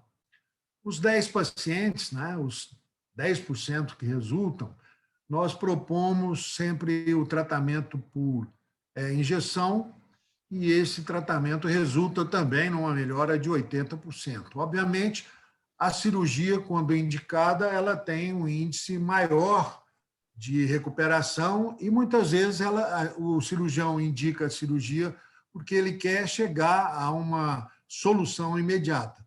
Mas vejam que, aqui à direita, o tratamento também percutâneo, o tratamento por injeções, ele também tem um escalonamento, e esse escalonamento respeita tanto a experiência do cirurgião, a experiência prévia, a escola de onde ele vem, como também os recursos que ele tem no serviço para poder seguir com essa opção. Então, aqui é apenas mostrando que nós temos uma inervação que era ignorada ao redor do disco intervertebral. Aqui nós vemos uma inervação que penetra dentro do disco, pelo menos nas porções iniciais do ânulo, e circunda toda a estrutura. E nós temos também uma inervação que penetra no centro do disco do corpo vertebral e busca inervação ao redor também da estrutura do disco intervertebral. Nós observamos aqui à direita que, quando há uma degeneração, quando há um trauma, essa inervação pode ser estimulada a invadir o disco e, consequentemente, anunciar a dor que nós chamamos de dor central. Não é? Nós temos utilizado a infiltração como diagnóstico e tratamento e costumamos fazer isso a nível ambulatorial quando o procedimento apresenta menores riscos. O ambulatório se passa dentro de um hospital, porque a gente sabe que o paciente pode ter um choque anafilático por qualquer medicamento, e nós temos que ter o recurso do pronto-socorro, do pronto atendimento, e quando se trata de uma lesão mais próxima da coluna, uma invasão do canal vertebral, nós fazemos isso com controle por radioscopia no centro cirúrgico. Quando nós analisamos as infiltrações ambulatoriais, nós vemos que há um benefício durante um pequeno período, mas é um pequeno período que pode aliviar a dor do paciente enquanto ele se prepara para um procedimento, quando ele fica em um maior tempo de observação para que o planejamento seja concreto. Quando nós fizemos as infiltrações, a análise das infiltrações a nível de centro cirúrgico, aqui são infiltrações intradiscais, um grupo sem e um grupo com o uso do PRP, que é uma outra opção adicional que visa o tratamento, a melhora do paciente. Então, nós observamos que nós podemos, de certa forma, prometer ao paciente uma recuperação em torno dos 80%, durante o período de 6 meses, 1 ano, e até prorrogar isso ao longo de 2 anos, que é o máximo de observação que nós temos. Eu acredito que o tempo que o paciente ganha é possível se recuperar fisicamente, emocionalmente e até ergonomicamente no trabalho, que é uma das causas mais frequentes da dor. Aqui nós observamos, muitos cirurgiões falam, mas eu vou resolver a dor ou o paciente vai ter que ser operado em seguida? Quantos vão para a cirurgia? Então, nós temos aqui uma análise do grupo que fez cirurgia prévia à infiltração, em torno de 5% dos pacientes podem persistir com uma dor em outro local, uma dor diferente, como já foi citado aqui, e você completar o tratamento, aliviar a dor dele. Em muitos casos desse, o cirurgião acaba indicando nova cirurgia, o que pode ser um desastre, né? Colocar o paciente com Fehler-Beck síndrome, né? Então, cirurgia após a infiltração, nós temos em torno de 7,7% dos pacientes, e curiosamente vocês podem ver o nosso gráfico, que as infiltrações foram realizadas e as cirurgias foram realizadas num período entre o primeiro mês e o quarto, quinto mês pós-operatório. Então, muitas vezes isso significa uma falha do procedimento cirúrgico, não é? Ou o planejamento inadequado do procedimento. A repetição da infiltração pode ser feita, o paciente sente-se confortável em repetir o procedimento, e nós temos repetido o procedimento em centro cirúrgico quando há necessidade de localização precisa, mas muitos pacientes apresentam uma síndrome que eu chamo de dor escondida, é uma dor nova ou uma dor que surge depois que você apaga aquela dor mais preponderante. Então, nós fazemos a infiltração, uma série de infiltrações, no intuito de aliviar a dor também. Então, muita gente pensa que você diminui os procedimentos dos pacientes que você opera. Ao contrário, a minha observação é que você amplia a chegada dos pacientes. Obviamente, um grupo vai ser tratado somente com o procedimento de infiltração e um grupo ainda maior vai te buscar, porque sabe que você busca a primeira opção sendo menos invasiva, e você vai ter a oportunidade de selecionar melhor os pacientes. Obviamente, a parte financeira do paciente é uma vantagem, não é? É uma vantagem para o paciente, o custo pode ser menor, ou até você pode inverter a situação do custo, colocando o valor maior no procedimento, visto que a internação pode ser por horas ou até nem precisar de internação, não é? O reduzo do risco também aos pacientes que têm comorbidades, né, que normalmente a gente busca resolver o problema com infiltrações, com injeções, não é? E, obviamente, isso também reduz os custos e os gastos do pagador.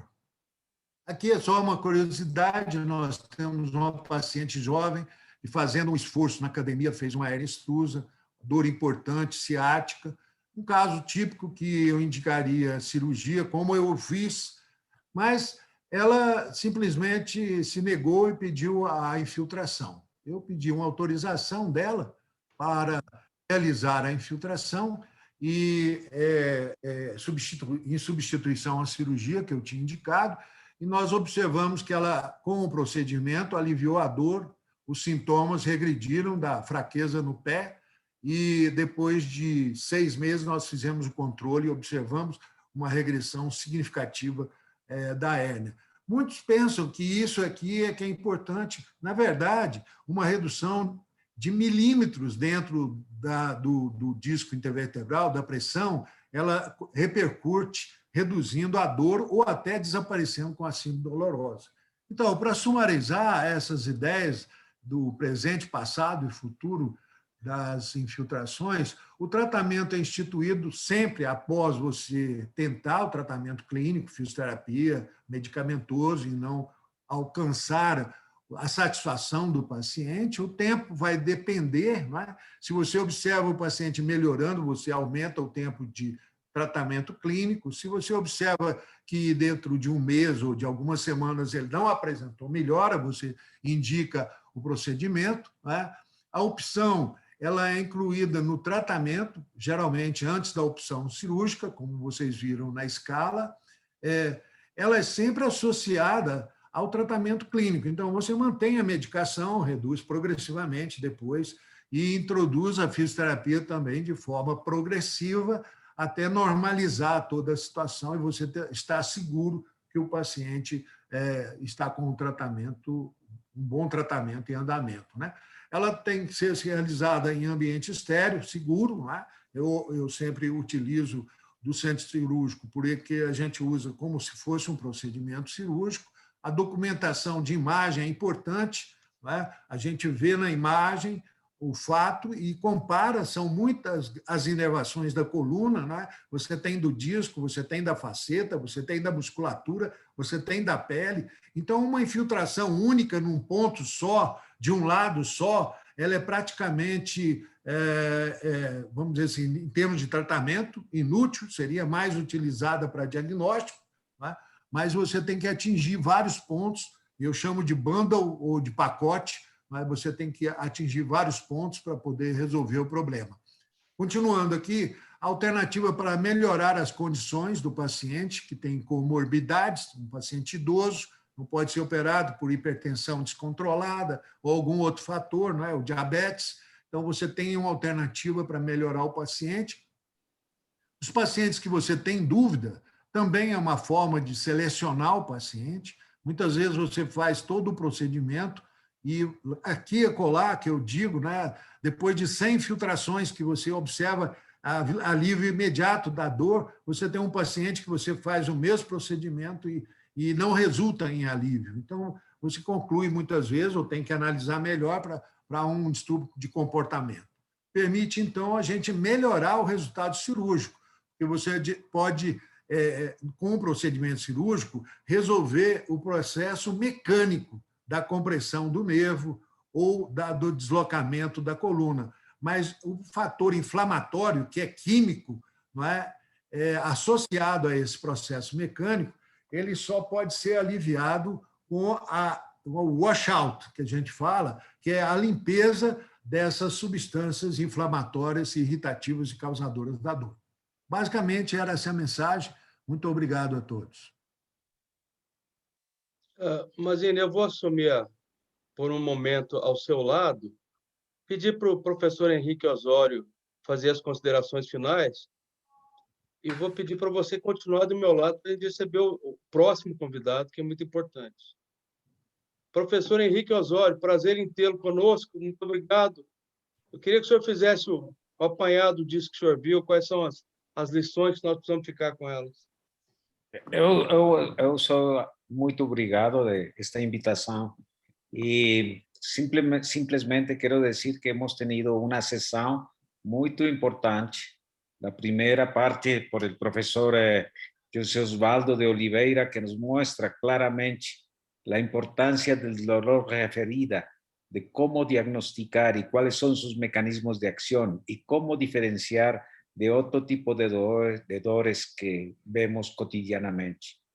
También el profesor Mazzini nos ha mostrado muy bien las indicaciones y la importancia de las infiltraciones y el rol que pueden jugar para aliviar el dolor y para en ocasiones ser un punto inicial antes de una cirugía abierta o que pueden inclusive detener esa cirugía y en otros casos pueden programar mejor la cirugía que sea necesaria.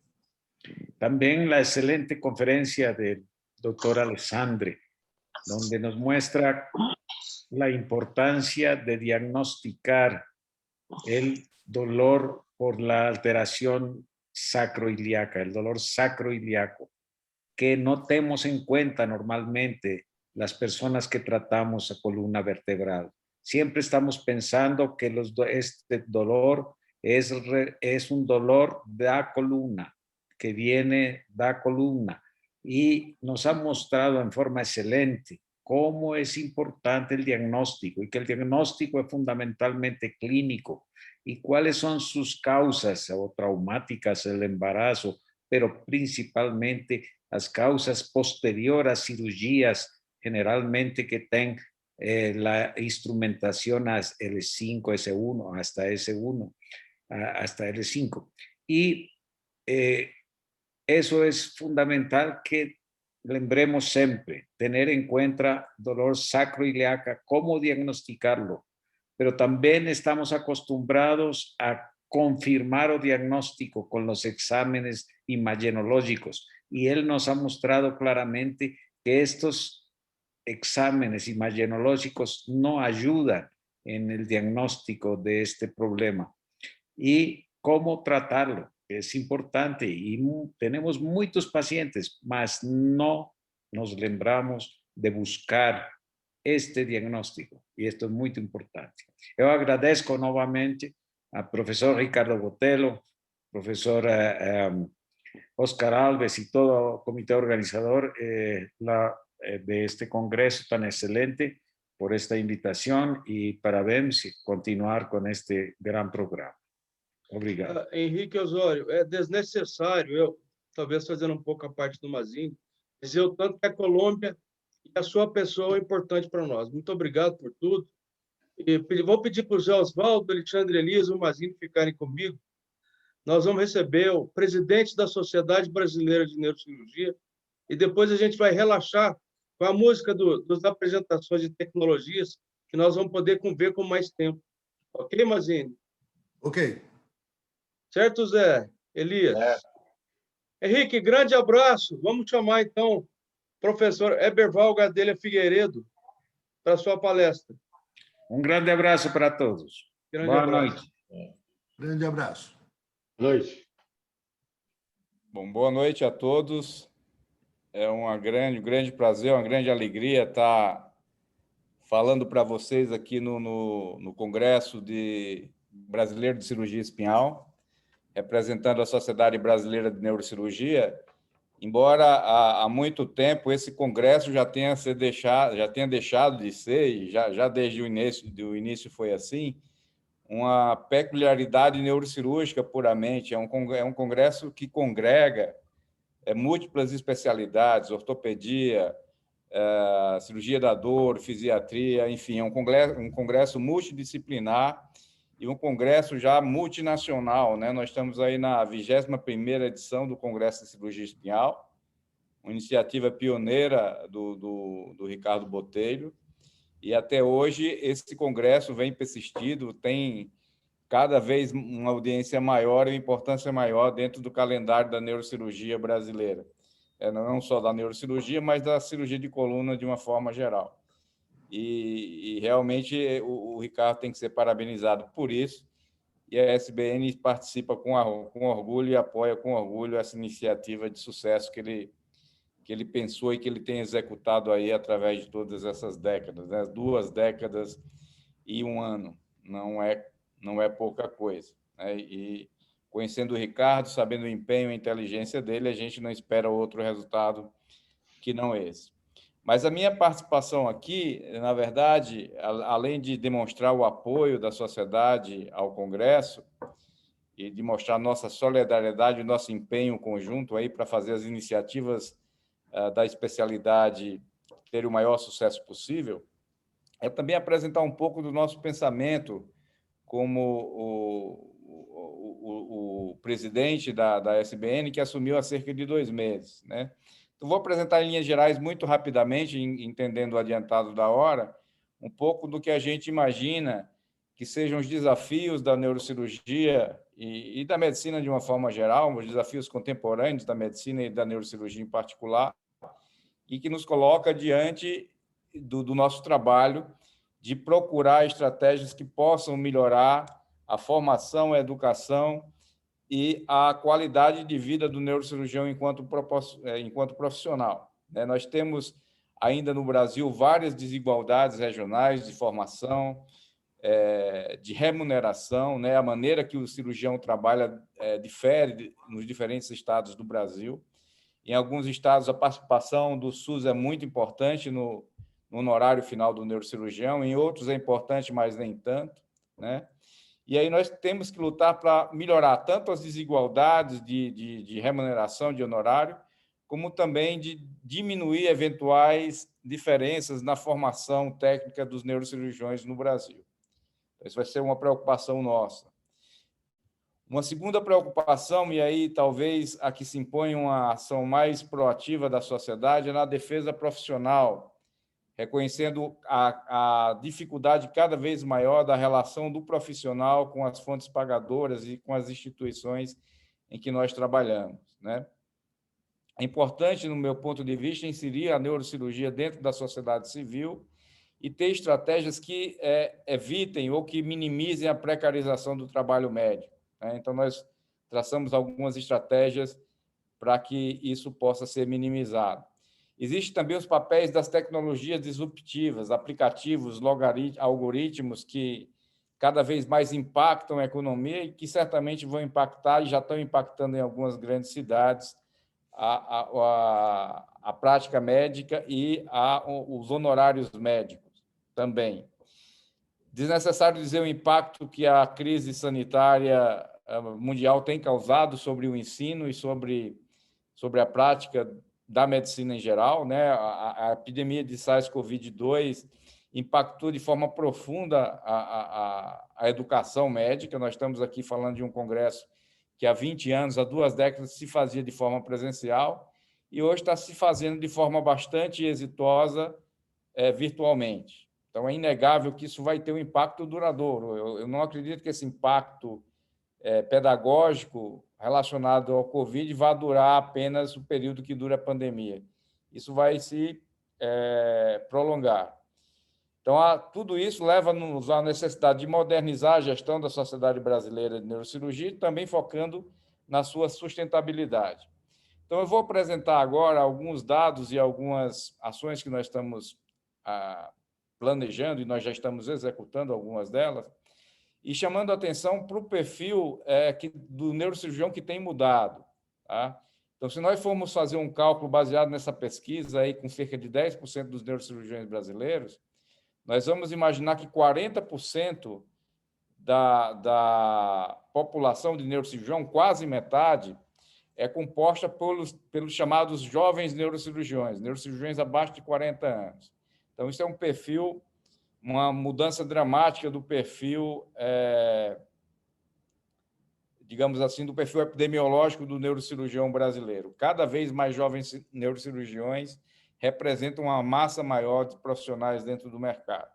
Isso exige uma estratégia e uma visão diferente da Sociedade Brasileira de Neurocirurgia. E são neurocirurgiões que procuram estudar muito. A maioria dos neurocirurgiões jovens buscam complementação, buscam fellowship, buscam uma pós-graduação. E nós, como sociedade, temos que ajudar esses indivíduos a chegarem onde eles querem chegar, seja no fellowship, seja no mestrado, seja no doutorado. E, com essa visão, nós introduzimos o programa SBN Mentoria, onde a SBN vai trabalhar e apresentar o candidato a uma instituição que ofereça aquele programa que ele quer cursar. Tá? Um outro ponto que eu falei que vai ser fundamental para todas as sociedades médicas é a questão da defesa profissional. Tá? Isso é fundamental se nós quisermos manter a dignidade da profissão médica. Com cada vez mais profissionais no mercado, com a diminuição da força relativa do profissional médico em relação à fonte pagadora, nós temos que ter estratégias de defesa profissional muito bem estabelecidas. E aí nós traçamos 14 metas, eu não vou detalhar, seria cansativo detalhar cada uma dessas metas, mas são metas que buscam educar o neurocirurgião a pedir a própria cirurgia, a codificar corretamente uma cirurgia, tanto no SUS quanto na medicina suplementar, para que ele possa maximizar o seu rendimento mensal e melhorar a sua capacidade de sobreviver e de reinvestir o seu ganho em educação continuada. Então, tem múltiplas iniciativas aqui, mas, em linhas gerais, os objetivos seriam esses que eu tracei agora há pouco.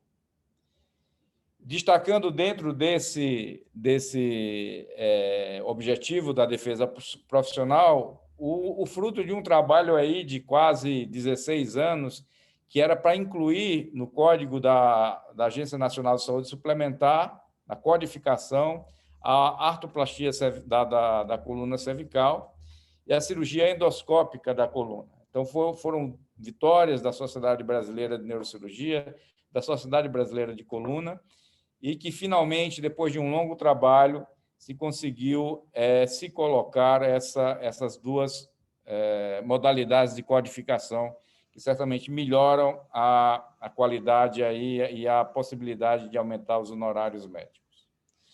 E aqui, em primeira mão, divulgando, é uma informação inédita, eu guardei para divulgar aqui para vocês nesse congresso, é que havia um aplicativo de manual de codificação que já estava no mercado, e ele foi idealizado pelo nosso diretor de defesa profissional, o Dr. Wilker Campos. Tá? Então, esse aplicativo tem múltiplas funcionalidades. Permite consultar as codificações de cada cirurgia e preencher os formulários e os documentos necessários aos pedidos de cirurgia, modelos de justificativa, etc. Isso vai facilitar bastante o trabalho do neurocirurgião, e eu disponho aqui para vocês o link onde cada um de nós, cada um de vocês podem baixar o aplicativo hoje já e utilizar no manual de codificação de procedimentos em coluna vertebral e já fazer uso dele. Eu vou passar rapidamente aqui um breve tutorial narrado pelo nosso amigo Wilker. Abre o aplicativo. Em linhas gerais. O menu principal. Clicando em neurocirurgia, você vai ver todas as codificações por subáreas. Em coluna, a mesma coisa, também dividido em subáreas, manual de codificação em neurocirurgia, e a novidade aqui é o manual de codificação no SUS. Abre aqui, você também vai ter tanto a parte de neurocirurgia quanto o... É um aplicativo bem completo. Como vocês veem, ele contempla o SUS e a medicina suplementar. No SUS também. E toda a neurocirurgia, tanto craniana quanto de coluna. Então, aqui, na parte de defesa profissional, você vai ter, então, aqui a situação e o artigo, a resolução do CFM, então, relacionada para cada situação. Isso é um banco de situações. Além disso, uma série de documentos legais que vão auxiliar você no seu dia a dia, no seu exercício profissional e junto às operadoras de saúde. Também aqui temos a junta médica, né, modelo de junta médica e demais documentos, e esse modelo de justificativo, onde tem vários modelos para você enviar, então, para o plano de saúde, como esse aqui, por exemplo, que é o modelo de glosa, tá? Aqui você só preenche seus dados e então envia para a operadora. Ainda temos aqui o FAQ, né? Perguntas frequentes com respostas, toda a resposta, então, fundamentada nas nossas resoluções do CFM, MP, ANS, bem completo para você, então, responder na ponta da língua o auditor e o plano de saúde.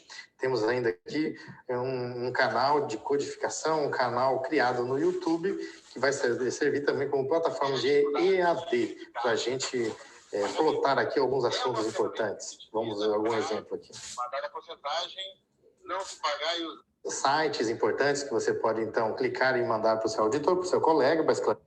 Bom, em suma, é um aplicativo muito, muito amplo e que, de certa forma, vai facilitar o nosso trabalho, o trabalho diário vai ser facilitado e vai ser um trabalho mais bem fundamentado, porque vai incluir aí uma relação com pareceres anteriores e resoluções anteriores das agências reguladoras. Então, acho que esse aplicativo, e aí eu quero deixar uma palavra aqui de gratidão pelo esforço e a inteligência do Wilker Campos e a disponibilização desse aplicativo de forma imediata nesses links a todos os neurocirurgiões e cirurgiões de coluna de todo o país. E, para finalizar, falando rapidamente outras iniciativas, a SBN Ligas Acadêmicas é um projeto que visa trazer os alunos que têm interesse em neurocirurgia a participar da sociedade, fazendo com que a sociedade participe mais da formação desses alunos também, na graduação. Uma revista de atualização crítica em neurocirurgia, que vai sair agora, semana que vem, chamada Revista Neuro em Sinopse, é uma revista eletrônica. A SBN Mentoria, que eu já comentei, que vai disseminar as oportunidades de pós-graduação e fellowship no Brasil inteiro. Podcasts SBN no ar, que vão ficar disponíveis também aí com personalidades da sociedade civil, com profissionais neurocirurgiões, para que os associados possam usufruir do conteúdo. SBN Lives também no Instagram, ações sociais representadas pelas ações da SBN Solidária. Nós temos um exemplo acontecendo no Piauí de prevenção ao traumatismo craniano e hack medular, onde estão envolvidos o Detran, a Polícia Rodoviária, o Ministério Público do Piauí. Esse trabalho é um trabalho piloto que nós vamos tentar expandir para o Brasil inteiro, né? O SBN Jovem, como eu falei, 40% dos neurocirurgiões brasileiros hoje são jovens, ditos jovens. Então, nós temos que olhar para essa população de uma maneira diferente. Nós vamos fazer eventos voltados especificamente para esse público. E, finalmente, a Universidade SBN, que é um projeto que congrega todas as iniciativas pedagógicas da SBN, na tutela da Universidade SBN, onde nós oferecemos cursos com uma proposta de ensino, uma proposta pedagógica, com começo, meio e fim.